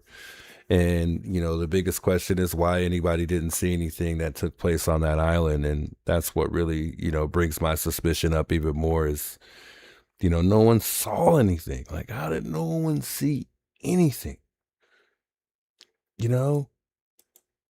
So it's just like, it's almost like you want to think like, you know what, he did leave on that boat, but at some point he was taken back to that island to just make it look like he never left, you know? Shouts to everybody with all the jewels, man. I appreciate all the jewels, man. We've been rolling with the jewels here. Insane. And then somebody also came in, I believe we had a $2 super chat there from Quentin Broom, man. Much love. He says, Hustle Juice, LOL, man. Much love, man. I appreciate it. But anywho, phone line's up. We'll take a couple more calls. We're not going to go too crazy on the calls tonight because I know it's fairly late. I'm definitely very much so going to be live a lot earlier tomorrow. I'm not going to be streaming late tomorrow. So either I'll be on stream tomorrow covering a case, or I'll we'll be covering the case regardless. But either that or I'll be out doing flyers. But I think either way, I might still do late night streams, and I'll stream twice a day. But for the most part, right now, the goal is to just be on a whole lot earlier. But everybody was live today, guys. Everyone was live, so it was just like, the best thing to do is just stream a little later, just because there was so many people live today. But I guess that don't matter too much. I guess we stream when we can stream, right? But I think it makes it tougher for us too, view-wise, and it makes it harder for people to decide where they want to go watch. But anywho, here. This is Juice. Hey, Juice, it's Ange. Hey, how's what's up, everybody Ange? doing tonight? I'm doing all right. How you doing? Oh, been up all night with a headache and then started watching you. Uh-oh. But I wanted to thank you for posting that on there for me, and I just got done with that, and I'm headed home to take my meds Headed and lay home this down for a late? little bit before I have to. Huh? Headed home this late? What time is it for you right now? It's almost 7 o'clock. Dang. So wait. I watch Dad every night, and I'm not giving it up until I can't do it no more. I'm hanging in there. So where are you coming from? Where you go? Did you just go out to get something for your head or something, or? No, I left Mom and Dad's house, and now I'm headed to my house. Oh, okay. I thought Dad was living with you. I live about 25 minutes from my Mom and Dad's house. Yeah, okay. All right. Yeah, I didn't know you were still out and about. Every night. Yep. But I wanted to call. I heard something on that interview. I'm not going to go all into a bunch, but I heard something in that interview where he said when the boat was sinking, he had somebody go in and pull the plug. Well, if the boat is sinking, why in the world did he have him pull the plug? It's going to sink even more. Yeah, I didn't Why understand didn't he that just part. have one check the plug and screw it back down in there instead of pulling the plug? You know better than I do. I don't know anything about boats. That's the thing. I don't know nothing about boats at all. Well, I used to go boating at Indian Lake and on the rivers where we lived, and you don't pull a plug in a boat that's sinking. You check the plug because 90% of the time it's the plug that's, leaking or whatever. This is Angie here that I'm showing here on the But GoFundMe, by the way, that guys. was my, that I took from when the one kid was talking and I think it was when the recording was going on too, that I heard that and I about fell off my chair. That's crazy. Well, that's good to know because I didn't know anything about what was, what the heck was the reason for to go in the water and pull any plugs. I was, I didn't know what to think at that point. The water's going to come in. You should just bucket the water out, around the plug and around the battery compartment. You can bucket it out just to see where it's coming in at. Interesting. So that threw me off, but I just wanted to call and get a hold of you before I actually got home to take my meds and then lay down for 2 hours and then back to the doctor's. I go at 9:30. So aside from that, how you been feeling lately, though? A lot of headaches and my right leg. I can't feel where, the bottom of your foot, where your ankle is. I can't feel that anymore. But aside my right leg, my right leg's bothering me and real bad headaches. But other than that, I'm hanging in there. And then, aside from that, or did you, did they? I know it's a tough question, but did they give you any time, a time frame that you would live, or They're seeing with this disease, this blood cancer. It's called PV, so if anybody's asking about it, they can look it up. There is no cure for it. What it is my bone marrow's making too much blood. My white blood cell count is good. My red blood cell count is good. But my body's just making too much blood in my bone marrow. It's basically almost like suffocating your heart and your organs. So they're going to take blood just like you would donate your blood, but they can't use my blood for anybody else. I do that every 2 weeks for that, and then they're talking about maybe starting me on a medication. It's not chemo or anything like that, just to kind of help keep me along. You know what I'm saying? Yeah. Dang. But they're saying anywhere from some people live 10 years, some people live 2 years.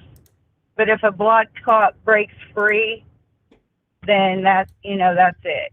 Yeah. Man, I'm sorry to hear So that. I will be able, the doctor told me yesterday when they called to check on me, they told me that I won't be able to fly to Arizona this week. Yeah, I remember you telling me. As soon as my first treatment, hopefully I'll be on the plane the weekend after the 10th to come down that way. Yeah. But I'm not going to stop. That's Yeah, one thing. I'm keep not living your life. I've Don't rush it either. for- We're not going anywhere I've here. been on the stage because I want to go down there.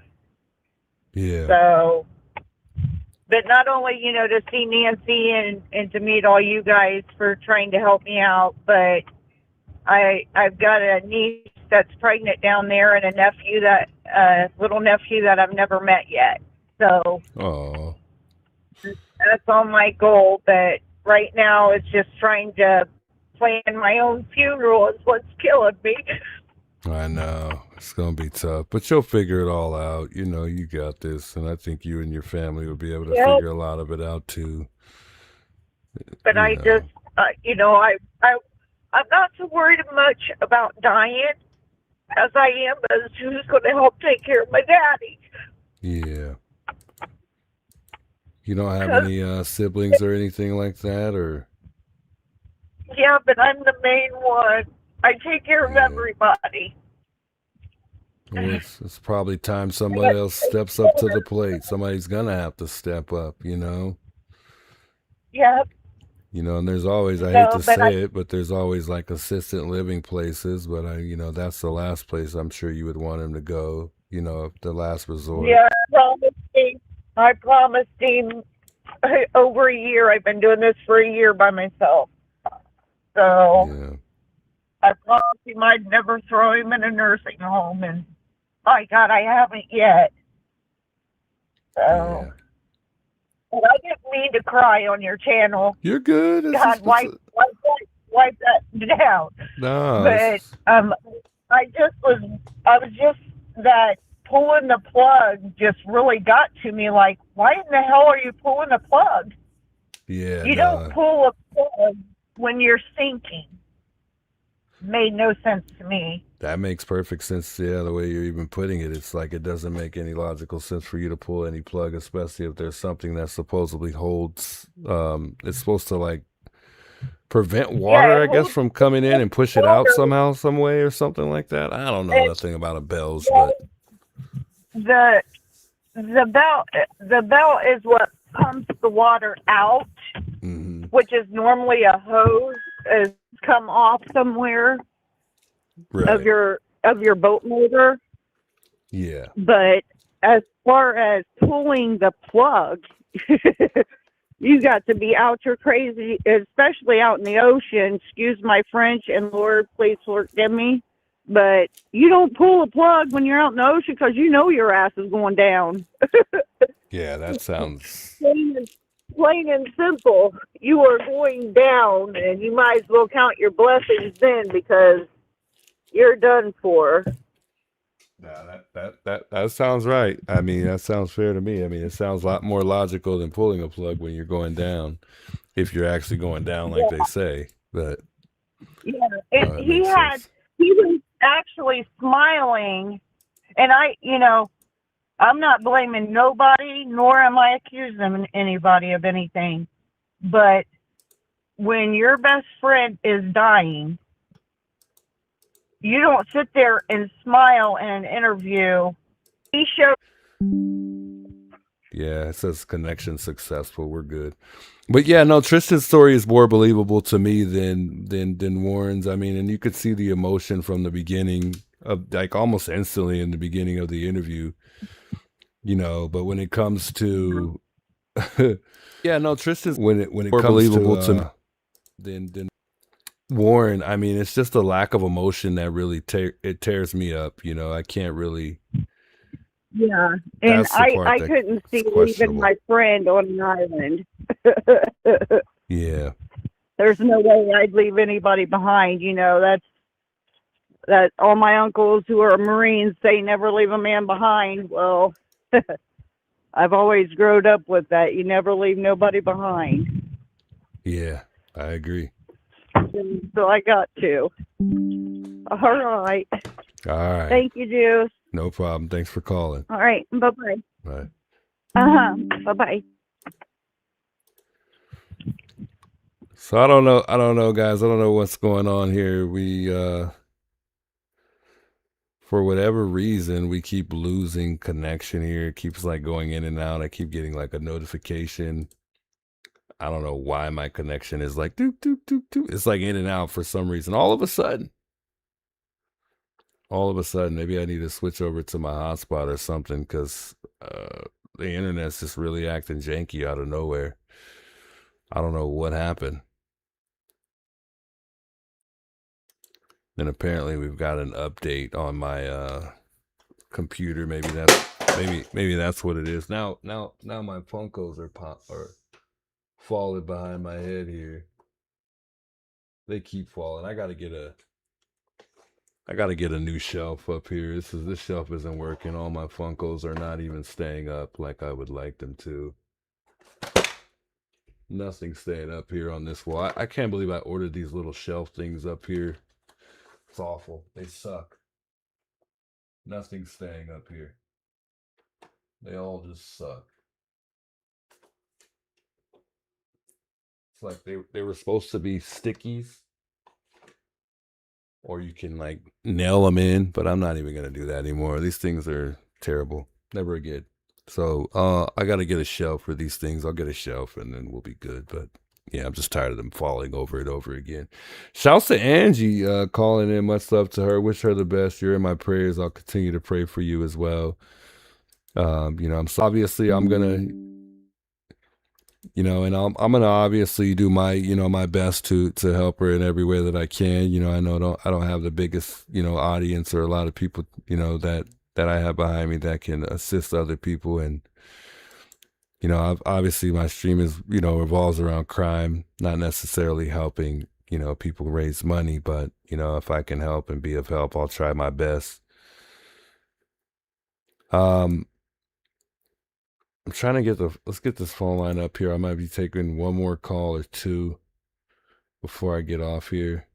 My stream just keeps losing connection, so I might just switch over to the Wi-Fi here if this happens again, because it ain't working very well for me. Or we'll just end it here and continue tomorrow. Yeah, my girlfriend says it's bedtime, man. Or else, Juice, you're getting in trouble.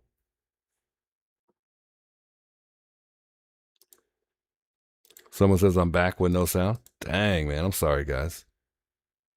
Yeah, maybe just close it out and then come back in. Just close it out and then come back in. It's probably all you got to do. You can't even hear me, so I guess let her know in the chat. Yeah, I keep losing signal. I don't know. My internet probably needs to be reset. And we'll call it a night here. Let me see if I can answer this call here. And we'll call it a night here. Let me see if I can answer this call here. I think we're reconnected. I switched over. I don't know, guys. Let's see. It's the juice. Hi, Juice. Hey, how you doing? Hi, how are you? I'm doing all right. Yes, I wanted to know, when did you go live again? I just noticed your number says Las Vegas. Yeah, I'm actually in Tucson. It's just my pretty much like my burner phone number, like it's not my actual number. It's just a number I use to take calls and people could reach out to me on anytime. Can you hear me? Yes, I was Okay. calling in on that. Yes, I can hear you very well. Can you hear me? Yeah, I just wanted to make sure we were clear because I switched Can over. you hear me? Yeah, I can hear you. Yes, I was just calling in. I like your patience when it comes to people. You have a lot of patience. And I just wanted to chime in on it because I've been very much following this Nolan case for a minute here. And I tell you, Juice, you know, if it looks like a duck, it quacks like a duck, and it walks like a duck, it's a duck. I've heard that one You know before. what I'm saying? It is what it is. You know what I mean? You know, at first, you know, you can just tell there was a lot of stuff that went on. But when I heard that audio on that boat, I mean, this ain't what nobody said, it's what they said. Yeah. You know, this ain't her saying, this ain't race, this ain't about racism, this is about not anything. It's what they said. You know, and I believe that they didn't realize, and I didn't know, when you call in, be careful, don't be talking. Because you're being recorded, it appears to be, soon as you dial the number, whether the person picks up or not. Yeah, You know what I'm saying? Yep. And I think, Juice, they didn't realize that they were being recorded when they were coming up with a plan and a plot. And this is my thought, and this is my theory. You know what I'm saying? When you study something long enough, you got to make it make sense. I'm 62 years old, be 63. Ain't nobody was born yesterday. You know what I mean? Ain't that the truth? When it makes sense, you know, you got somebody on the boat talking about he's dead. Then you got him on the boat talking about, oh no, Nolan. Get the F up. Wake the F up. You know what I'm saying? Then you hear a thump and it seems like they dragging a darn body or something. You know, I'm not understanding when you're sinking. Yeah, and it's like, You what know did what they I'm saying? I do just after think that that- point, you know? Like, what did they do? Exactly. I from believe then they put on? the body over there on that island over there where they say they was at, whatever that thing they pulled over. Juices just don't add up. And I'm not understanding the officers there. I'm not even understanding Officer Tate. I'm so upset with him. And it's not about because it's a race or a black thing. Officer Tate, you were a police officer. You ain't dumb. No. You're not dumb. You know this don't make sense. My granddaughter could figure this out. And a police officer is You know what I'm biased. saying? Usually they play, you know, they kind of try to understand both sides before they take a side. You know, they try to investigate and figure it out before they just make a quick judgment on, you know, who they think is, you know, innocent or not, you know. That's what I'm saying. And I just believe that the Lord, I'm a strong believer as a pastor. I'm a believer in the Lord. And I just believe that God is tired of all this mess. You know what I'm saying? And see, you done got yourself caught up into something. Then you ain't going to jail. Nobody, that, like the judge said, Morris, whatever his name is, Judge Morris, I love his ethics and what he stands for. You got underage people drinking. You got them operating vehicles. That's a darn DUI. And get this, You're operating a vehicle, a vessel. Get this too. Nolan wasn't reported missing until 11 p.m. Yeah. And why are they You know, they didn't make sense. Why would they be going out? You know, why are they going back out there to look for Nolan at you know, the next very day instead of going out there back that night? You know, since they are the ones who left him behind in the first place. You know, I don't understand why they didn't go back out there sooner. Exactly. If they were so My concerned. philosophy is Nolan got on that boat. Nolan left when he told Katie, I believe, and this is me, I believe Nolan got on that boat and something happened. They all intoxicated.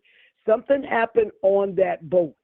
Nolan left that island. I've been saying this. There is no way Nolan got in the water, and you're going to tell me that the earth lifted up the water. The water kept his body 2 days. Go take him back to the very same spot where he was allegedly at. You know what I mean? I tell you what, I'm in Tampa, Florida, and you got Chad Clark. Keeps cutting out and cutting in, cutting out. Keeps saying disconnected, connected, disconnected, connected. I don't know what's going on. Ma'am, you there? I don't know what's going on. Hello? Can you do me a favor and reset the... Hold on, let me reset my hotspot real quick. Hello? Hold on. The internet just keeps going in and out, in and out, in and out. I don't know what's going on. Maybe this is her calling back. Let me put on my hotspot for a second and then I'll try to wing it for now. Are you there? Yeah, I'm here now. I'm sorry.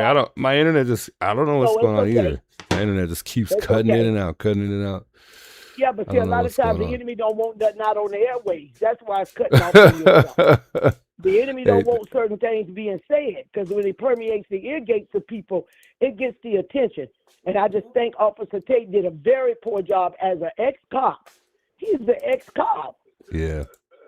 What kind of crimes were you solving? You know darn well these boys sitting on this couch too comfortable and not telling the full fresh truth. Now, I know Tristan, he had more sorrowful and empathy about the loss of his friend. I believe that. I believe that more than I did Warren. You know what I'm saying? And then these guys are on the boat. You know what I mean? The people, it's all over the world now. Now, I'm going to see what these officers do. The FBI do. You know what I'm saying? Ledbetter do. The DA do. This ain't what nobody said again. If it look like a duck, it quacks like a duck, it sounds like a duck, Juice. It's a duck. It's a duck, yeah. That boy was on that boat. I've been saying this, Juice. That boy had morals. That boy had, he's never left and went out with them. And this ain't his first trip for what they say on the boat. Yeah. Wi-Fi. I think I lost her again. So I might have to give her a call back and then we'll end it there. Because nothing is working properly right now. So what I did was I went ahead and reset the Wi-Fi.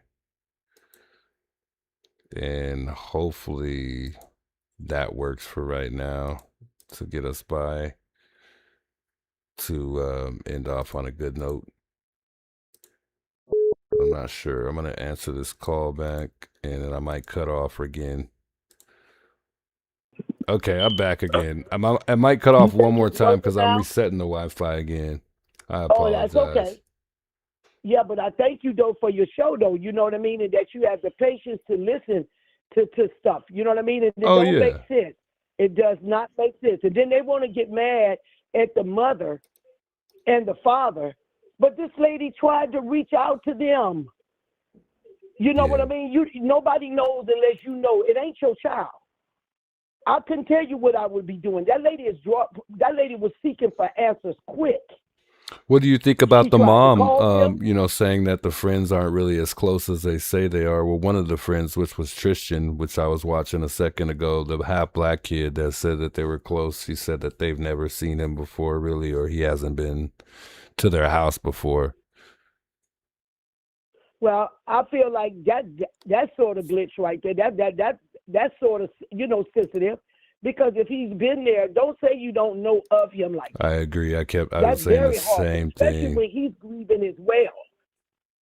You know, you can't judge a person's grief. And evidently, he has a lot of love for Nolan. Now, if this man has parked his car at your house, this man has taken your son to school, this man has literally, he don't have to be at your dinner table or spending the night in your place. But I wouldn't have never said I don't know him. Thank you. You know what I mean? That's exactly what I said. I would have never said that. I would have never said that. Give us something. It don't have to just be simply that. I mean, if he can prove that he's been there all these times, I mean, they got to be somewhat close, you know. You know, they don't have to. Right. You know what I mean? And he even met her halfway by saying, you know, she's right about the fact that we're not childhood. we weren't childhood Right. friends, but we, became close from the moment that we met. That's what I at least got out of what he was getting at. But Right. yeah, that's Right. awful to me. Right. It's pretty messed up. I don't think I would have said that. If anything, I'm going to say is, I know of Tristan. I've seen his car at my house. I know my son, him and their friend and I, the boys say they came to Florida. Yeah. Him and Nolan came to Florida. They traveled together. They traveled together, yeah. Yep.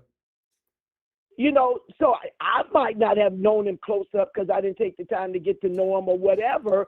And probably Nolan has probably a lot of friends. You know what I'm saying? Both white and black. Because it appears to be he wasn't racist or anything. He just loved people, just care about people. You know what I'm saying? But I would have never just made it blatantly to the point where I would have said that I don't even know this guy at all. Because we never know who our kids know. My kids don't know everybody I know. Ain't that and the if truth? something, God forbid, something happens to me, Juice, and people show up at the funeral, you can't tell nobody that they didn't know their mother. You feel like she's lied multiple times? Because you don't see them at my house don't mean I don't know them. Yeah. So that's all I'm saying. All this confusion stuff, and I think Ben Crump and I think Reverend L. Sharpton, they are very much aggressors for the truth. You know what I'm saying? And like I said, if you ain't did nothing, you ain't worried about nothing. I don't feel no intimidation about them at all. I just think they're shaking up a little noise around there because Mississippi is known for the stuff that they just permit to go on. That's exactly. And you can't get mad at people because they feel the way they do about your town, then clean it up. Clean it up. Man, I like you already. You feel like Mississippi. This lady is speaking what facts. You getting mad about because people got to be about Mississippi. And to me, Mr. Ledbetter is just too comfortable with this. I watch him on the TV. He's too laid back. That wouldn't have happened here in Florida. I'm telling you right now. You talking about that wouldn't happen here in Florida. They loading everybody up. Who'd you say was too laid back? You talking about Warren? Ledbetter. Officer, the police officer. Oh, you're saying he's too laid back, Tatum? He's too laid back with this. Yeah, he's not aggressive at all with these questions. He's kind of just asking them. Tatum too. Oh, you talking about Warren? Yeah, he's sitting up there like you trying to develop some friends around here. So like this boy has lost his life. Like if he didn't lose anything, like it's just someone he knew of, not someone he really knew and he had a personal relationship with. Yeah, that's exactly how I felt about it when I saw the interview with Warren. I thought he was just, I don't know. There's just the lack of emotion is what beats me the most. I mean, anybody who loses a close friend, you're gonna feel it. I wouldn't have did an interview like that. I wouldn't have. Then you get up and you get mad. He was on one channel. He got mad with one of the civil rights attorneys, as if he was there on the boat. And you don't even have to tell me what you're going to ask me if it's about my friend. Let's go. We interview about my friend. I'll tell you everything. Let's go. Yes. Ask me whatever you want to ask me. Go.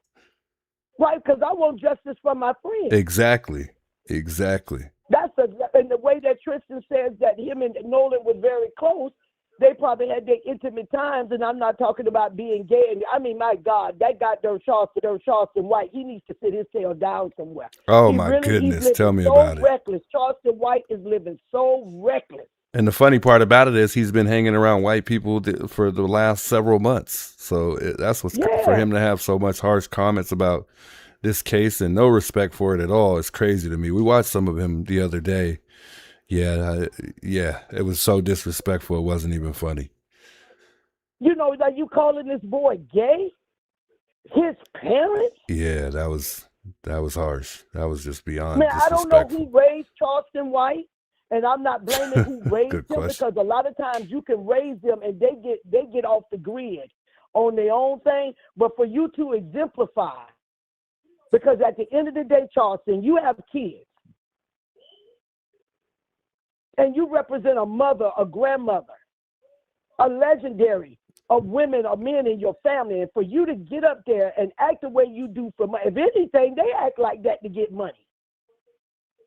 Just to keep people, I don't listen to them. Every now and then, you're a pastor or whatever, but I don't sit up there and engage into that. I don't, Juice. I'll probably I never don't. listen to Charles ever again, to be honest with you, after that. No, I mean, no, that did it for because the me. way you are living reckless. You out here like a loose cannon, and for you to be in the eyes of the public, I don't care whether you black, white, pink, yellow, or green.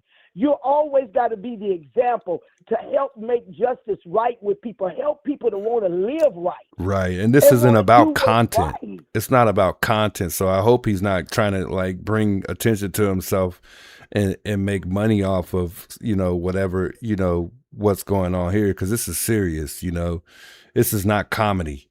So I don't know what he's No, thinking or what he thinks this is, but that was just beyond more than disrespectful for right, me. right. And you getting mad at Ben Crump because the lady went there, her and her husband, they are trying to get some help. I have lost my son. My son is dead. Yeah. I know he didn't die on his own. I know he didn't drown. I'm trying to deal with the officers. The lady had to go and find the phone. Then you take your time bringing the phone. How obvious does that look? The next day, when I lost my girlfriend, my best girlfriend, I couldn't even eat for weeks. Yeah. You at a Waffle House or wherever they was at, the next morning sitting around like it's a holiday. Yeah. Yeah, I don't get it. I'm going to be out asking questions. I'm going to be out doing some things, Juice. I agree. It don't make no sense. It's what do you think about the parents, like, going and taking all these interviews with all these different major outlets? You think that's something that should be, necessary for the parents to do? As far as Nolan's parents, they're pretty much taking every interview that they get offered. I think a lot of times for me, because I really can't speak for them, because I've never lost a child that tragic. I think that they're going on every outlet just to be out there. Who knows something, man? Good point. You know what I'm saying? Who knows something? Because it couldn't have been my son. I'm going to be at the sheriff's office out there camping out every goddamn day. I promise you I would. Good point. I'm going to be at that DA office every darn day. I promise you if I would. And I just believe, because I don't look at things as always being a negative. These people are grieving, Juice. They're trying to find answers. The first thing the lady said, and you remember, if you watched it like you said you do, Juice, the first thing they said is, we just want to know why our baby did not come home. That lady wasn't talking about no racism. Not at all. That's the first thing she said. No. We just want to know why our baby did not come home. Not only that, she's clarified at certain times that she doesn't want to make it about race. She's been pretty straightforward about that, and she's also even did stuff she didn't have to do, is even reply to some of the disrespectful comments about her. So she's done more than enough as, someone who doesn't even, need to acknowledge some of the stuff that's been said. So I mean, I think that she's trying to be in the medium, Juice. She's trying to stay in the middle. And they've even reposted this lady things. is really not accusing nobody of nothing. If you think about it, what she is accusing them of is, why did I have to track this phone? Yeah, the stuff that don't add You knew up. when y'all came back, you didn't have him with you. Yeah. In the beginning. But I've been saying this, Juice, forever. That boy was on that boat. I think so too. And as a mother, I'm accusing everybody because I want to get to the bottom of it. As a father too, the same. I'm accusing everybody. I don't care. I just need to know. So I just need to know. Even if you tell me the truth 3 times, I'm still going to accuse you 4 more, right. Just to see if there's anything that you might just bring to the table that you didn't before. I'm gonna keep giving you chances to tell me the truth, until I figure out you are or not. But it's gonna probably take right. You just want to make this make sense. Make it make sense. Yep.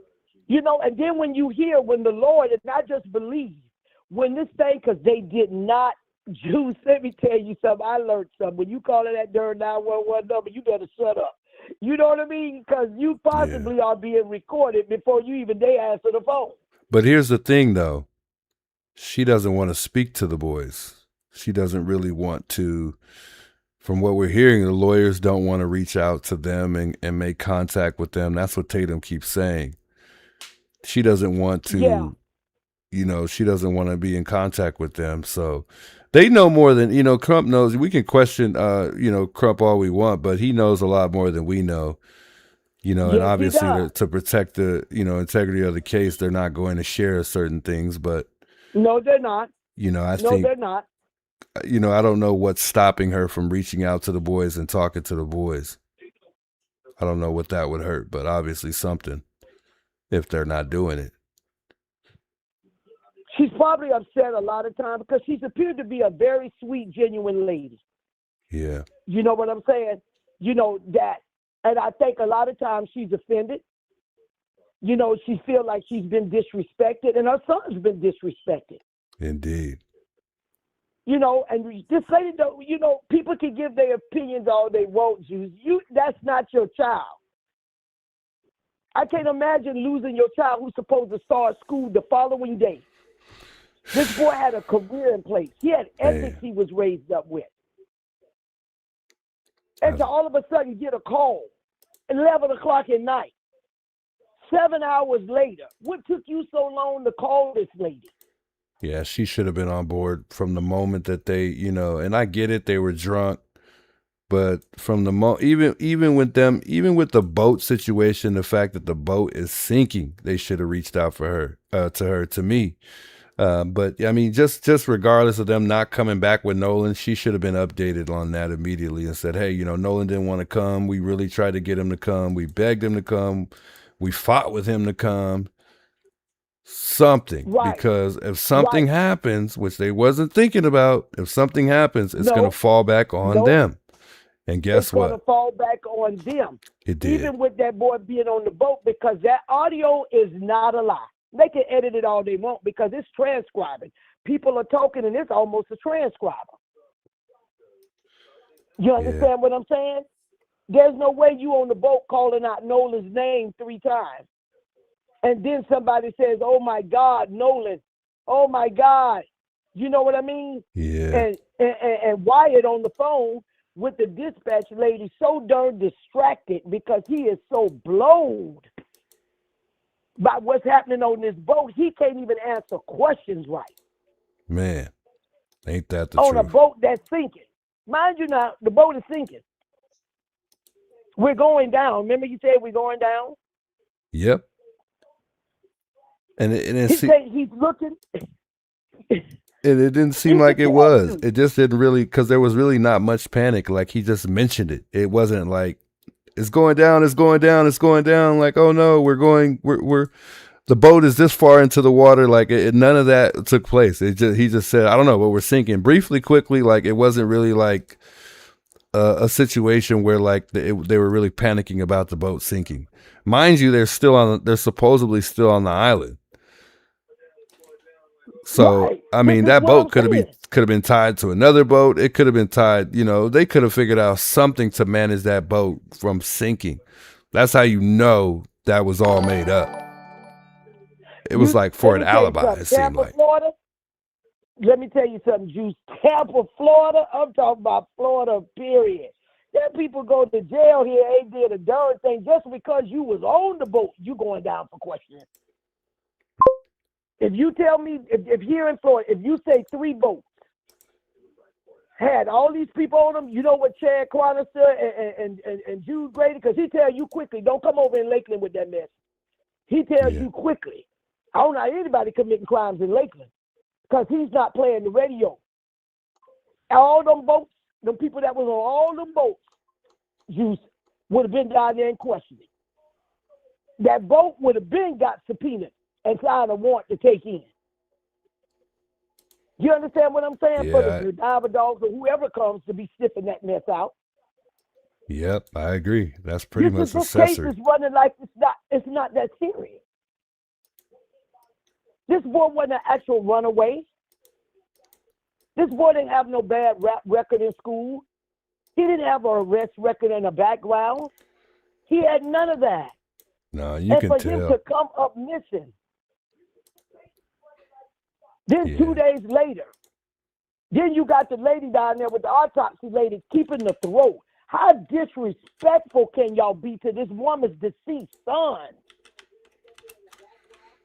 I think they're keeping I honestly think they're keeping that throat for good reason, though. I think that doctor's going to get to the bottom of it, and we're going to be happy he kept that throat in the end, because I think that they're doing a little bit more to figure out what exact, like, whether or not he was choked and all that. They got to really examine Well, that. I get that.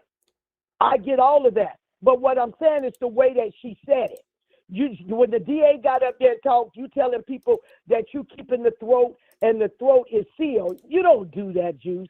You explain to the people. Yeah, My no, thing that is part I when y'all agree. ship that body without those parts, that man that did that autopsy said that, and I didn't know this. I'm learning a lot about through this case, though. You're supposed to send pictures of the body when you first got it. Yeah. Okay?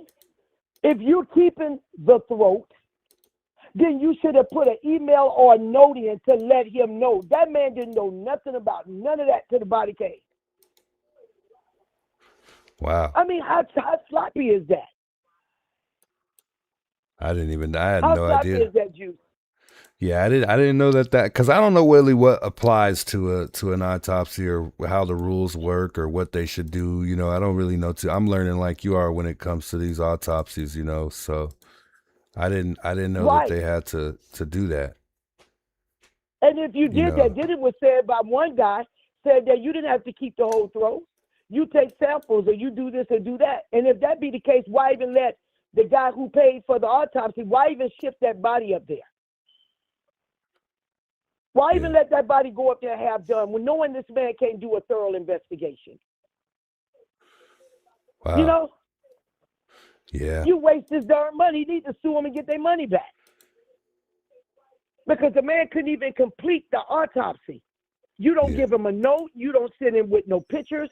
You don't pick up the phone and call him and let him know, listen, we got the throat here, but what I'm going to do is show you a picture of the throat or send you some samples of the throat or something. You sent the whole body up there like he was chopped up. That's how I look at it. Yeah, that's sad. You don't advise the man that you have all these parts because the man probably would have told y'all when y'all get through, then send him. I need everything. Yeah.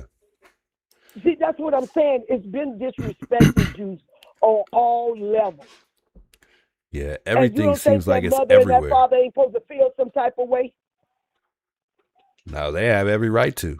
I mean, he was already upset in the beginning, when it came to the phone incident, so I mean, not even just that, about multiple things, but yeah, I mean, they got every right. I mean, their son, just who knows what happened to him, got killed or is dead, and they got to figure out why. I mean, I can't imagine, what they're going through right now. I just cannot imagine. My goodness. They can't even properly. I'd be wanting to The strangle lady said, somebody. Christina just said on the interview the other night, other day, whatever it was that she did it. My heart goes out for them. God knows my heart goes out because it's sad that you lost your son the way that he did. People are not telling you the truth. You got people acting like they're not moving in timing matters. The judge that I think his name is Judge Morris. I like this guy. Mm-hmm. He tells it like it is, Juice. He say, by this time, this should have happened. By this time, this should have been happened. This case, why you think you got to show 48 hours? Yeah. The first 48 is critical. Every time. Yep.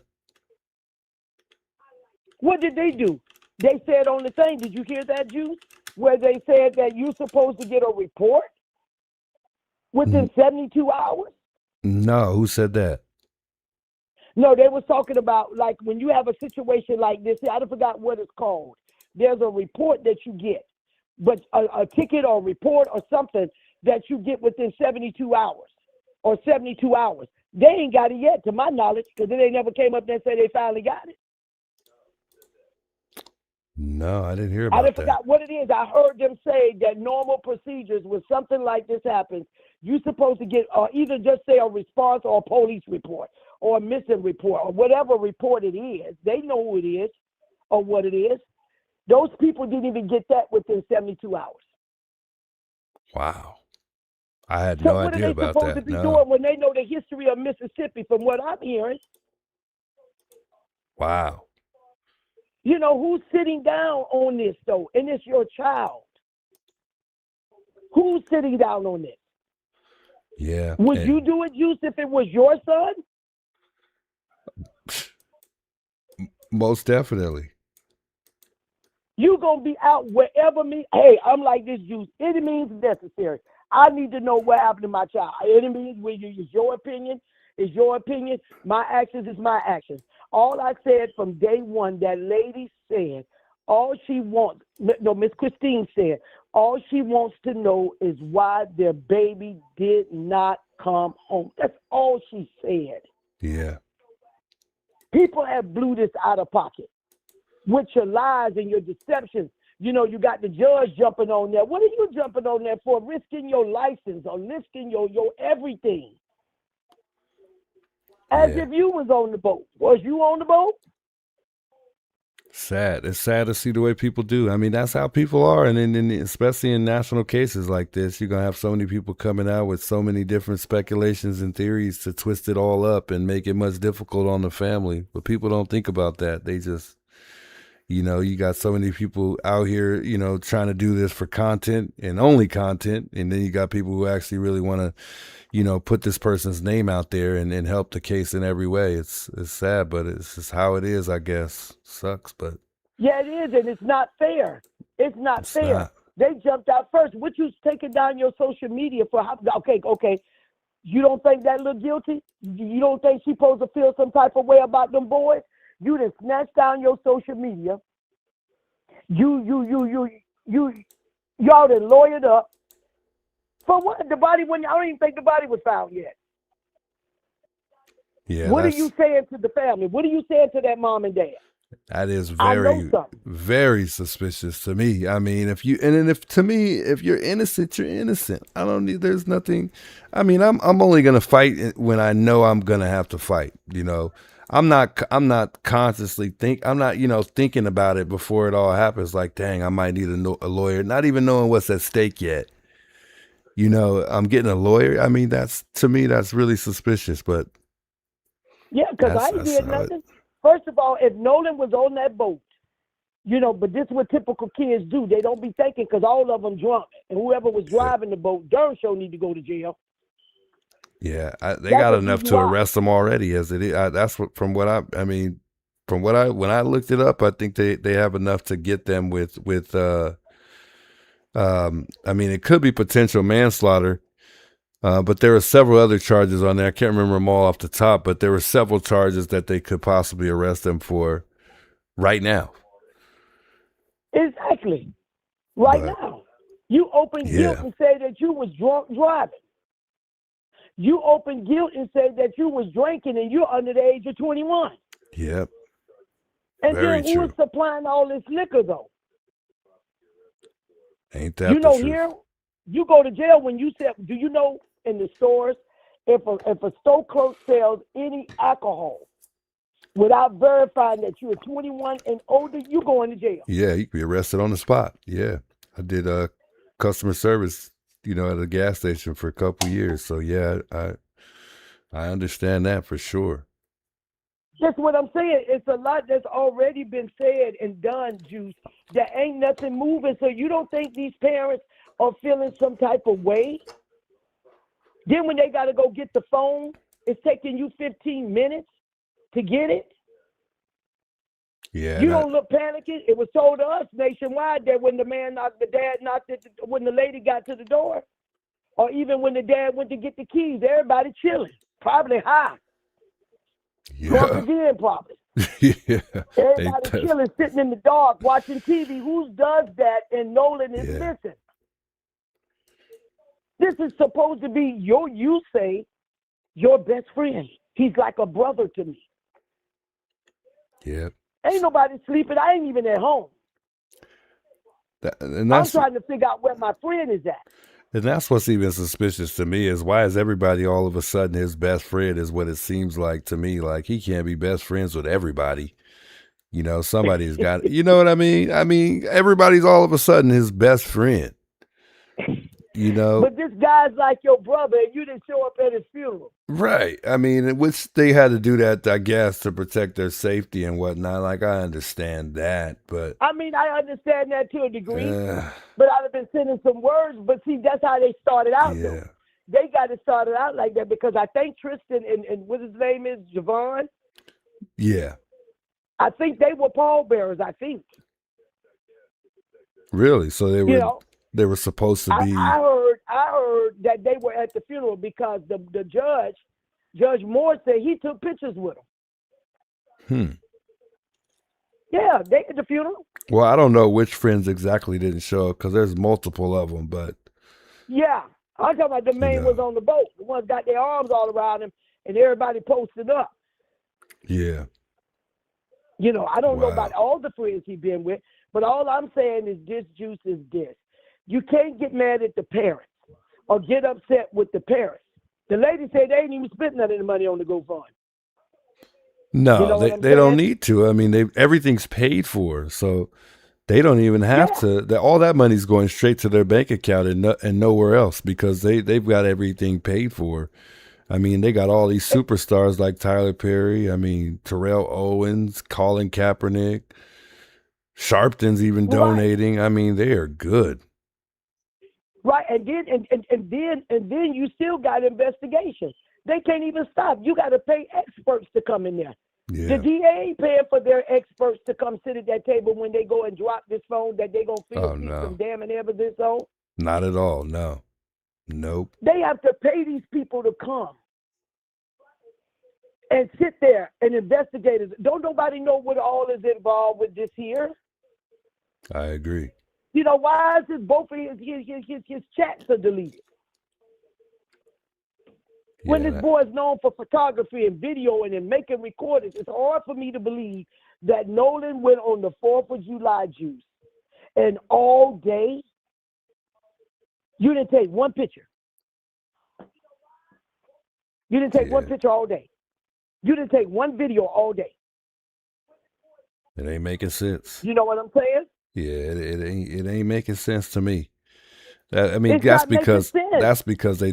I mean, and really, to me, my question would be, who is the closest to Nolan? Like, who really is really close to him? Because both of them didn't know his password. If one of them knew his password to get in his phone to delete all those messages.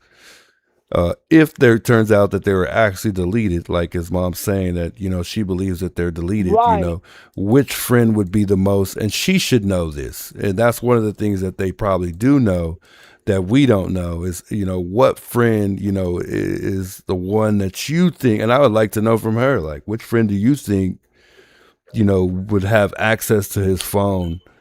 I'm pretty sure she's pointed out to investigators, you know, which friend that probably is the one who really, you know, and it's not going to be hard for her to narrow that down because she knows who's been around Nolan. She knows who he hangs out with the most. So, I mean, it's only one of two. She said, I think it's Javon. I think it is. Who is that with her girlfriend? The one that's been said about her, and shout out to her. You know, just having a friend exemplifying that she's there for her. Yeah. You know, that's been there. And I think it's her boy that she said, because she mentioned it, that she knows that they're close to him. Wow. You know what I mean? Or you could take the face. Let me tell you something. I can look at my phone right now. I don't need to know my password. All I got to do is put my phone up to my face. It's going to unlock. Wow. You know what I mean? On your iPhone. Yeah. You know, all I got is put my face up to the thing, because even sometimes I try to take a picture of something or do something, it'll say that put your phone close to your face. Yeah. And my phone will automatically unlock. So there's a will, there's a way your phone can unlock. That's very true. I mean, if Nolan had an iPhone, which most kids do, that's what all it would have took for them. That's a very good point. You know, they may not even have had his password. They could have used the face recognition. Done. Yes, the face recognition. Dang, I hate that you said that. because that's an awful thought. I mean, especially if he's already gone and they use that to, oh man. Yes. Yes, all you got to do is use the face recognition to unlock that phone. You don't need his password. I don't need my password. You know, sometimes you do, like if you got your phone and you just like, for instance, I'm like when I called you, I had to type in my password to get to my call log to call you up. But if you got certain things that's going on, you don't need your password. You can use face recognition. Yeah, and I really hope that, you know, nothing was deleted, because I mean, if that's the case, then, you know, that's awful. And then it's like, when are we getting to do that? Yeah. You know what I'm saying? It's like, this has gotten so out of control when it just shouldn't have. Even if okay, let me give a take. I'm not even accusing the boys. What I am, I don't even have to accuse the boys. The audio telling on you. Yeah, it is. That audio telling everything. It's like everything that you ever had questions for. Like people were saying, did Nolan leave Horns Island? Yeah. Or was he left on Horns Island? Ain't nobody staying on no Horns Island. Ain't no store, ain't no road, ain't no light, ain't no houses. Why would Nolan stay on Horns Island? Who's going to leave Nolan on Horns Island? Good point. Nolan got on that boat. Now, what happened on that boat between the time he got on Juice up until where, I don't know what happened. We don't know what happened, but I know something happened. And I truly believe if it is all possible, the Lord has revealed it. Yeah.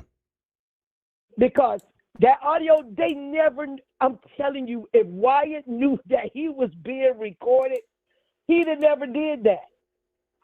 And I know he's probably turning over in his sleep right now. Huh? I said, I know he's probably turning over in his sleep right now.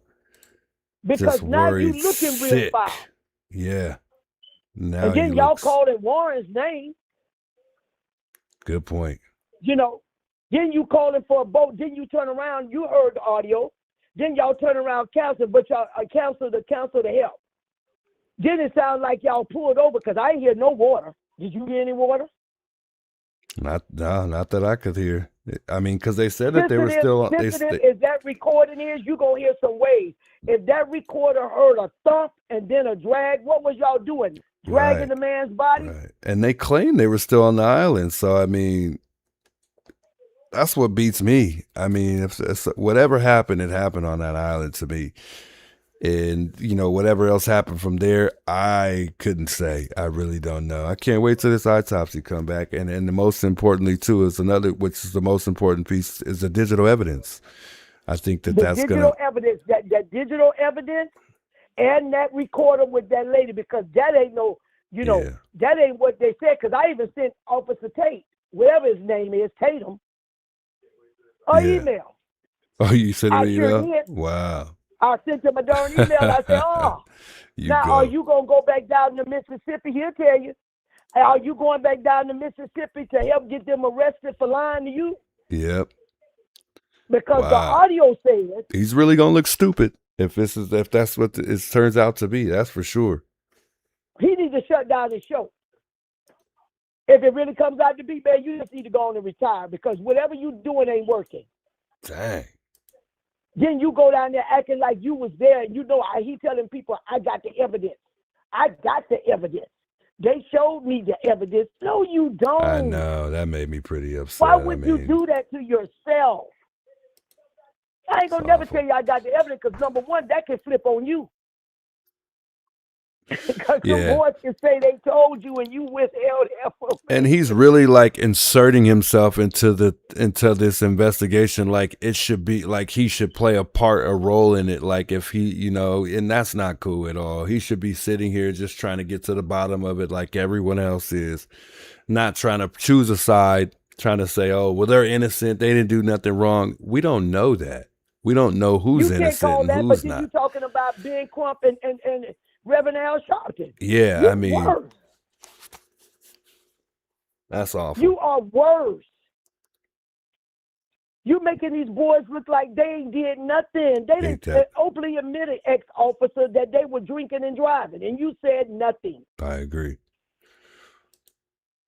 openly admitted, told you that they were operating boats under the influence of alcohol, drugs, or whatever. You said nothing. Indeed.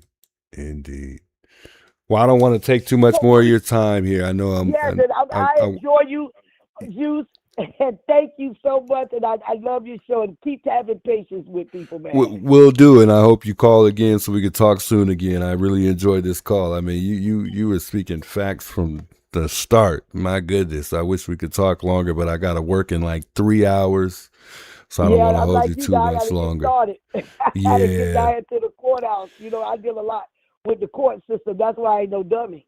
Yeah. Okay. Wow. Okay. So you got some experience then. Yeah. Oh yeah, I got some lawyers down here I deal with a lot with. I ain't no dummy. This almost 30 years, Juice. Come on, man. Let's make it make sense. Man. I could tell. I enjoy you. Yeah, I know a lot now. I could definitely tell for sure. I'm not a lawyer. I'm not an officer. I'm not any of that. But I'm an advocate, and I've dealt with a lot with trials with a lot of attorneys, and I know what stuff look like that. And I know, like I said in closing, if it look like a duck, it quacks like a duck, it walks like a duck. It's a duck. It's a duck. It's a duck. Thank you, God bless you. Yeah, you too. Much love. Thanks for calling in. Okay, bye-bye. All right, bye. Yeah, much love to her. Great caller. Great callers tonight. I appreciate everybody chiming in. It's been great, man. What a wonderful stream, as always. And it's a tough case. We still haven't figured anything out. Just remember to remind everybody, y'all. I mean, it's all speculation. It's all our own thoughts and theories based on what we think. You know, we're all entitled to, our own opinions based on what we think, in this case, but due to this dispatch call out to, the CETO folks, that really, really changed my thoughts on, whether or not the friends are lying. We'll see what, as days go on, I think, more will come out. So we'll see what more comes out throughout the course of this week. I see a lot of people actively in chat saying, they think that, they are innocent. They don't have nothing to do with the Nolan's death, but it ain't seeming like it, but that could all change in a couple days. And, it might make a lot of us change directions for those of us that, do believe that this call, says everything about, what really happened, from the point that you left the island, just revolving around just the simple fact that Nolan, whether or not Nolan got on the boat. This call is making it seem like for sure Nolan got on that boat. But yet it's still in question. It's still in question, and we can't, there's nothing we can do as of right now to prove that Nolan got on that boat until otherwise. That means, once we get the digital evidence, once we shoot me a text, call me tomorrow, or just shoot me a text for whoever's calling right now. We're gonna wrap it up here because I gotta go to work here pretty soon here. So I'm sorry, caller. But we'll see. What happens moving forward. We gotta definitely, moving forward, and this is for everybody, just leave race out of it. This is, race is not helping this case at all. Don't inject race into this. Again, it just distracts everybody from sticking to the facts. And just the actual evidence itself, it just fractures the public focus, and, the risk turning a fact from finding an investigation into a political battleground instead of, a pursuit of simply just the truth. It just it's not the strongest argument that you could have based on what has happened here. Us focusing on what happened to Nolan is the most important thing right now. Bringing justice to this family who's lost, their son, a loved one. And that's my goal. I don't really care too much about, pointing the finger or making this a black or white thing. That doesn't really matter at all. And it shouldn't matter at all. And it shouldn't even be in the discussion at all. But like I said, the digital evidence issues, it's going to start being an issue real soon. I mean, we're going to figure this out one way or another. And then, you know, the autopsy, you know, that's been a discrepancy so far, but, you know, that's all going to play itself out as well. And then the timeline gaps, the same thing. But, you know, again, that's all going to play out and play its course, and things will start to line up sooner than later, for sure. So all of those things will determine, you know, what really happens in this case. And I think I lost y'all there for a second. But we're going to go back to these calls. We're going to go back to these interviews, and we're going to play them over and over again. And we're going to go back and do our homework. And, you know, we're going to figure out what's missing. And not only that, you know, people are going to start paying. You know, they're going to start doing their, you know, they're going to start paying for these discoveries. Everything's going to come to light, guys. It don't even matter. So if you're a friend of Nolan's and you know what really happened to Nolan, please start speaking, because you're going to be ashamed of yourself in the end. Or if somebody out there knows and you haven't spoke up, speak out. If you know something, say something. It's your boy, the Juice. It's been a pleasure being with you guys all tonight. Much love, guys. I hope you guys have a great evening here. And it's Monday. We're starting all over again, guys. Justice for Nolan. Much love, guys. Until next time. I'll see y'all in the next one, folks. Peace out, folks. See y'all later. Keep us out, keep us out. We know what that is about. Keep us out, keep us out. We won't bow down. Keep us out, keep us out. Keep us out. Your fear won't right the route. Keep us out, keep us out. We won't bow down. Names get tossed like stones from a driveway built on loans. They pointed brown hands first, then pretend they don't rehearse. But the steps on every street carry more than whitewashed dreams. We belong where we stand, no permission in our hands. Yeah, and the silence won't protect you when the pattern keeps on showing. Every wall they build in pride makes the truth come back alive. Keep us out, keep us out. Keep us out. We know what that is about. Keep us out, keep us out. We won't bow down. Keep us out, keep us out. Keep us out. Your fear won't right the route. Keep us out, keep us out. We won't bow down. Let it crack, let it show. Every lie they try to grow, one by one, the voices rise.